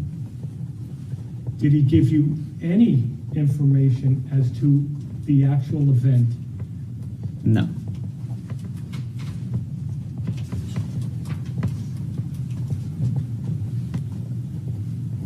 Now, did you make note of his present mental status? We did. And what was your observations of Barisone while you were treating him? Confused. Did you receive information from anyone else at the scene that you used as far as any treatment that you did? I don't really understand the question, though. Okay, let me try to rephrase it. I'm not sure I do either. Did you see any injuries on Michael Barisone? We did, yes. Did you get information from anyone other than Michael Barisone as to what may have caused those injuries? We did, yes. And what was that? The police department. I'm going to object to the form of the question is hearsay, or it calls for a hearsay response. But these are statements from others, not from... There's statements with regards to specific injuries, Judge, that he used to determine what medical attention was necessary. Is that why, did you ask others the question about what happened? Or did they volunteer the information to you? They volunteered as we arrived on scene. All right. And who specifically did you speak to? Do you recall? A patrolman. I don't remember his name. Right. It is reflected in my patient care report. He was the one that transported with us. And he gave you information, and what was the reason? Did you need that information? It's pretty typical when the paramedics arrive on scene that the agency that's currently there gives us an update as to what's going on, so we kind of know what to do and who to approach, who might need our services, who does not. All right. So at that point in time, when you heard the statement, you didn't know who might need your services? Oh, no, because we were just arriving on scene. All right. So let me see that sidebar, please.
Just rephrase the question, Mr. Belinkus, in accordance with the court's ruling, please.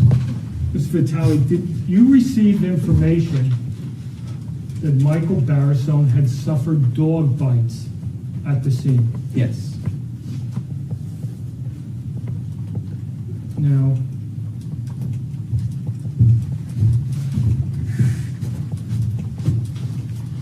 did you observe various injuries to Michael Barisone's body? Yes. I'm going to show you a stack of photographs. 852 to 871. And could you just take a quick look at all of those?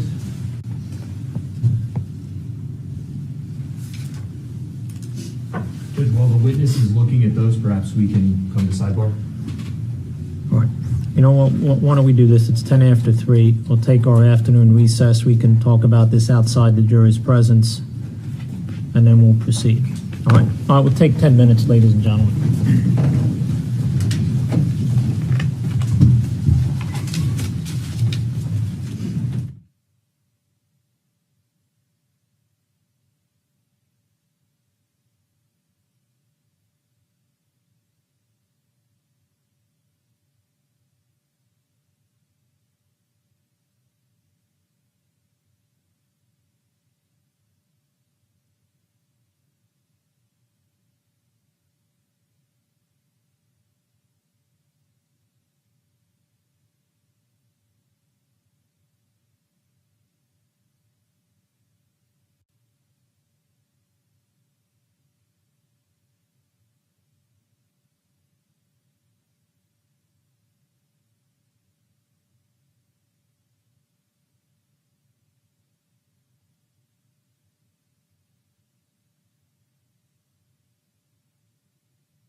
Ms. Radler, are there any other people, observers outside that want to come in? All right. If you're here, I'm going to ask everyone to remain throughout the testimony. If we get a break in the witness, you can get up and leave, but I have heard some complaints made by the jurors that they're distracted at points because of people walking in and out of the courtroom. So if you're here, just remain here. We don't have too much longer today. Just remain here. If you have to go somewhere at 4 o'clock or something, then I'm going to ask you either to stay or leave now. I don't want the jurors being disturbed by people walking in and out all the time. Thank you. And Ms. Radley, can you just check outside if there are anyone else that wants to come in? They need to come in now, otherwise they're not coming in.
Be seated, members of the jury.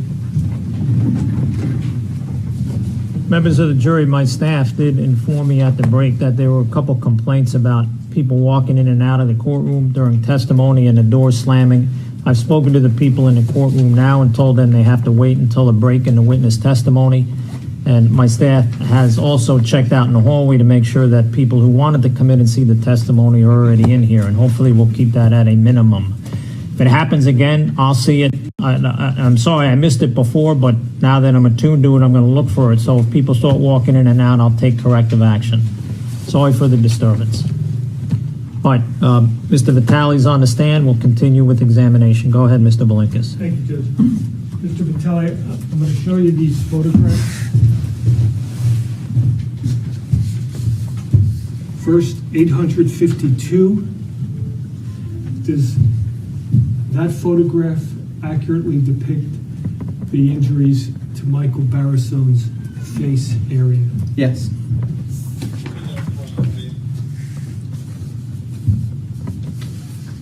$855. Does that photograph accurately depict the injuries to the left side of Michael Barisone's face? Yes.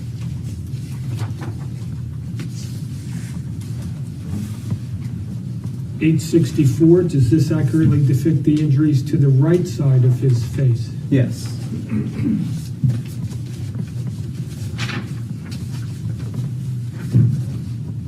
$866. Does that accurately reflect the injuries to his left side? Yes, it does. And when you were examining him, he didn't have a shirt on, correct? I don't believe he had a shirt on now. And 856, does that accurately depict his left arm and the injury that he suffered? You can't really see much there since it's bandaged up, but he did have injuries to his left arm, so I would assume that's probably... Okay. Now, with regards to his injuries, did you document your initial physical findings? Yes, on the patient care report. And with regards to the head area, what was your findings? Can I refer back to the If report? you needed to refresh your recollection. Has that document been marked, Mr. Belinkas? Yes, Judge. Can you just, for the record in my notes? 600-5. Thank you. 600-5 is what the witness is referring to.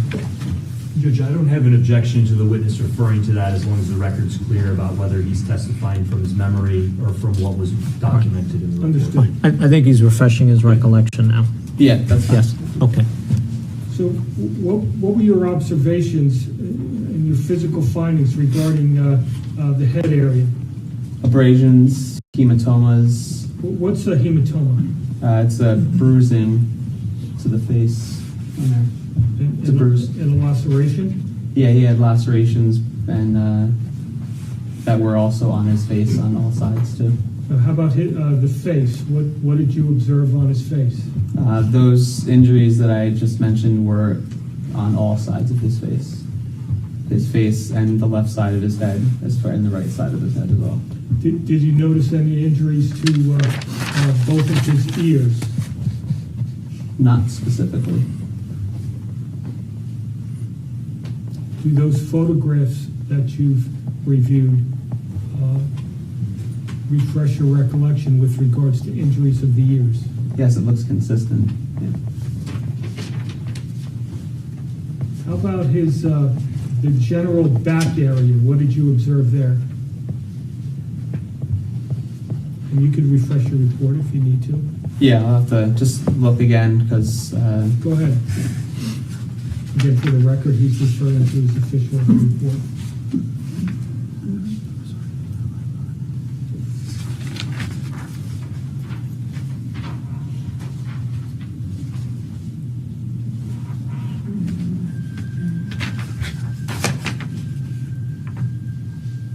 With regards to his back area, what did you note? 1 second.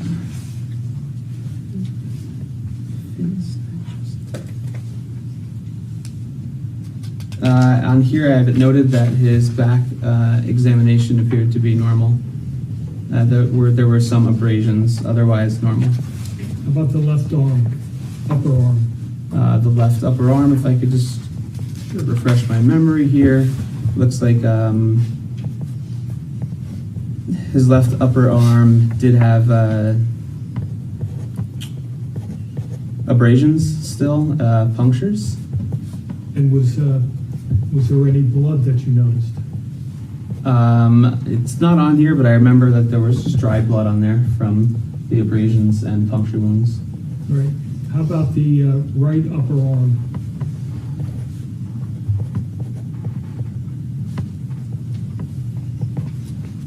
It's still abrasions on here. Right upper abrasions, yeah, abrasions, some controlled bleeding. Okay. What did you notice about his left forearm? His left forearm, I do remember it was kind of weak. He was in handcuffs, but it seemed like that arm was like weak, difficult for him to move compared to the other upper extremity. And did you notice any deformities in that arm? I don't specifically remember a deformity to it, but he was also in handcuffs, so his arm was already a little in an awkward position. Did you make any reference in your report with regards to the left forearm findings? Yeah, with the motor function being abnormal / weakness. To me, that was him moving that left arm seemed decreased. Did you notice any puncture wounds on the left arm? Yes, we did have that side of his body had puncture wounds, yep. How about his left upper leg area? His left upper leg area was bandaged prior to my arrival, so I couldn't do much of an exam on it. And did you receive information with regards to who bandaged it and for what? I will object to for what, Judge? For the reasons stated. Overruled. I'll allow it. As far as who bandaged it, I don't remember who bandaged the injury. And what was it bandaged for? On this, yeah, for the dog bite. Did you find any other puncture wounds on his body? Left upper extremity. Left shoulder, I believe. How about his right eye?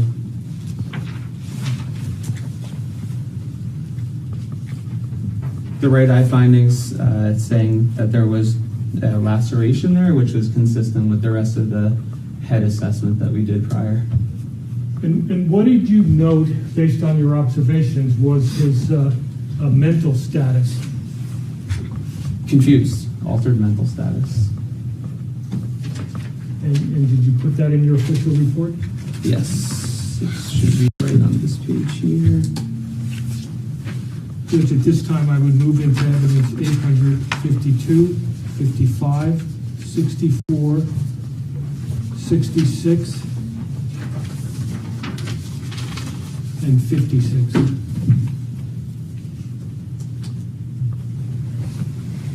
All right, 52, 55, 56, 64, and 66 will be moved into evidence. The court and counsel previously addressed any objections to those photographs. Those were allowed in by the court. Okay, Judge, my Emil doesn't seem to be working. I'd like to just publish him. Sure. Go ahead.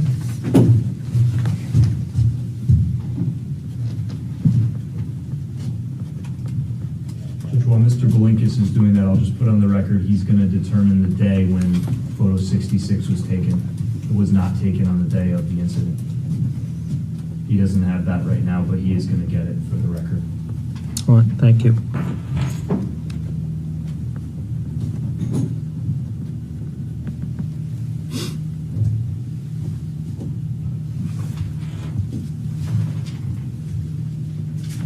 Now I'll display 55 in the back.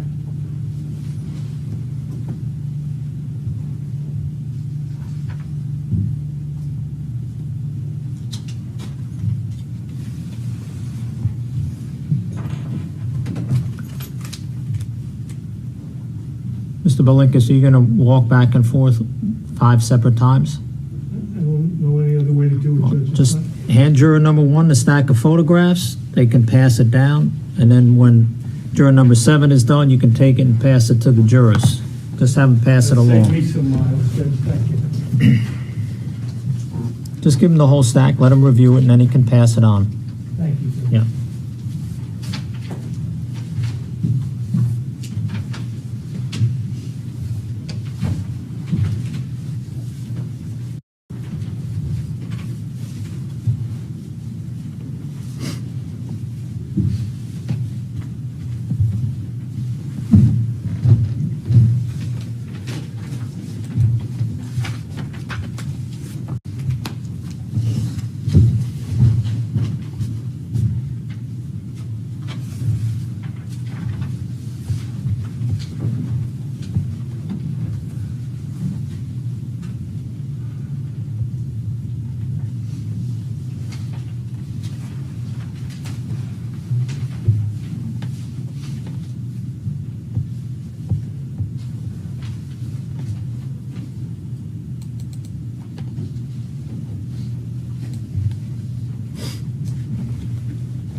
Mr. Belinkus, you want to hand those to juror number 8, please? Thank you.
All right, the jurors have viewed all of the photographs.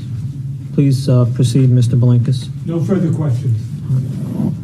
Mr. Shellhorn, cross-examination. Thank you, Your Honor. Mr. Vitale, you traveled in the ambulance with the defendant and another partner? Yes. What was her name? Kimberly Held. And did Patrol Officer Hensley ride in the ambulance with you? Yes. Now, you indicated that Mr. Barisone was alert and conscious during the transport? Yes.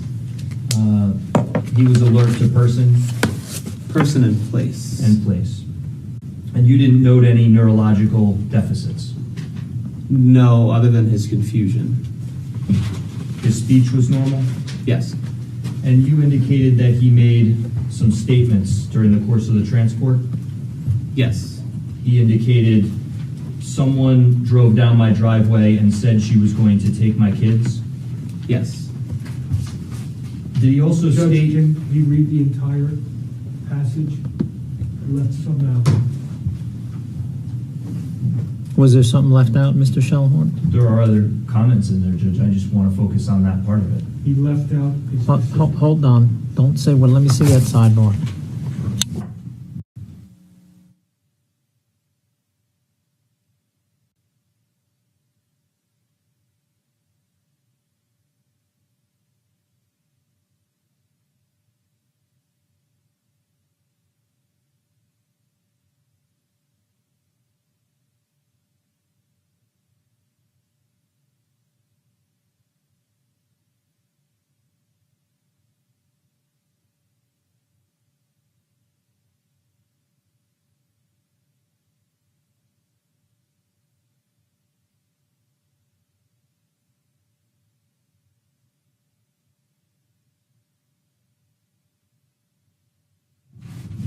see the one you marked. Oh. And that's 605 for the record, Your Honor.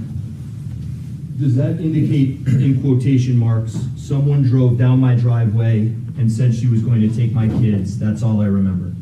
Yes, And was that put in quotation marks because it was a direct quote? it was. Did the defendant also report that his heart was hurting, but not physically? That was also quoted, yes. Meaning that it was put in quotes into the report because that was the exact words that he used? Correct. Thank you, Mr. Vitale. No further questions, Judge. All right. You may step down, sir. Thank you.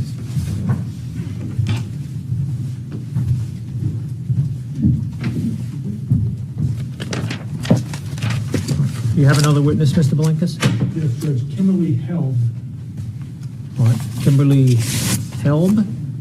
H-E-L-D. Held. Okay. Kimberly Held. Kimberly Held.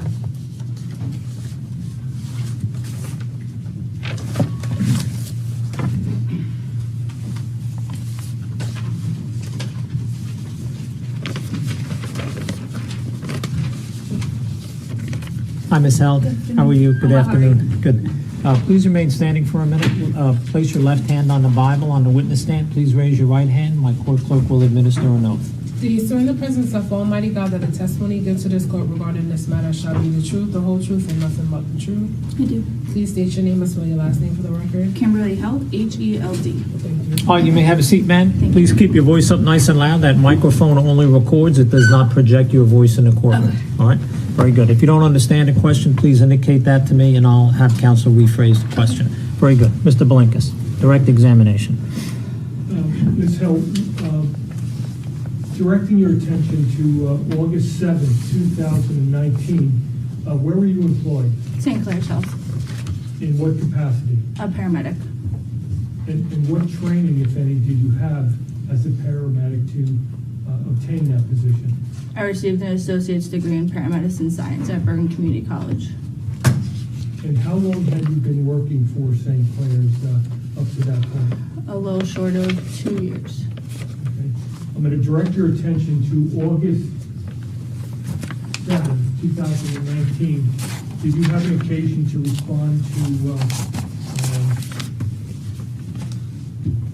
411 West Mill Road? Yes. And was that Michael Barisone's farm, do you know? And why did you respond there? We were dispatched by our communications. And upon arrival, at any point in time, did you have an opportunity to see my client, Michael Barisone? Yes. And did you treat him? My partner treated him. And were you there observing? Correct. And can you tell me what his mental status was when you were treating him? Upon our assessment, he was altered and confused.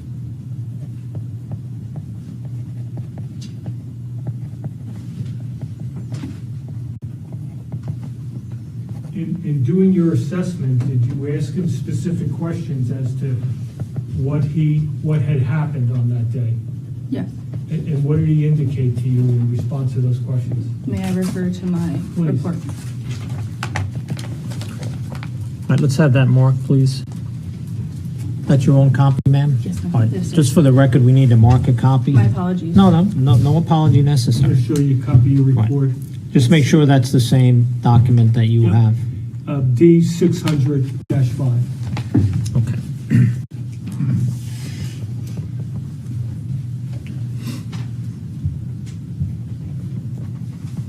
Can you rephrase the question? I apologize. Sure. What if anything do you recall Michael Barisone saying when you asked him what had happened on that day?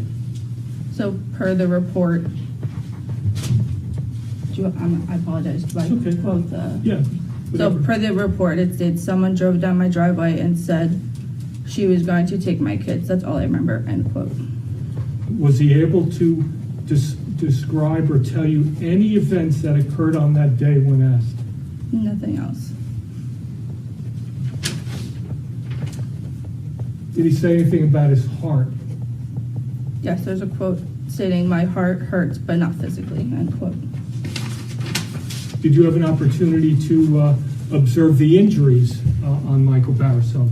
Correct. There's in detailed reportings of his injuries on the report. And I show you D856. Did he have an injury of his left arm that you observed? It was reported here that to his left upper arm findings, PD reported a dogbite upon left upper. My apologies, that's the thigh. PD reported left forearm has deformity, ice pack and splint was applied prior to ALS arrival. Multiple abrasions and puncture wounds to the left arm. How about his left side, his torso area?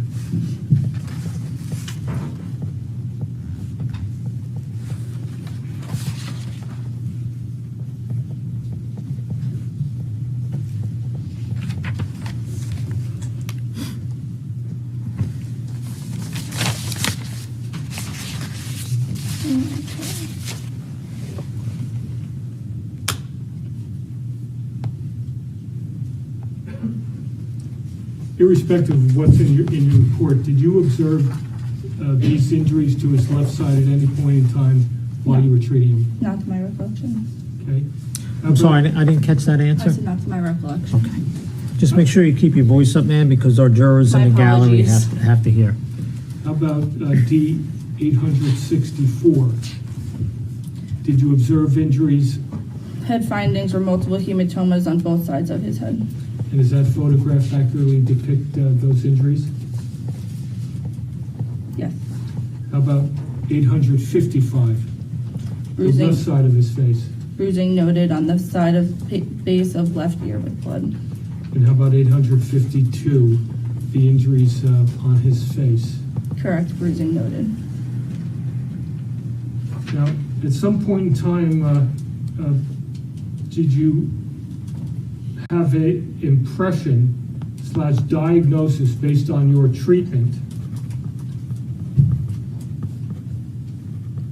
As paramedics, we do not diagnose, we treat what we see, and Okay. we were assessing for the altered mental status. Okay, and what was your impression? He remained altered, although we ruled out his hypoglycemia via glucometer. I have nothing further. Cross-examination. You need this report here, counsel? Ms. Held, you don't know specifically when the defendant said someone drove down my driveway and said she was going to take my kids. That's all I remember. You don't know if that's true? No, You don't know if he did remember or didn't remember? that's what we were told. No further questions, Judge. Thank you. All right, you may step down, Ms. Held. Thank you.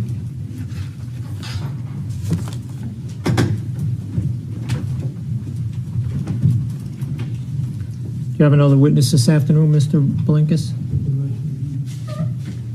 Can I have one moment, Judge? Sure.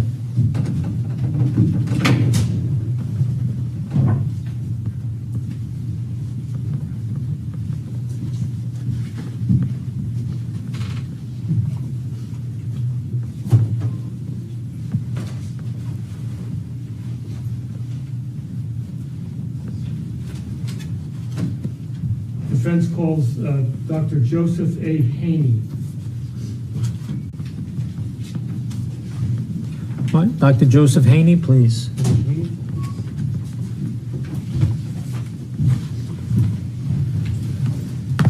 Hi, doctor. Good afternoon. Please remain standing for a minute. You need to be sworn, so left hand on the Bible, raise your right hand. My court clerk will administer an oath. Do you swear in the presence of Almighty God that the testimony you give to this court regarding this matter shall be the truth, the whole truth, and nothing but the truth?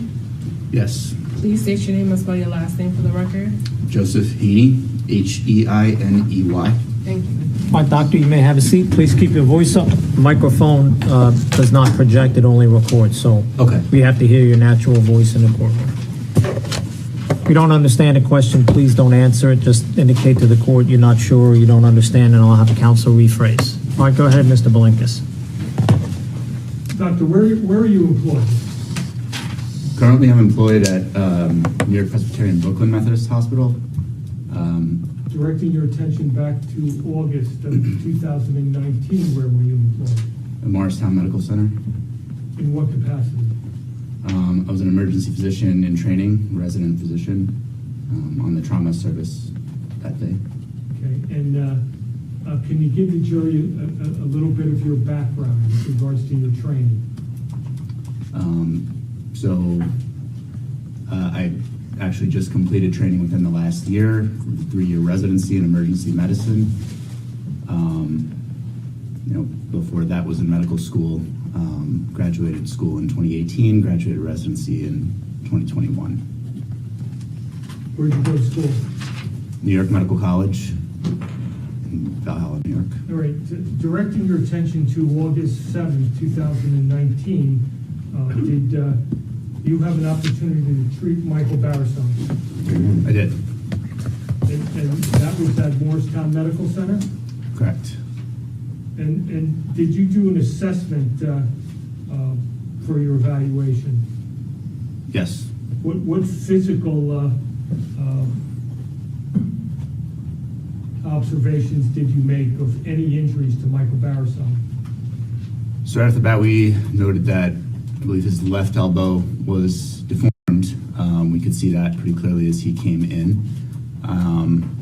As we did sort of our head to toe assessment and speaking to him,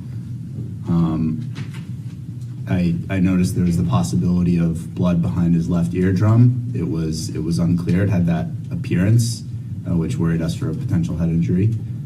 And otherwise, as noted in the chart, in terms of physical injuries, I don't recall much else. Okay. I assume you've seen a lot of people since then, correct? That's correct. I'm going to show you what's been marked into evidence. 852. Does that accurately depict the injuries that you saw on Michael Barisone's face? Yes, that seems correct. How about my memory? 855? Does that also accurately depict the injuries? Yes. And is that left ear the one you're referring to? Yes. 864? Seems correct. These are injuries to his left side. Did you notice any injuries to the left side of his body? If otherwise, as I stated, as noted in the chart, I don't recall off the top of my head. But Okay. How about 856? Is that the left arm that you referred to as being deformed when you first observed him? yes, And what was done to that left arm? so initially we established that he had good blood flow past the injury of the elbow, a good pulse. We were still concerned for a significant injury, possibly to other structures like nerves. We attempted to, we obtained an x-ray and determined it was dislocated. After which we attempted to reduce the dislocation. We did administer a sedative medication to do that. We're initially not successful, and out of concern for the potential head injury and other injuries, and the fact that the arm still had circulation, we elected to bring him to CT scan to further assess for other injuries. And eventually, once we were able to establish everything with the CT scan, we were able to relocate the arm with the help of our orthopedic colleagues. Right. Now, did you make note of his mental status? Yes. And what was that? Well, when he came in, he was responsive. He was answering my questions to a degree and obeying simple commands. One of the important things we assess for, things like squeeze my hand, look over here, doing simple things like that. I did ask if he remembered the, what had happened prior to arrival, and he told me he didn't remember. And that's what I recall. Was he in a altered mental state at any point? I'd say yes. That's a broad term. At the time, we were considering that he was, or whether there was a physical or a psychological component, or both. But yes, overall. Nothing further. Cross-examination? Doctor, do you still have that chart in front of you? No. I'm sorry. Is this? No, I don't think that, I think that was from the previous witness. Yeah. You have this witness's chart? I can let me use mine, Judge. Thank you.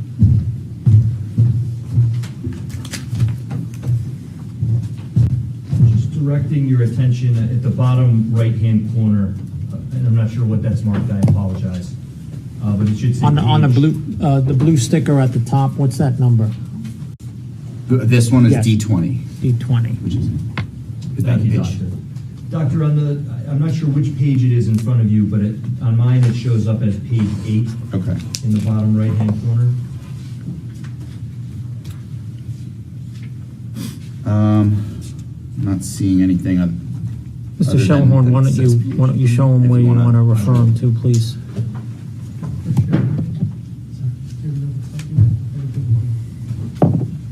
That's my page 8. Page 8. Same thing. So I'm going to direct you right here to here.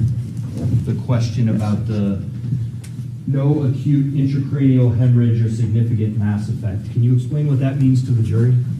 Right. So that was, as I stated, we performed CT scans of his brain and other areas. That's referring to the scan of the brain. One of the things, the first thing we look for is bleeding within the skull, either around the brain or within the brain. And the read from the radiologist states there's no bleeding for intracranial hemorrhage. There's no bleeding within the brain or around the brain within the skull, or other incidental findings such as a tumor, which would cause a mass effect. So there's nothing grossly abnormal about within the skull. Thank you very much, Doctor. No further questions, Judge. All right. Any follow-up? No. All right, you may step down, Doctor. Thank you very much for coming to court. Judge, I believe that's it for today. All right, we'll break. It's 4:20 or so. So, members of the jury, we're going to break, recess for the evening. Please don't discuss the case with anyone. We'll see you tomorrow morning, same time. We'll get going as close to 9 o'clock as we can. So please get here around 8:30. Thank you.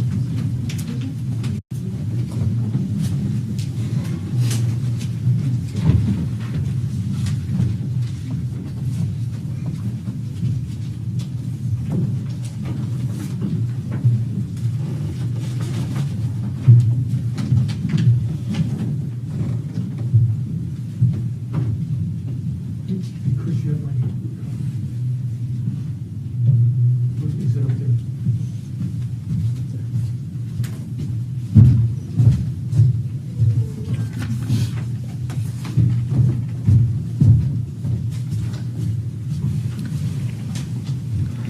All right, Mr. Belinkus, who's on for tomorrow?